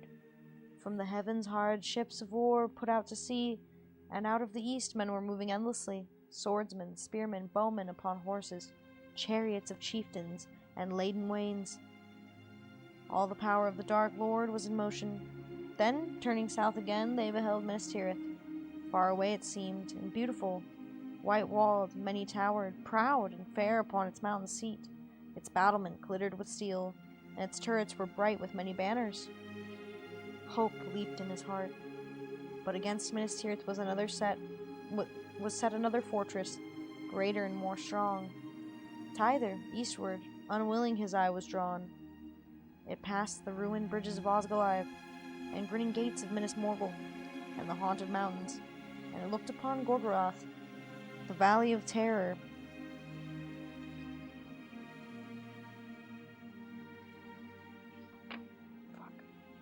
The Valley of Terror, in the land of Mordor. Darkness lay there under the sun, fire glowing amid the smoke. Mount Doom was burning, and a great reek rising. Oh my god. Oh, heartburn. Or something. I don't know what that is. It hurts, though. Great reek rising. Then at last his gaze was held, wall upon wall, battlement upon battlement, black, immeasurably strong, mountain of iron, gate of steel, tower of adamant. He saw it. Barad-dûr, fortress of Sauron. All hope left him. Suddenly he felt the eye. There was an eye in the dark tower that did not sleep. He knew that it had become aware of his gaze. A fierce, eager will was there. It leaped towards him, almost like a finger, he felt it, searching for him. Soon it would nail him down, know just exactly where he was. Amon-Lâ touched it. Amon-Lâ it touched. It glanced upon Tor Brandir and threw himself from the seat. It glanced upon Tor Brandir. He threw himself from the seat, crouching, covering his head with his grey hood. He heard himself crying out, "Never, never!" Or was it, "Verily I come to you"? He could not tell. Then, as a flash from some other point of power, there came to his mind another thought. Take it off, fool, take it off, take off the ring. Two powers strove in him. For a moment, perfectly balanced between their piercing points, he writhed, tormented. Suddenly, he was aware of himself again. Frodo, neither the voice nor the eye, free to choose, and with the one remaining instant in which to do so, he took the ring off his finger. He was kneeling in the clear sunlight before the high seat. A black shadow seemed to pass like an arm above him. It missed Amon-Hen and groped out west and faded. Then all the sky was clean and blue, and birds sang in every tree. Frodo rose to his feet. A great weariness was on him, but his will was firm and his heart lighter. He spoke aloud to himself. "I will do now what I must," he said. This at least is plain. The evil of the ring is already at work even in the company, and the ring must leave them before it does more harm. I will go alone. Some I cannot trust, and those I can trust are too dear to me. Poor old Sam, and Mary, and Pippin. Strider, too. His heart yearns for Minas Tirith, and he will be needed there, now Boromir has fallen into evil. I will go alone, at once.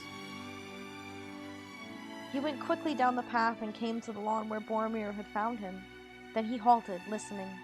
He thought he could hear cries and calls from the wood near the shore below. They'll be hunting for me, he said. I wonder how long I've been away. Hours, I should think. He hesitated. What can I do? He muttered. I must go now, or I shall never go. I shan't get a chance again. I hate leaving them, and like this without explanation. But surely they will understand. Understand. Sam will. What else can I do? Slowly he drew out the ring and put it on once more. He vanished and passed down the hill, less than a rustle of the wind. The others remained long by the river's side. For some time they had been silent, moving restlessly about, but now they were sitting in a circle, and they were talking. Every now and again they made the effort to speak of other things, for their long road had many adventures. They questioned Aragorn concerning the realm of Gondor and its ancient history, and the remnants of great works that could still be seen in the strange borderland of Immen Muil. The stone kings and the seats of Law and Hen, and the great stair beside the fall of Rhaurys. But always their thoughts and words strayed back to Frodo and the ring. What would Frodo choose to do? Why was he hesitating? He is debating which course is the most desperate, I think, said Aragorn. And well he may. It is now more hopeless than ever for the company to go east, since we have been tracked by Gollum. We must fear that the secret of our journey is already betrayed. Minas Tirith is no nearer to the fire and the destruction of the burden. We may remain there for a while and make a brave stand, but the Lord Denethor and all his men cannot hope to do what even Elrond has beyond his power, either to keep the burden secret, or to hold off the full might of the enemy when it comes to take it. Which would be any of us to choose in Frodo's place? I do not know. Now indeed we miss Gandalf most.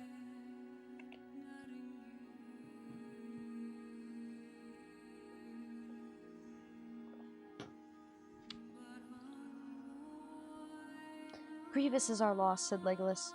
Yet we must needs to make up our minds about his aid. Without his aid, why cannot we decide, and so help Frodo? Let us call him back and then vote. We should vote for Minas Tirith. I should vote for Minas Tirith. And so should I, said Gimli. We, of course, were only sent to help the bear along the road, to go no further than we wished, and none of us is under any other command to seek Mount Doom. Hard was my parting from Lothlorien, and I have come so far, and I say this now. Now we have reached the last choice. It is clear to me that I cannot leave Frodo. I would choose Minas Tirith, but if he does not, then I follow him. And I too will go with him, said Legolas. It would be faithless now to say farewell. It would indeed be a betrayal if we all left him, said Aragorn. But if he goes east, then all need not go with him, nor do I think that all should. That venture is desperate. As so much for age of 3 or 2, or 1 alone. If you would let me choose, then I should appoint 3 companions. Sam, who could not bear it otherwise, and Gimli, and myself. Boromir will return to his own city where his father and his people need him, and with him the others should go, or at least Meriadoc and Peregrine, if Legolas is not willing to leave us. That won't do at all, cried Merry. We can't leave Frodo. Pip and I always intended to go wherever he went, and we still do. But we do not realize what it would mean. It seemed different so far away in the Shire or in Rivendell. It would be mad and cruel to let Frodo go to Mordor. Why can't we stop him? We must stop him, said Pippin. That is what I'm worrying about, I'm sure. He knows we shan't agree to his going east, and he doesn't like to ask anyone to go with him, poor old fellow. I imagine going off to Mordor alone, Pippin shuddered. But the dear silly old hobbit, he ought to know that he hasn't got to ask. He ought to know that if we can't stop him, we shan't leave him. Begging your pardon, said Sam. I don't think you understand my master at all. He isn't hesitating about which way to go, of course not. What's the good of Minas Tirith anyway? To him, begging your pardon, Master Boromir, he added and turned. It was then that they discovered that Boromir, who had at first been sitting in silence on the outside of the circle, was no longer there. Now where has he got to? Cried Sam, looking worried. Lend me some ass. He's been a bit queer lately, to my mind. But anyways, he's not in this business. He's off to his home, and he's always said, no blame to him. But Mr. Frodo, he knows he's got to go find the cracks of doom if he can. Ass. Fluffy Bunny and Clont Shots, thank you for following. What do you, the viewers at home, think they should do? He's been a bit queer lately, to my mind. But anyway, he's not in this business. He's off to his home, as he's always said. No blame to him. But Mr. Frodo, he knows he's got to find the cracks of doom if he can. But he's afraid. Now it's come to the point, he's just plain terrified. That's what his trouble is. Of course, he's had a bit of schooling, so to speak, we all have, since left home, or he'd be terrified just to fling the ring in the river and bolt. But he's still too frightened to start. And he isn't worrying about us either, whether we'll go along with him or not. Or no. He knows we mean to. That's another thing that's bothering him. If he screws up to go, he'll want to go alone. If he screws himself up to go, he'll want to go alone. Mark my words.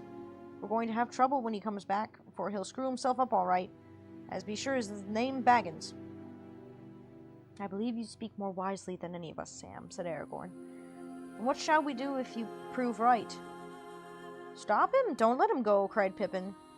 I wonder, said Aragorn. He is the bearer, and the fate of the burden is on him. I do not think it is our part to drive him one way or the other, nor do I think that we should succeed if we tried. There are other powers at work far stronger. Well, I wish Frodo would screw himself up and come back. Let us get over it, said Pippin. This waiting's horrible. Surely the time is up? Yes, said Aragorn. The hour is long past. The morning is wearing away. We must call for him. At that moment, Boromir reappeared. He came out from the trees and walked towards them without speaking. His face looked grim and sad. He paused as if counting those that were present, and then sat down aloof, with his eyes to the ground. Where have you been, Boromir? Asked Aragorn. Have you seen Frodo? Boromir hesitated for a second. Yes and no, he answered slowly. Yes, I found him some way up the hill, and I spoke to him. I urged him to come to Minas Tirith and not to go east. I grew angry, and he left me. He vanished. I've never seen such a thing happen before, though I have heard of it in tales. He must have put the ring on. I could not find him again. I thought he would have returned to you. Is that all you have to say? Said Aragorn, looking hard and not too kindly at Boromir. Yes, he answered. I will say no more yet. This is bad, cried Sam, jumping up. I don't know what this man has been up to. Why should Mr. Frodo put the thing on? He did not to have, and if he has, goodness knows what may have happened. But he wouldn't keep it on, said Merry. Not when he escaped the unwelcome visitor like Bilbo used to. But where did he go? Where is he? Cried Pippin. He's been away ages now. How long is it since you saw Frodo last, Boromir? Asked Aragorn. Half an hour, maybe, he answered. Or it might have be an hour. I've wandered for some time since. I do not know. I do not know. He put his head in his hands and sat as if bowed with grief. An hour since he vanished, shouted Sam. We must try to find him at once. Come on. Wait a moment, cried Aragorn. We must divide up into pairs and arrange. Here, hold. Hold on, wait. It was no good. They took no notice of him. Sam had dashed off first. Merry and Pippin had followed. They were already disappearing westward into the trees by the shore, shouting, Frodo! Frodo! in their clear, high hobbit voices. Legolas and Gimli were running. A sonic panic or madness seemed to have fallen on the company. We shall all be scattered and lost, groaned Aragorn. Boromir, I do not know what part you have played in this mischief, but help now. Go after those two young hobbits and guard them at least, even if you cannot find Frodo. Come back to the spot if you find him, or any traces of him. I shall return soon. Aragorn sprang swiftly away and went in pursuit of Sam. Just as he reached the little lawn among the Rowans, he overtook him, toiling uphill, panting and calling, Frodo! Come with me, Sam, he said. None of us should be alone. There's mischief about. I feel it. I'm going to the top, to the seat of Am and Hen, to see what may be seen. And look, it is as my heart guessed. Frodo went this way. Follow me and keep your eyes open. He sped up the path. Sam did his best, but he could not keep up with Strider the ranger. As soon fell behind, he had not gone far before Aragorn was out of sight. Out of sight ahead.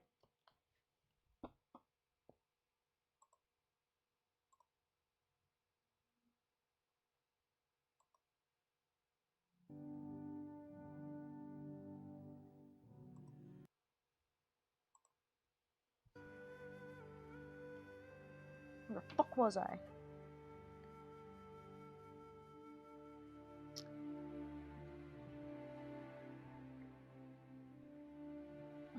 Where was I? What the fuck?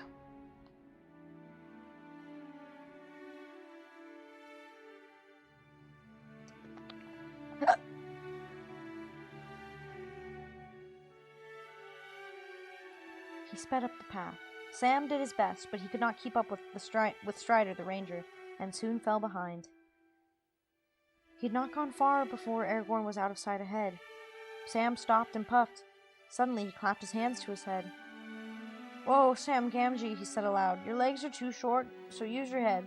Let me see now. Boromir isn't lying. That's not his way, but he hasn't told us everything. Something scared Mr. Frodo badly. He screwed himself up to the point. Sudden. He made up his mind at last to go. Where to? Off east. Not without Sam, yes. Without even his Sam. That's hard, cruel hard." Sam passed his hand over his eyes, brushing away the tears. "Steady, Gamgee," he said. "Think if you can. He can't fly across rivers, and he can't jump waterfalls. He's got no gear, so he's not going to get back to the boats. Back to the boats. Sam, like lightning." Sam turned and bolted back down the path. He fell and cut his knees. Up he got and ran on. He came to the edge of the lawn of the Parthgalen by the shore, where the boats were drawn out by the water. No one was there. There seemed to be cries in the woods behind, but he did not heed them. He stood gazing for a moment, stock still, gaping. A boat was sliding down the bank all by itself. With a shout, Sam raced across the grass. The boat slipped into the water. "Coming, Mr. Frodo, coming!" called Sam, and flung himself from the bank, clutching at the departing boat. He missed it by a yard. With a cry and a splash, he fell face forward into deep, swift water. Gurgling, he went under, and the river closed over his curly head. An exclamation of dismay came from the empty boat. A paddle swirled, and the boat put about. Frodo was just in time to grasp Sam by the hair as he came up, bubbling and struggling.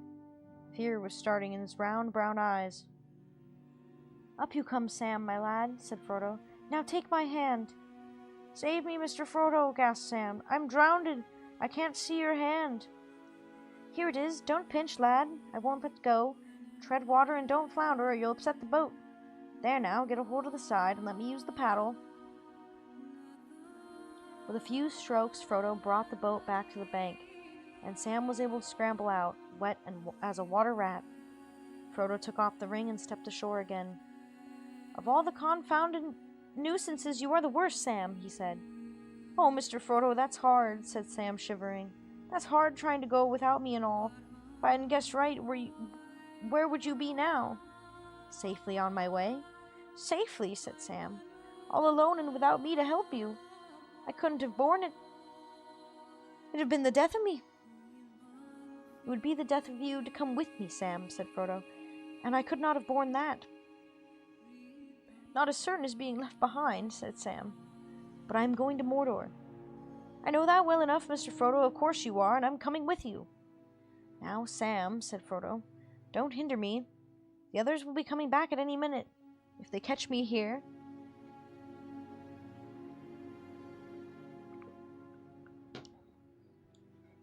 Silent. "If they catch me here, I shall have to argue and explain, and I shall never have the heart or get a chance to get off. But I must go at once. It's the only way." "Of course it is," answered Sam, "but not alone. I'm coming too, or neither of us isn't going. I'll knock holes in all the boats first." Frodo actually laughed. A sudden warmth and gladness touched his heart. Leave one, he said. We'll need it. But you can't come like this without your gear or food or anything. Just hold on a moment and I'll get my stuff, cried Sam eagerly. It's all ready. I thought we should be off today. Rushed to the camping place, fished out his pack from the pile where Frodo had laid it when he emptied the boat of his companion's goods, grabbed a spare blanket, some extra packages of food, and ran back. So all my plan is spoilt, said Frodo. It's no good trying to escape you, but I'm glad, Sam. What the fuck is that sound? I cannot tell you how glad. Come along. It is plain that we were meant to go together. We will go, and may the others find a safe road. Strider will look after them. I don't suppose we shall see them again. Yet we may, Mr. Frodo, we may, said Sam. So Frodo and Sam set off on the last stage of the quest together. Frodo paddled away from the shore, and the river bore them swiftly away, down the western arm, and past the frowning cliffs of Tol Brandir. The roar of the great falls drew nearer. Even with such help as Sam could give, it was hard work to pass across the current to the southward end of the island that drove the boat eastward towards the far shore. At length they came to land upon the southern slopes of Amon Law. There they found a shelving shore, and they drew the boat out, high above the water, and hid it as well as they could behind a great boulder. Then, shouldering their burdens, they set off, seeking a path that would bring them down over the grey hills of Emimule and down into the land of shadow.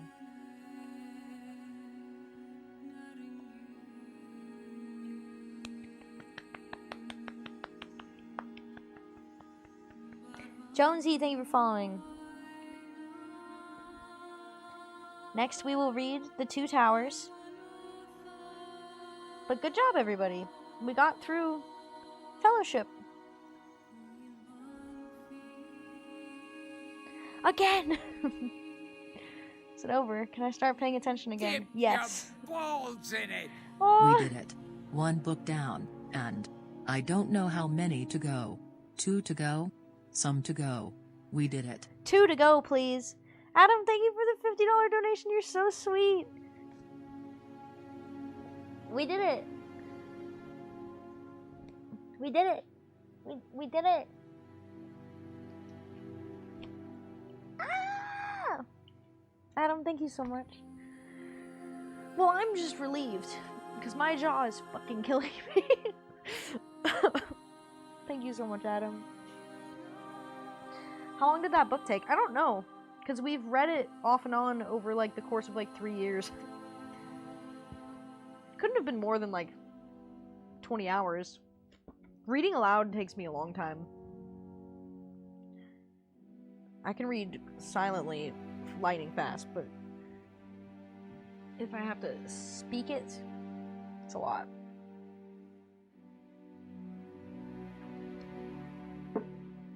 I'd love to do like a Two Towers reading marathon. I think that would be really fun.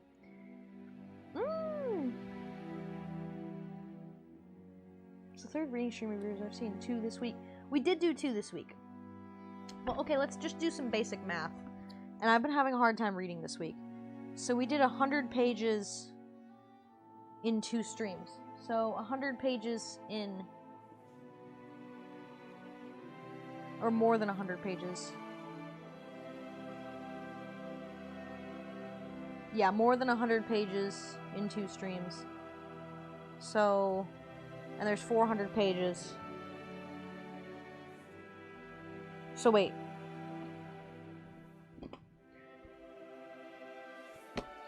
Two plus 2 is 4. Quick math. So like 4 hours per stream times 2, 8 hours. So, and then 8 times 4, it's like 32 hours.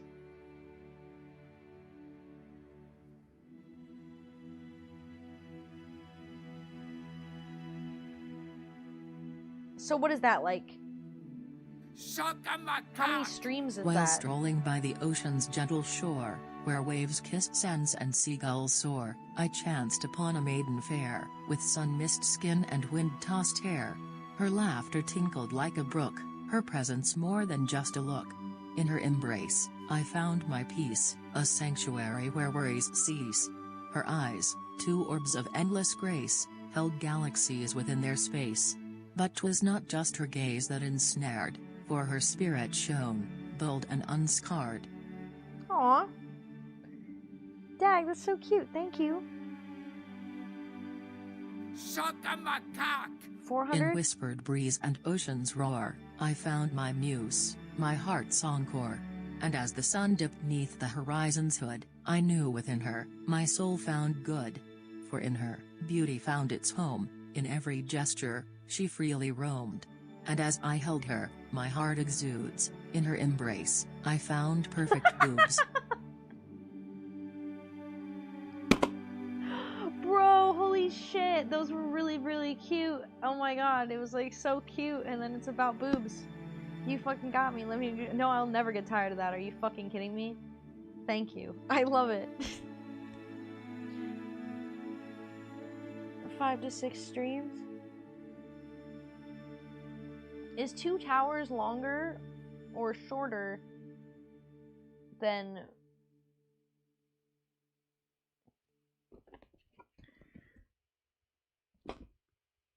fucking Fellowship, dude? Still raining? Started before you started reading, still going no break. Thank you for translating the Elvish in the book. 3 years because of the Elden Ring DLC? Yeah. Well, we could take, what is that, 3 weeks?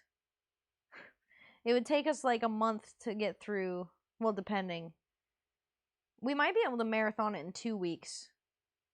If I read extra every day. We could do 2 towers in like 2 weeks. We could just marathon it. But I don't know if you guys would like that. Because we wouldn't be talking a lot. Still reading Lord of the Rings, haha hard. I finished it.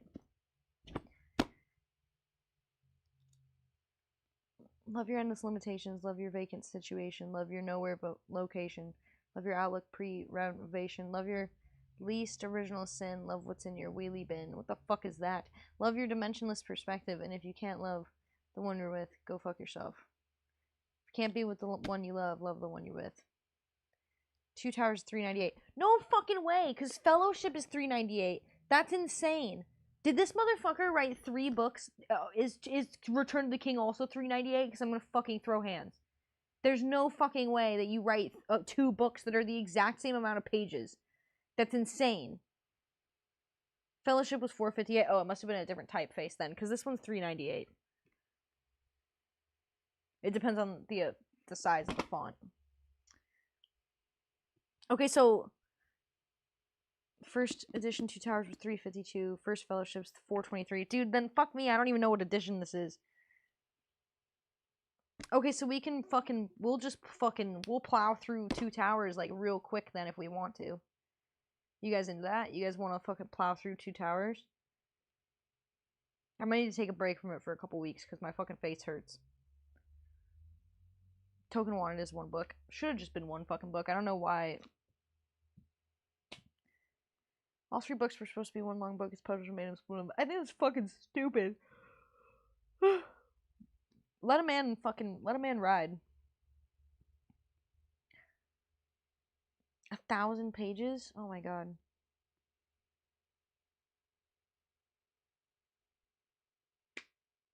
Return was $4.66. Love your reading streams, but like everything, only if you're loving them too. I love them, and it's like really nice just to get to read, but it does hurt my fucking face because I haven't done it for a long time. But the more I read, the better I'm at it too, because like I don't know, reading out loud and being dyslexic is like fucking really hard. If I'm being honest. All through 2 towers? Are we airplanes? Yeah, fuck yeah. I'm a fucking whatever. I'm a jetliner. I have the 4 book set.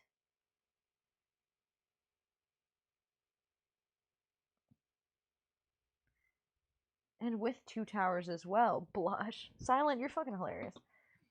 You crack me up. Why does my, like, I feel like my lighting looks so much better in here, and it doesn't really make sense to me why that is. I guess there is no overhead light. Maybe I should just abandon my light. I need to make pork. I need to make more pork. And what else do I need to do? I need to eat some Pringles. Because that sounds tasty right now. I need to eat some fucking Pringles. I need to translate some Japanese tonight. Gotta check on Gordon. I want to finish this drawing that I've been working on this weekend, but I've been trying to wait to get pan pastels and because they're really pigmented and would work really well for what I'm trying to do, but the art store hasn't called me back, and I don't want to have to order them from Amazon because I want to like support my local art store, but they haven't called me that they're back in stock, so I might just have to order it off fucking Amazon, which makes me really upset.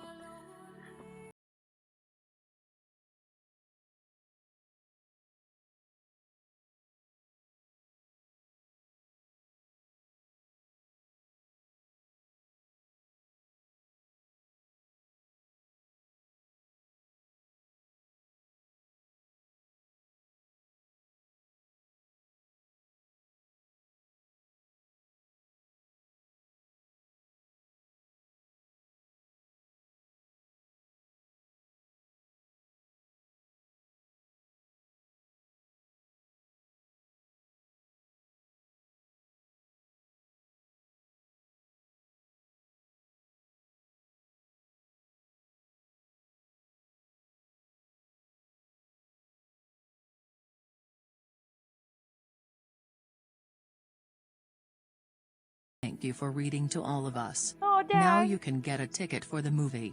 Did you know there was a movie? Have a safe weekend. Did you know there's a Lord of the Rings movie?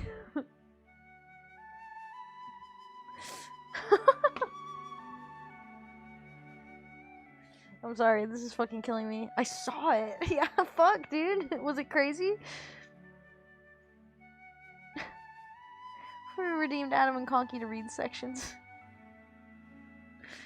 Yeah, make some other motherfuckers read. You should sit outside and draw Gordon. I do want to draw Gordon. I love him very much, and he deserves to be drawn. Whoa. Dag, thank you so much. You're so sweet. God damn it.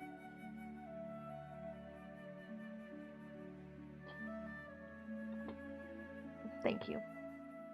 You guys are sweet. I gotta shut up or I'm gonna say weird stuff about my pussy again. Was with that one with the dragon floating in the barrels? Was that Lord of the Rings? What? Are you talking about Mulan? I don't... What? Dragon floating in the barrels. Talking about Aragorn? What the fuck are you talking about? Gordon? Gordon is my crow.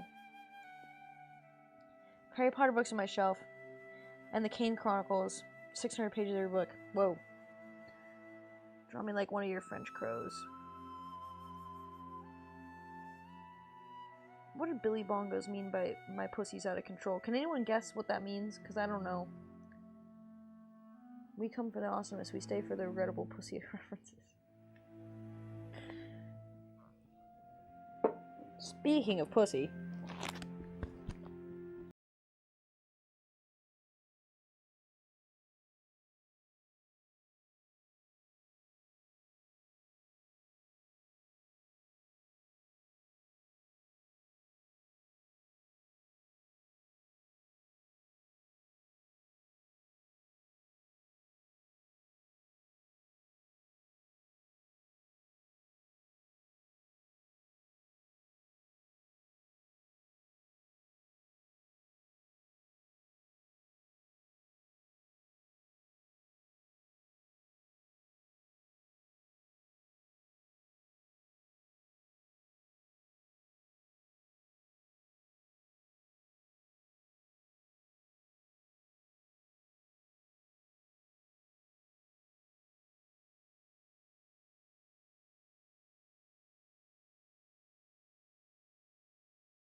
This was fun.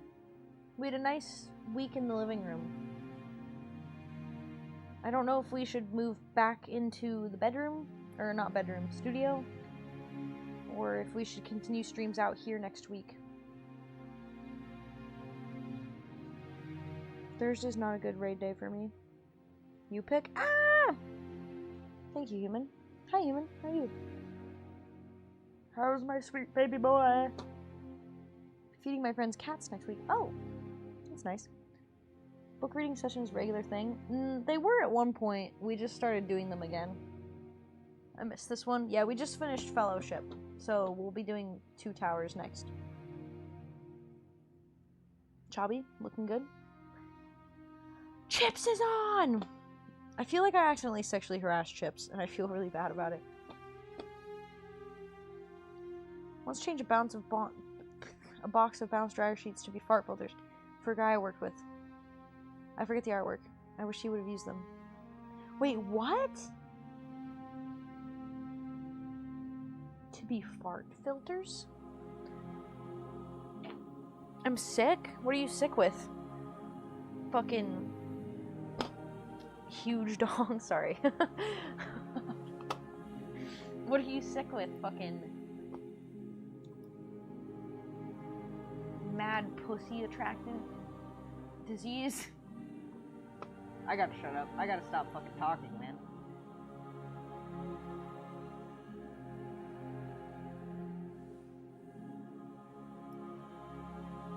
Didn't I fucking raid someone yesterday? What the fuck is going on here? Why is this not working? Back to the Let me crow. smash. I gotta go check on Gordon, yeah. We're accidentally such rats. What you got? A huge dog? I'm a fucking nightmare person, dude. Mortia, thank you for following. None of my stuff is working. It's great. We love it. We love to see it. I think Sheriff needs a filter change also. I do. Do you ever get like a little zitty bump like right on your jaw and you're like, fuck, that's like the worst spot. Too much blood to the dong. Too much blood to the dong disease. I knew it was gonna get you eventually. Are you eating soup and stuff? Are you keeping okay? I think I can make all the streams this week. Fuck yeah. Hell yeah. That's what I'm talking about. Too much blood to the dong, yeah. Chips is on. I can't really see anybody else right now because my shit's all fucked up.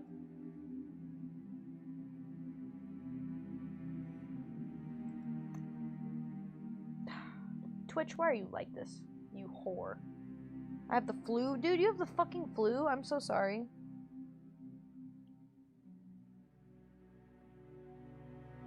I'm going to assume that you're drinking lots of water, and if you're not...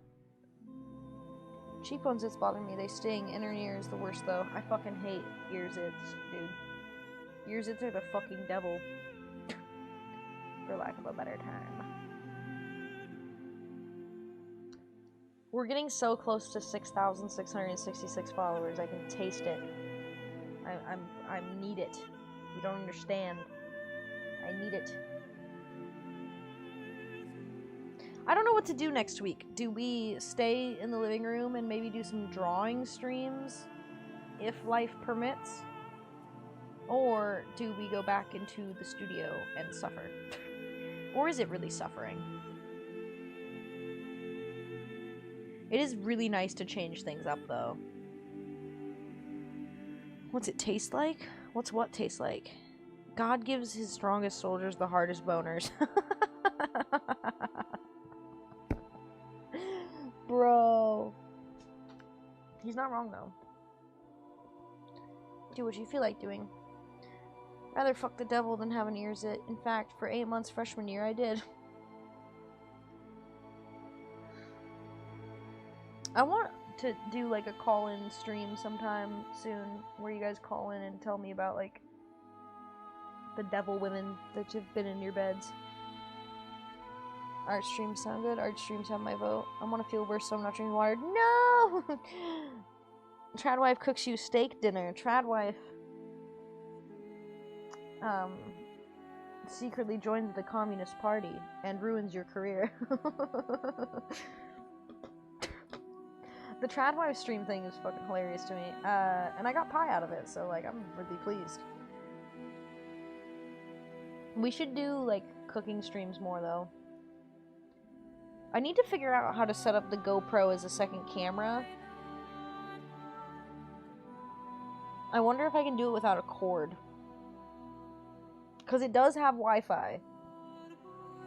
I need to do some research. Had your very favorite dinner, pork chop, the bland kind. Gross, dude. Fuck. Tradwife makes art. Next week begins June stream. Pervert, hello. Third week is Thursday 20th, so DLC if you want. Okay, so the third week. Dude, I'm fucking getting so balls deep in fucking... Did you see fucking what's-her-face? I can't ever remember her name, unfortunately. She beat Elden Ring New Game Plus 7. Still at level 1. Beating all bosses. All boss run. No summons, no magic. No summons, no magic. Like, I don't know how the fuck she does that shit. She's crazy. How was the pie? The pie is fucking fantastic, Mergen. It's really good. There's pictures in the Discord. And we just finished Fellowship of the Ring, so. Looks like you're having so much fun. And you got food, so win-win. Yeah, dude. Baking is therapeutic for me. The Brussels sprouts made it. How do you heat up your factor meals, Adam? Do you choose the oven? Or do you just ball out? Human! Human, thank you for getting us up to D. D, welcome back to Banana Town, you sick fuck. Human, thank you so much. You poor little sicky baby. I wish I could give you, like, a washcloth for your little noggin and make you a soup. And give you pie. I feel bad that you're not feeling well. Did freezer burn pork chops in the slow cooker once? Shit was so tender, I could cut through it with the side of my fork, and I couldn't tell it was freezer burned. That's kind of fucking insane. You'll ever see someone put a slice of cheese on apple pie? What the fuck's that? I've tried it. It's actually really fucking good. It's gotta be American cheese, though. You can't do it with cheddar. It doesn't taste the same. You have to do, like, shitty American cheese and kind of melt it just a little bit. It's actually kind of fucking fire. I'm not gonna lie. At home, at 4:25 for 11 minutes, which is a lot more than they say to cook them. At work, a microwave for 3.5 minutes. Sharp cheddar with apple pie is fantastic. See, I've never done sharp cheddar. I've only done American. Just realized that you don't mean the streamer, what's her face, lol. Nope. American cheese is the cheese product, not cheese. American cheese is basically my soul. I used the microwave for factory meals, 2.5 minutes. I never plated it like they showed. See, that's what I was confused about. I'm always like, do I put it on a fucking plate? Like, what am I supposed to do with this? The fuck do they want from me? What do they want? Okay, we need to do a raid. I gotta get the fuck out of here before I lose my mind. I don't even know how to feel about this. Y'all too. Gotta head home, but I accidentally worked over an hour, so that means less time to work tomorrow. That's fucking lit. Jam, butter on toast with cheese is dope. What? I have to try that. I would love to do just, like, weird recipe swaps with everybody. Could put them on a plate? My life has changed again. You can put them on a plate. I like how you're just like, what? Am I getting fucking heartburn, dude?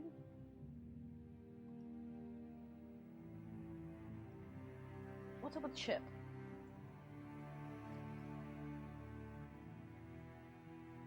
He's playing Grand Theft Auto. Let's raid Chip. He's got a nice little mustache thing going on. But I think I made him think that I was perving out over his feet, which was not my intention at all. And I don't think he believes me when I say otherwise, so... you know. Keep an eye out on VC over the weekend. If I don't see you, Monday. Perfect. Not really cheap, but good VST for keyboards. We'll have to message you about it. What's VST? What does that mean? Visual sucking time. You know what helps heartburn? Maple milk. I did get more milk. Thanks for streaming. Take care. Rest well, everyone. Have a great week. Remember to find time to breathe. Gank, I hope you do too. Be extra safe, please. Don't let the bedbugs bite. Keep your balls tended. I don't know what I mean by that. VST. Visual sex terrorists. Should we all harass him? Would that be better? Maybe. I don't know.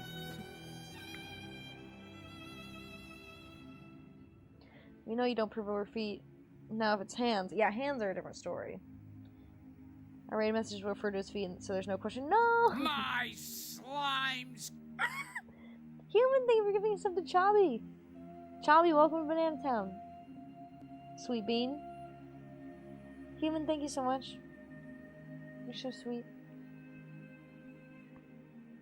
I wish I could, like... I wish there was, like, we were in the future so I could airdrop you soup. From the sky. She always means tushy. Don't know about the rest, though. Glad you know which one I was talking about. What does it mean? Vaginal steroid transition.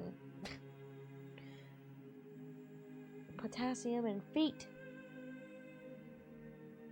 May thine evening be cozy and thine dinner be scrumptious. So much love and see you soon. Alex, I hope you have a good day. I hope work's been okay. I'll see you soon. If I don't see you on the weekend, I'll see you in Monday. Venezuela Standard Time. There we go. Instrument-free music program. Oh. I'm a fucking moron. Oh my god. Okay. Woo! Right over my fucking stinky little head. And it is stinky. I've seen it. I have seen my head be stinky. You guys, you know what? I'm kind of vibing with changing up the stream here and there. I think it improves my morale. Let's be honest, I don't got much morale to vibe. Ow! My body. Ow, ow, my body.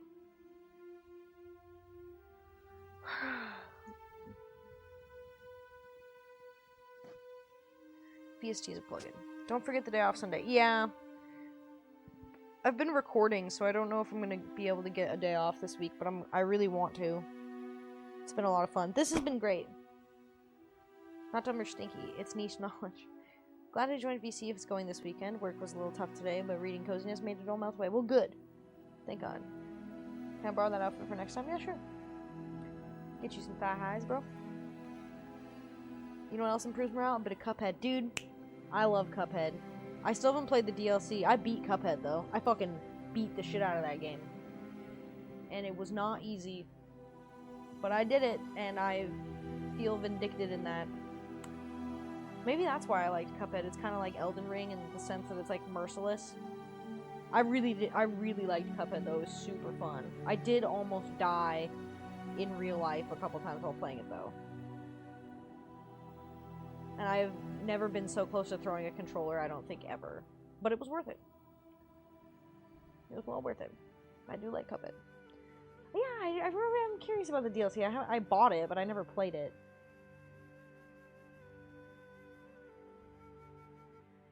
Also, Real Sugar, welcome to hell. Could be a good song. Out my body. Out, out my body. Hear me out. Do a speed dating stream during a couch time frame. Parody those sex line commercials. I would love to do something like that, actually. I think it'd be really funny. It's just like, you know what sucks is like, I want to do things like that for satire, but there's enough people on Twitch that don't understand that it would be satire, that it would just be problematic. Because, like, of my policies and stuff. So it's like, it just sucks. Like, at least with the Tradwife stream, it's like, it's obvious that it's satire. I hope. I don't know. You know what I mean?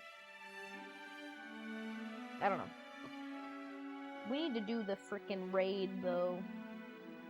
I gotta get the fuck out of here. It's almost 6:30. That's terrible. Water, big love. Man, now I want to play Cuphead. Fuck, dude. Is it all satire? My whole life is satire, dude. All this. Satire. Yeah, we're gonna raid Chips. Too many folks don't have enough brain power to understand a lot of things in their butts now. On inner butts now. Yeah, it's really unfortunate. Damn, my thighs are chunky as shit. I need to walk. I need to go walk this off. No, you hang up first. No, you hang up first. Okay. I'm gonna raid Chip.